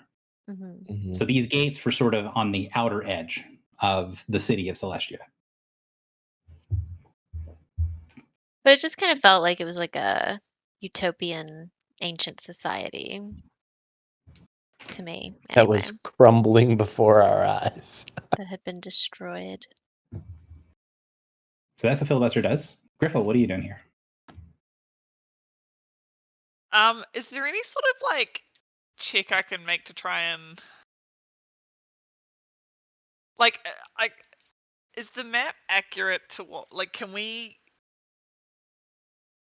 are there, there's paths, okay, all right, so there's paths north and south, right? North, south, east, west. Yeah, you're at a junction. There are? You're at a junction, a four-way junction, and at the end of the four-way junctions, there's darkness. But between you and the darkness, there is a secondary-looking like gate, like a doorway almost, that is closer on the east-west side and further away on the north-south side. Okay. So I kind of wanna.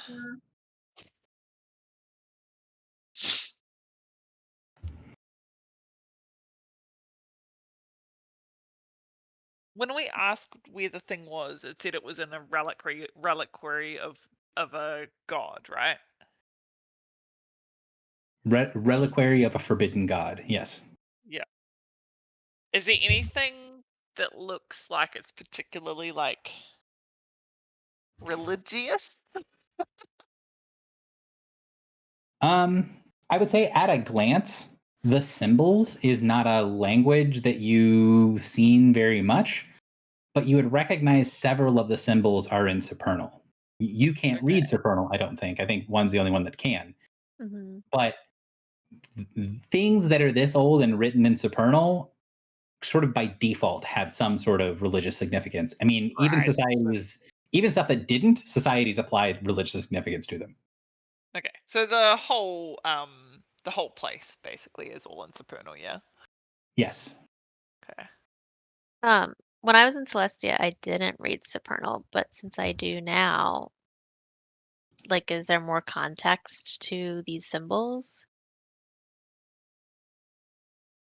So looking at the symbols and kind of,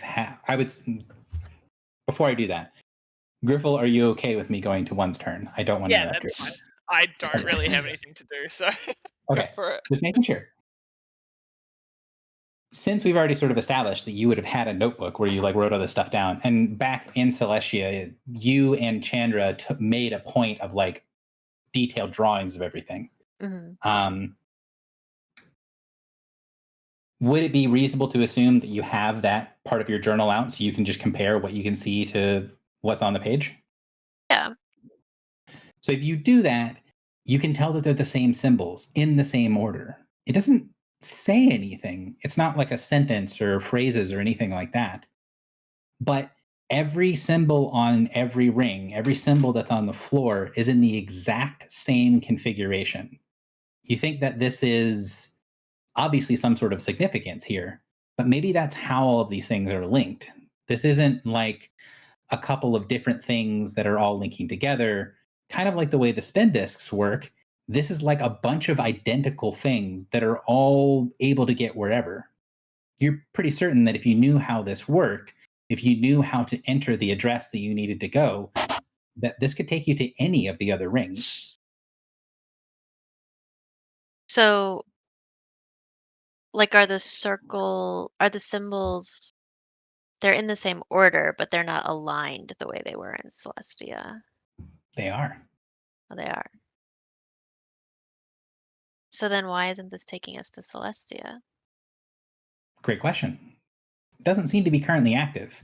You remember that there were pieces in the center of the console that you had to activate in order for the thing in Celestia to work. And you had to have a thing that, well, basically told it where to go. You can see that center console here. It's not nearly as degraded as the one in Celestia. It looks like it's more or less intact. It's the very center of the platform. Do you remember how you activated the gate and got away from Celestia? If you don't, that's fine. It's been like 3 years. Didn't we use the bone rods? You did.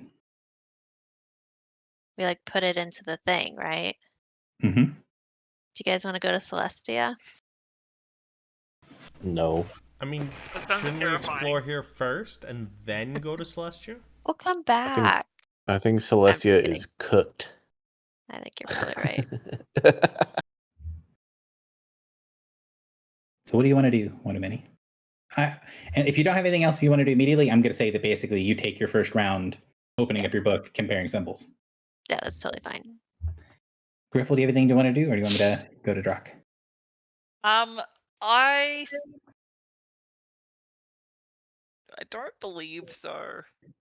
Okay.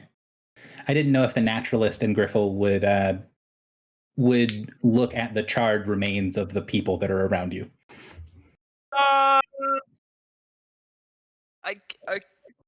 It feels kind of disrespectful, but I guess yeah. Okay, yeah. I think I would probably do a heal check to see, like, yeah. I'd like to try and do a heal check to ascertain. I know it's probably obvious, but like how they died, and like if there's anything around us that seems like it would cause that, because we're not immediately burning up. So Okay. So the body that's kind of closest to where I somewhat randomly put you on the Mord is pretty much completely ash. And there isn't even like bone that you can tell, which is very very non-helpful, and it was because there was a worry that like, oh, are all the bodies going to be like this? But when you move to the second body, you can see that there are bones. There is sort of a charring there, and you can tell that it was obviously killed by some sort of heat, but the heat is very uneven. The body is kind of crouched to one side, and while the whole thing is burned, one side of it is significantly more blackened than the other, and it looks like it came from over here. So came from the left side a little bit, and you see the thing is kind of crouched up. And as you go around, the way that these people died is pretty much all obvious and expected, except for one. There's one person that is near the middle of the platform, that is on the south side of the platform, that only has about half of their body here. They look like half of their body is here and very burned, and the other half is just missing. And there's a perfectly clean line where it looks like they were very finely cut in half. Gross. What the hell? Since your heal check was so great, I would say you've seen what happens if people try to go through portals as they're falling apart. This. Ew, they were falling apart? The portal was. So the portal shut when he was part of the way through it. Oh.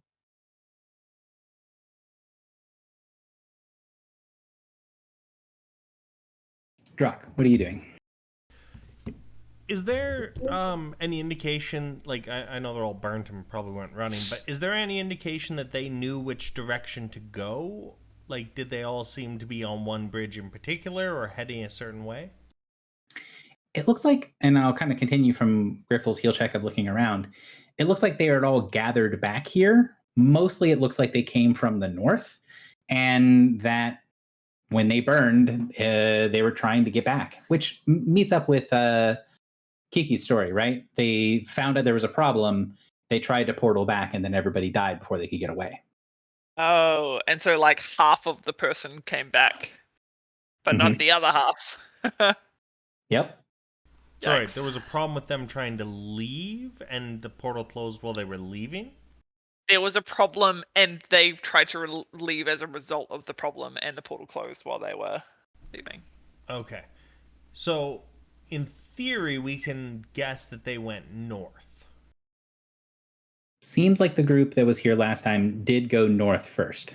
Which is consistent with Celestia as well, if I recall. I thought Celestium was east. Yeah, so north and west were the dead end, quote unquote dead ends in Celestia.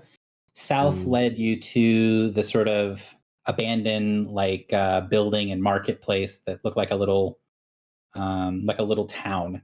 And then to the right is what led you to the base of the thing that led up to the bridge.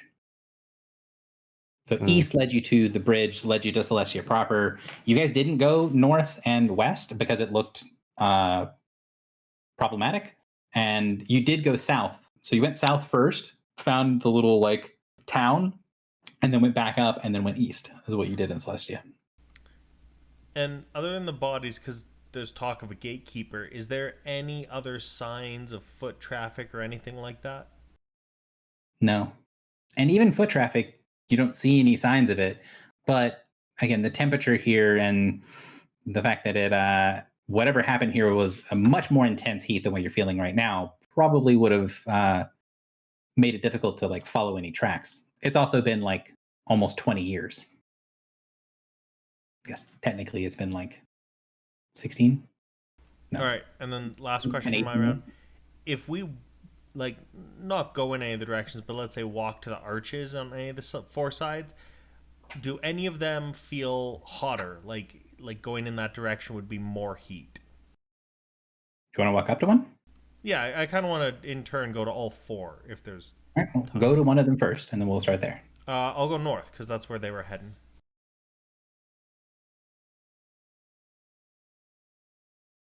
Okay, move your token. Goodbye, Drock. Bye, nice knowing you. So as you approach the secondary sort of doorway or the archway, you can see sigils start to light up in Supernal on the door. And as you get closer, you can see that this little shimmering orange field appears between the archway. You are not sure, but it does look like some of the things you've seen that are like barriers, like magic, the edge of a magic circle. It's not any hotter here. What would you do when you see that little kind of glimmering barrier? If it's in Supernal, I'd wait till someone who can read it. I'd want to go investigate if all 4 have that same effect. Okay. So which one would you go to second? Probably east. So as you approach it, the same thing. And while you can't read the language, it is it's not hard to recognize this exact same set of symbols, right? Like if you see a bunch of symbols in a language you don't recognize, and then you see another page that has all the same symbols in all the same order, it's kind of easy to see like, okay, this is the same thing I'm seeing twice, even though you don't know what it says. I mean, I could take a glance and see if I could. That's definitely going to be what's happening here in just a second. Okay.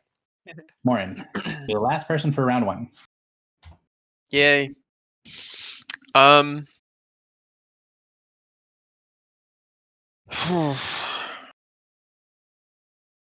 I don't recognize any of the symbols here. And 3 members of our party were in an identical location previously. It wasn't fiery, but same stone construct.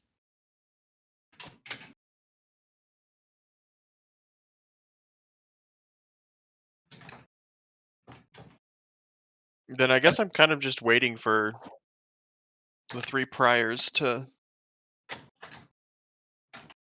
change the situation.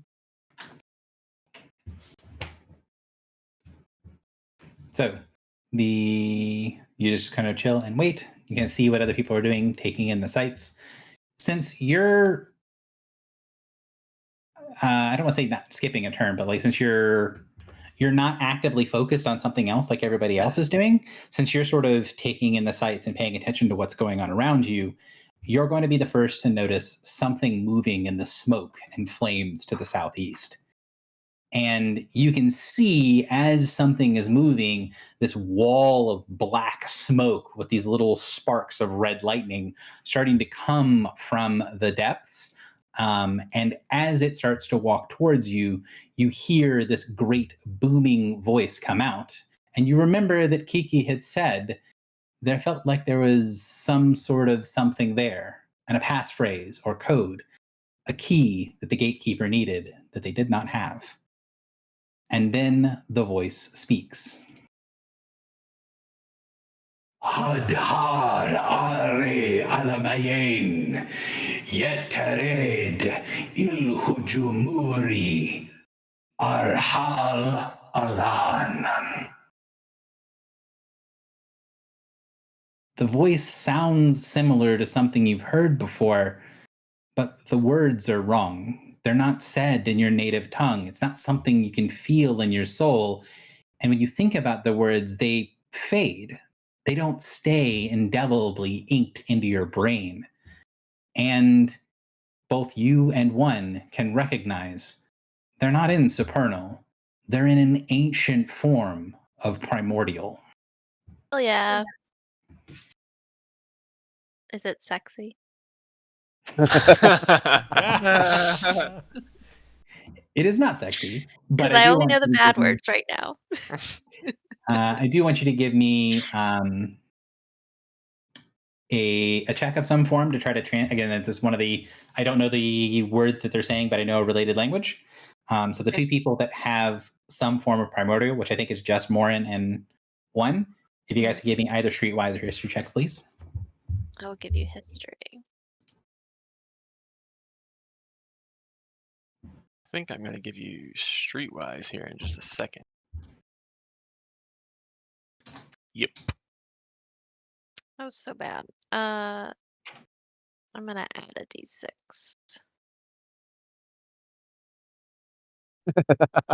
I'm gonna add 5. Good so job, 26. Drock. Good job.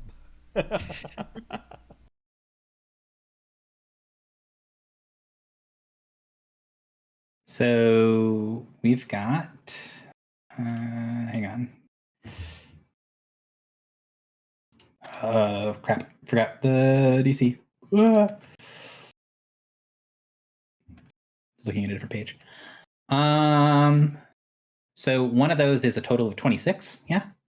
26. So Morin, you don't recognize anything that's being said. Like it's too old for you to get a connection to.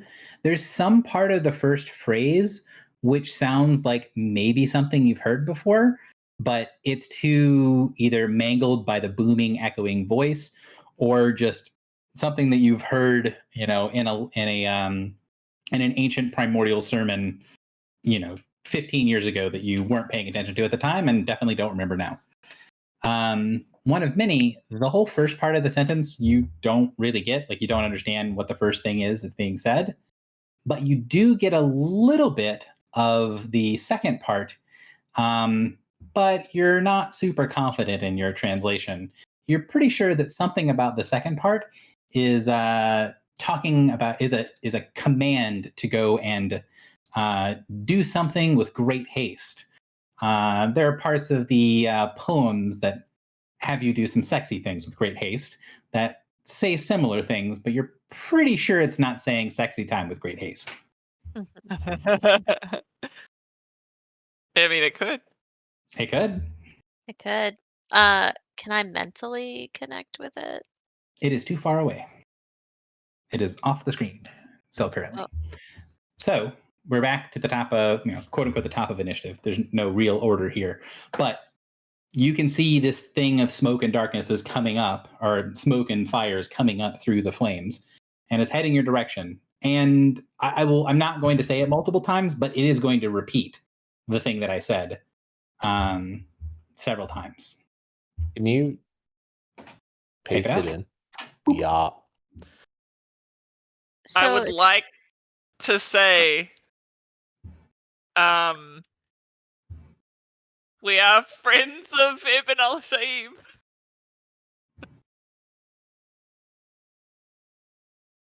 I say we present our rods and say we Sexy time indeed. we conduct ourselves with the authority of Zlakthuriel. good idea. Again, you're Sorry. not helping your situation. Wouldn't this be Clotho or like Lakesin domain, not Zlakthuriel and Al? I think it's more than likely just How's a my different my angel. spear feeling about this location and or the entity walking towards us? Hatred for both. Yeah, so this is something divine. It's angelic, yeah.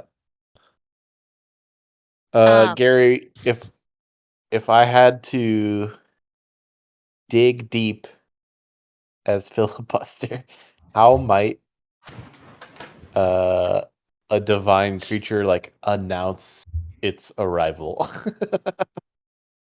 Could this reasonably be something like listen and tremble? You know that, yeah, there is the only divine creature that you've had any experience with has had a statement that it says all 3 times that it's wanted to get somebody's attention to say that it's there. mhm. Yeah, but that's when it's being aggressive. I'm more so wanting to be like, hey, I popped in for a drink. Do you know what other modes it has other than being aggressive thus far? No. It has 0 modes. So, yes. So the way that you know is it being aggressive. You're not sure exactly what that would translate to in this situation, but I'm up for creativity. Okay. This is gonna sound so dumb.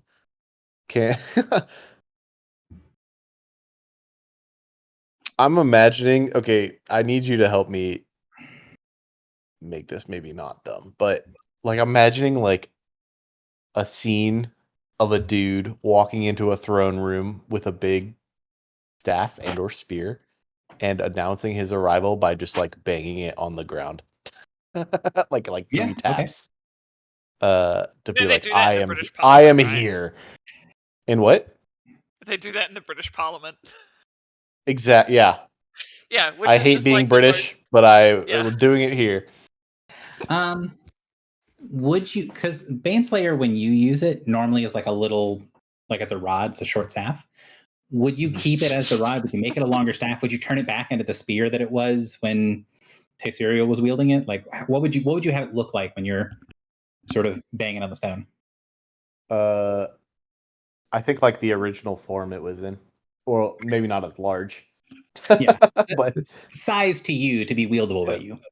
yeah, but like Okay. yeah, tapping it on the Stand where you ground. would like to stand, and then announce your presence. In the middle. I'll stand in the middle. Oh, I can't really stand in the middle on this grid, but if I were, I would say that you would. and then know do enough to you know need you like should- words? If you want them, you can, or you can give me some sort of check. I understand what you're going for. Oh, okay. I would also say your what- character knows enough to not smash your staff on the teleportation part of the device. What check do you think is appropriate? That's a question for you. Like, what are you trying to do here? Like, diplomacy would be a thing that could function. You could try to do, religion. I could also see that as well. It sort of it is. I'm very much leaving this up to you because you're not doing something that's easily writ upon the rules. It kind of feels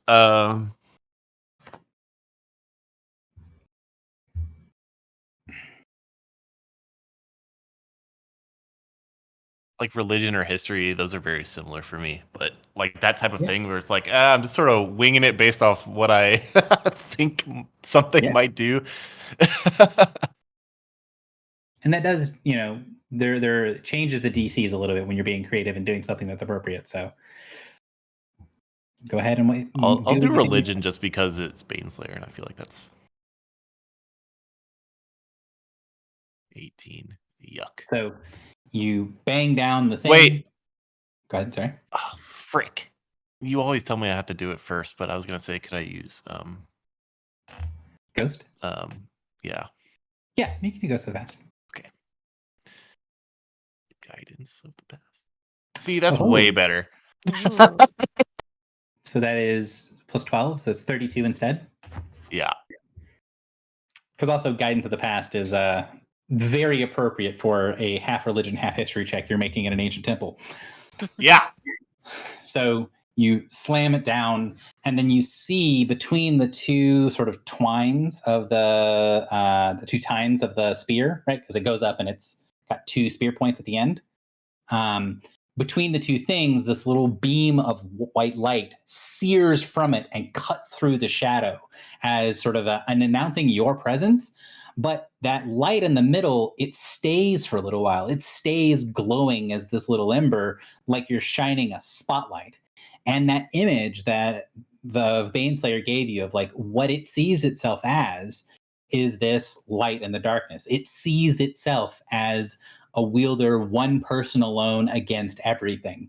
And basically standing there and presenting yourself, you get this sensation of Baneslayer saying, yeah, this is how we do. And the beam of light goes out, pushes back the smoke, and you see something slowly lumbering towards you.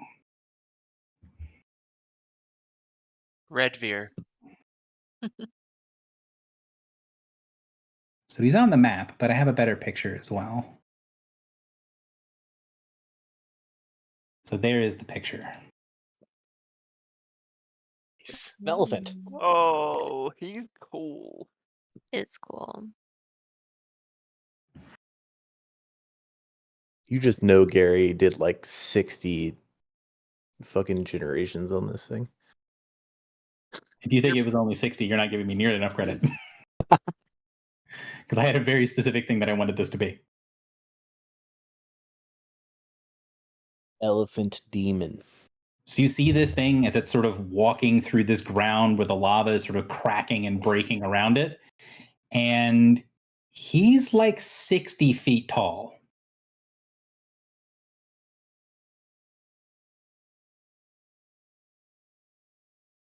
One of many. It's your turn. So you said that he keeps repeating his phrase. So I think I would just try to like dial in and like write it down and like try to puzzle it out, see if I could get any more through like the repetition. Okay. Can I assist with that? Yeah. Do I just roll again? Yeah. That would be history streetwise again.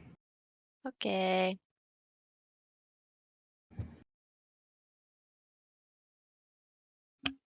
Still so bad. Do you want to do your assist, Maureen?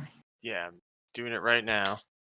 So I'm not going to have it take your turn to assist, but like you can do, the other person can also. Why didn't you Assist. roll? I did roll. Did you? He rolled really well. Hopefully, he doesn't roll badly, and you roll a 20 when it's your turn to assist him. Mm. I just did the DCs a minute ago. So a 25. You can get that the part that you sort of figured out beforehand, as like a command, you can see is a inverted join. So halutri is to join, and arhulutri is to force out. And so you can figure out that arhul or alhal is leave. So the second sentence is like leave now.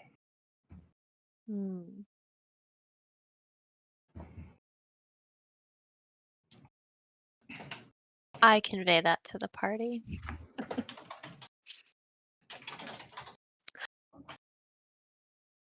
Oh, we've come so far. Griffle, you're up.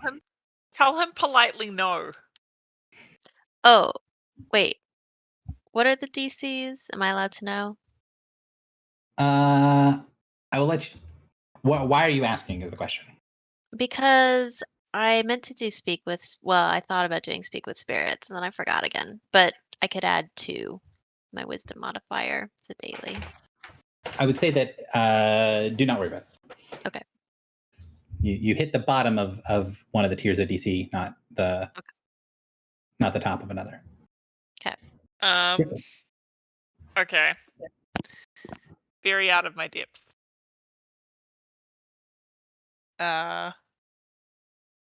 Your character's probably there too. Yeah. Well, so I don't speak or comprehend either of the languages. I don't have a ton of like, although I have divine stuff, I don't have any kind of like big divine association. And nor do I have any kind of like understanding of realistically any of this. So I don't think there's nothing here that's like I can really be useful for, except maybe assisting other people doing stuff. So what I would ask is, I know that Foxy feels like she's not really being useful to the challenge at the moment, but my question is Griffle, who's sort of going through right now this sort of struggle with faith, struggle with who she is after she's tossed away her holy symbol and trying to find herself. What is she like when she's in this situation where it's like there's all these other languages that she doesn't know, there's all this other context that she doesn't know, there's these people that are doing all of these things? Like, is that something that's going to make Griffle mad? Is she going to try to find her own way to get through it? Is this, like you said, you're just going to assist other people, but like, how does Griffle feel about being in that situation where it's like it's over her head and she doesn't even have the ability to read the context thing that everybody else is sort of translating on? And if you need time for an answer, I understand as well. But I mean, because this is a little bit of the thing I was talking about before, was like Griffle and her religion is going to be a thing I want to examine a little bit in the sessions ahead. okay. So if you feel like I'm putting you on the spot, it's because I am. Okay. But if you But need like a second, none of I think like none of this has like, so like what I like the words. The thing that I'm thinking right now, from like Griffle's perspective, I was like, oh, everything I believed in was a sham. I'm just gonna like process this for a few sessions, and then at some point I was like, nah, fuck this. Like, if this is all of what is like associated with like if this is what like all of this truly means, then I don't want to have a bar of it. And then like obviously threw my holy symbol away, and then kind of had a bit of a moment where I was like, how am I still doing like spiky magics? That doesn't make any sense. Maybe I just believe in myself a lot or something. Like Good question. it was something that I was just kind of like, this would be interesting to find out, but we have bigger fish to fry than like, I'm just glad that I haven't lost anything, right? Maybe we'll find out later. Which is kind of the philosophy of Griffle in this party, is like, well, I guess maybe we'll find out later. For now, let's focus on the big spooky scary thing. But like there isn't any, like, I have no idea. Like, yeah, Griffle is kind of sort of searching for something to believe in, and was like, oh, Bedmere seems pretty cool. Like his god's pretty, I guess, like if he's cool, then his god's probably pretty cool. Maybe if I could spend a bit of time and like talk to him about it, I might like, I might sort of consider, like, I'm shopping around right now, but because there don't seem to be any gods on offer, I'm kind of like, well, So when you have that thing, and this thing that kind of looks like some sort of angel walks out of a volcano at you, what do you do? If you're shopping around for a god and an elephant-headed angel titan walks out of a volcano yapping at you, what do you do? I mean, I don't know if there is an answer to that question, but that is what's currently happening. Nothing in particular, because the whole point is that like they have to prove, like, the whole point was that I gave my faith to something completely unworthy.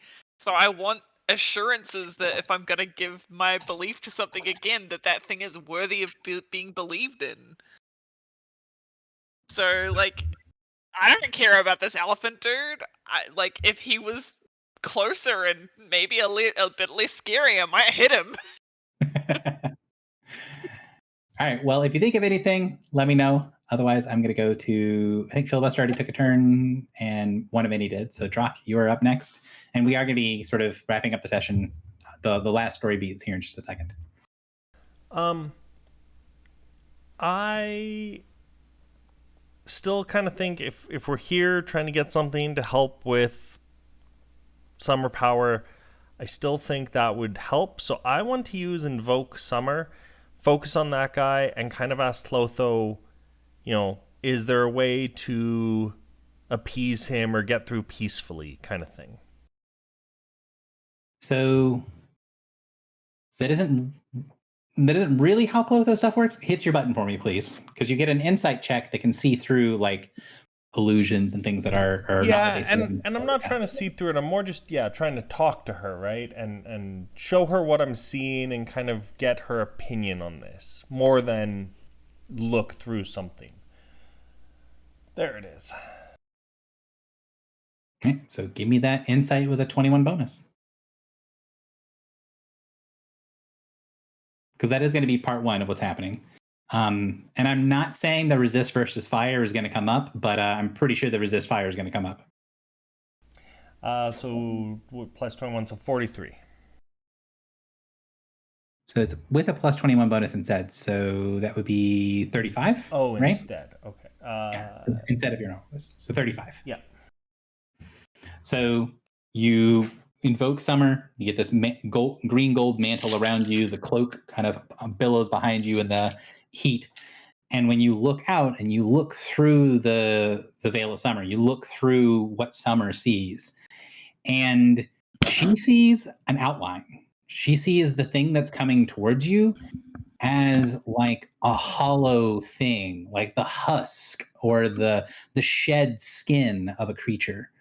It, from her perspective, through her eyes, she sees this as something that is huge and powerful, but hollow. And there is, from Clotho's perspective, this great sorrow that you feel. And then when you look at it, you hear Sally Maine's voice go, "Oh man, is that what Sweetie looks like without me?"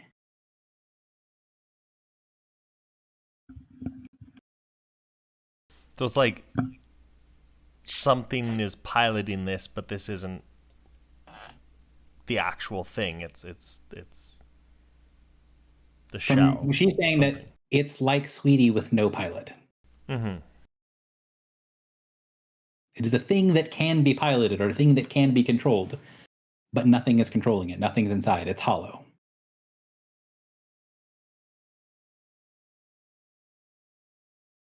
Interesting.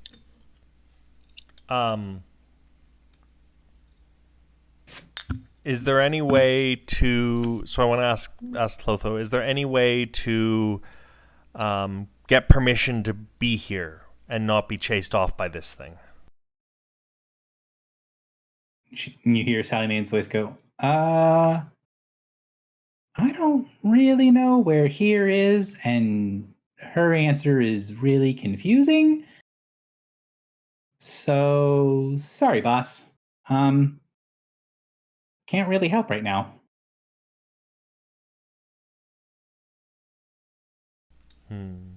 You get that Clotho might know. Sally Main doesn't have any idea what's going on and doesn't really know enough about what you guys are doing to be able to ask the right questions quickly enough to give you an answer before the connection fades. All good. So the connection will still be there next round. Basically, you'll be there at the beginning of session next time. You guys think of anything in the interim? Morin, last but not least, before we end session. I'm gonna make that streetwise check. Want to help me out? One. Sure.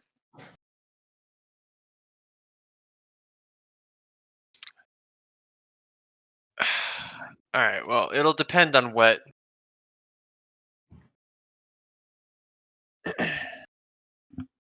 It'll depend on the result. Of course. Hilarious. Oh, As it should be. why are we like this? Do you have anything else to add to it or rerolls or anything like that? No, I do not. Okay. So, pasting the previous thing. Wait. +7 +7. That's not right. Is it? It is right. It is right.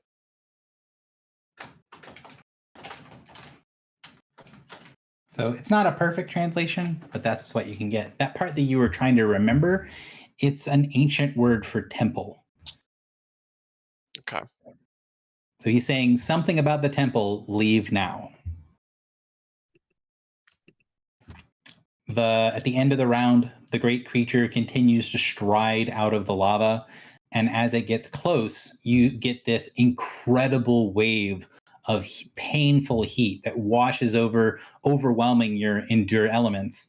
And you see the creature as it looks towards each of you in turn, and then shakes its head, says its statement one more time, then lifts that great torch into the air and summons a wall of lava forward to wash across everything in front of him. This will be rolling for initiative. Oh, it doesn't show. We should have gone to Celestia. That doesn't seem very good.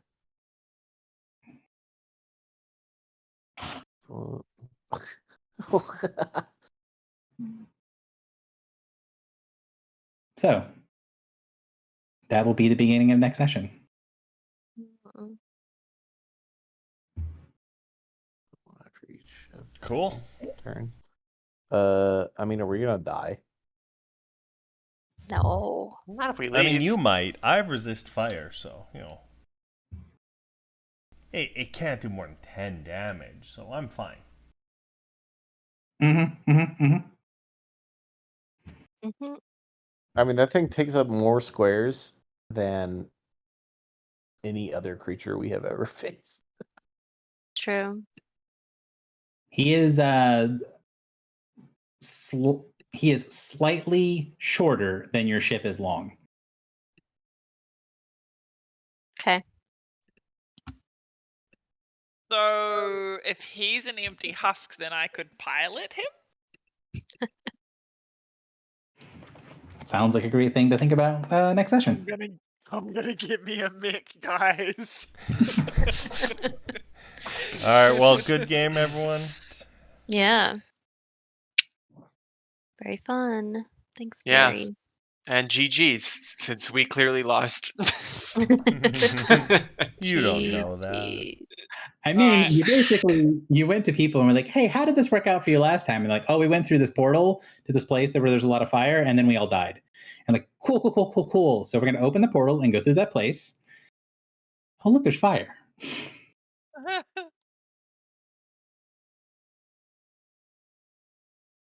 Oh well.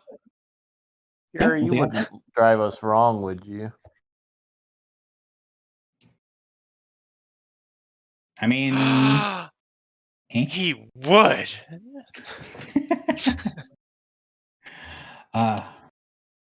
I'm very excited for this interaction to see how it goes.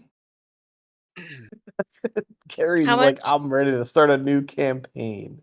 How much damage does lava contact do? You're not gonna find that out right now. If it is, I mean, I'm almost positive that actual lava, like just the player's handbook lava, I think it's 50 damage around. I could take a couple of those. Maybe. Is it a pool or a pit? That's just like that's the terrain. Lava is like, oh, it's not that bad. Is it I know lava it's a pit or lava lava pit. pool? The lava pit is not nearly as bad. The Gary, lava pool me, hurts. did the light not do anything? It revealed him, so you could see what he would look like, and brought him to your attention. It definitely did Yeah, skip a step in this identification process. Oh, good. Okay. Yes, the light definitely did something. Is what I would say, and that excellent check meant that you saw him before the lava wave covered the platform. Because without the light, he wouldn't have revealed himself. He would have done lava first and then asked questions later. Is he asking a question? How much do you like Okay. lava? It's bedtime. Goodbye. All right. Thanks for game, everybody. Take Yeah. care. Bye. Bye. Bye.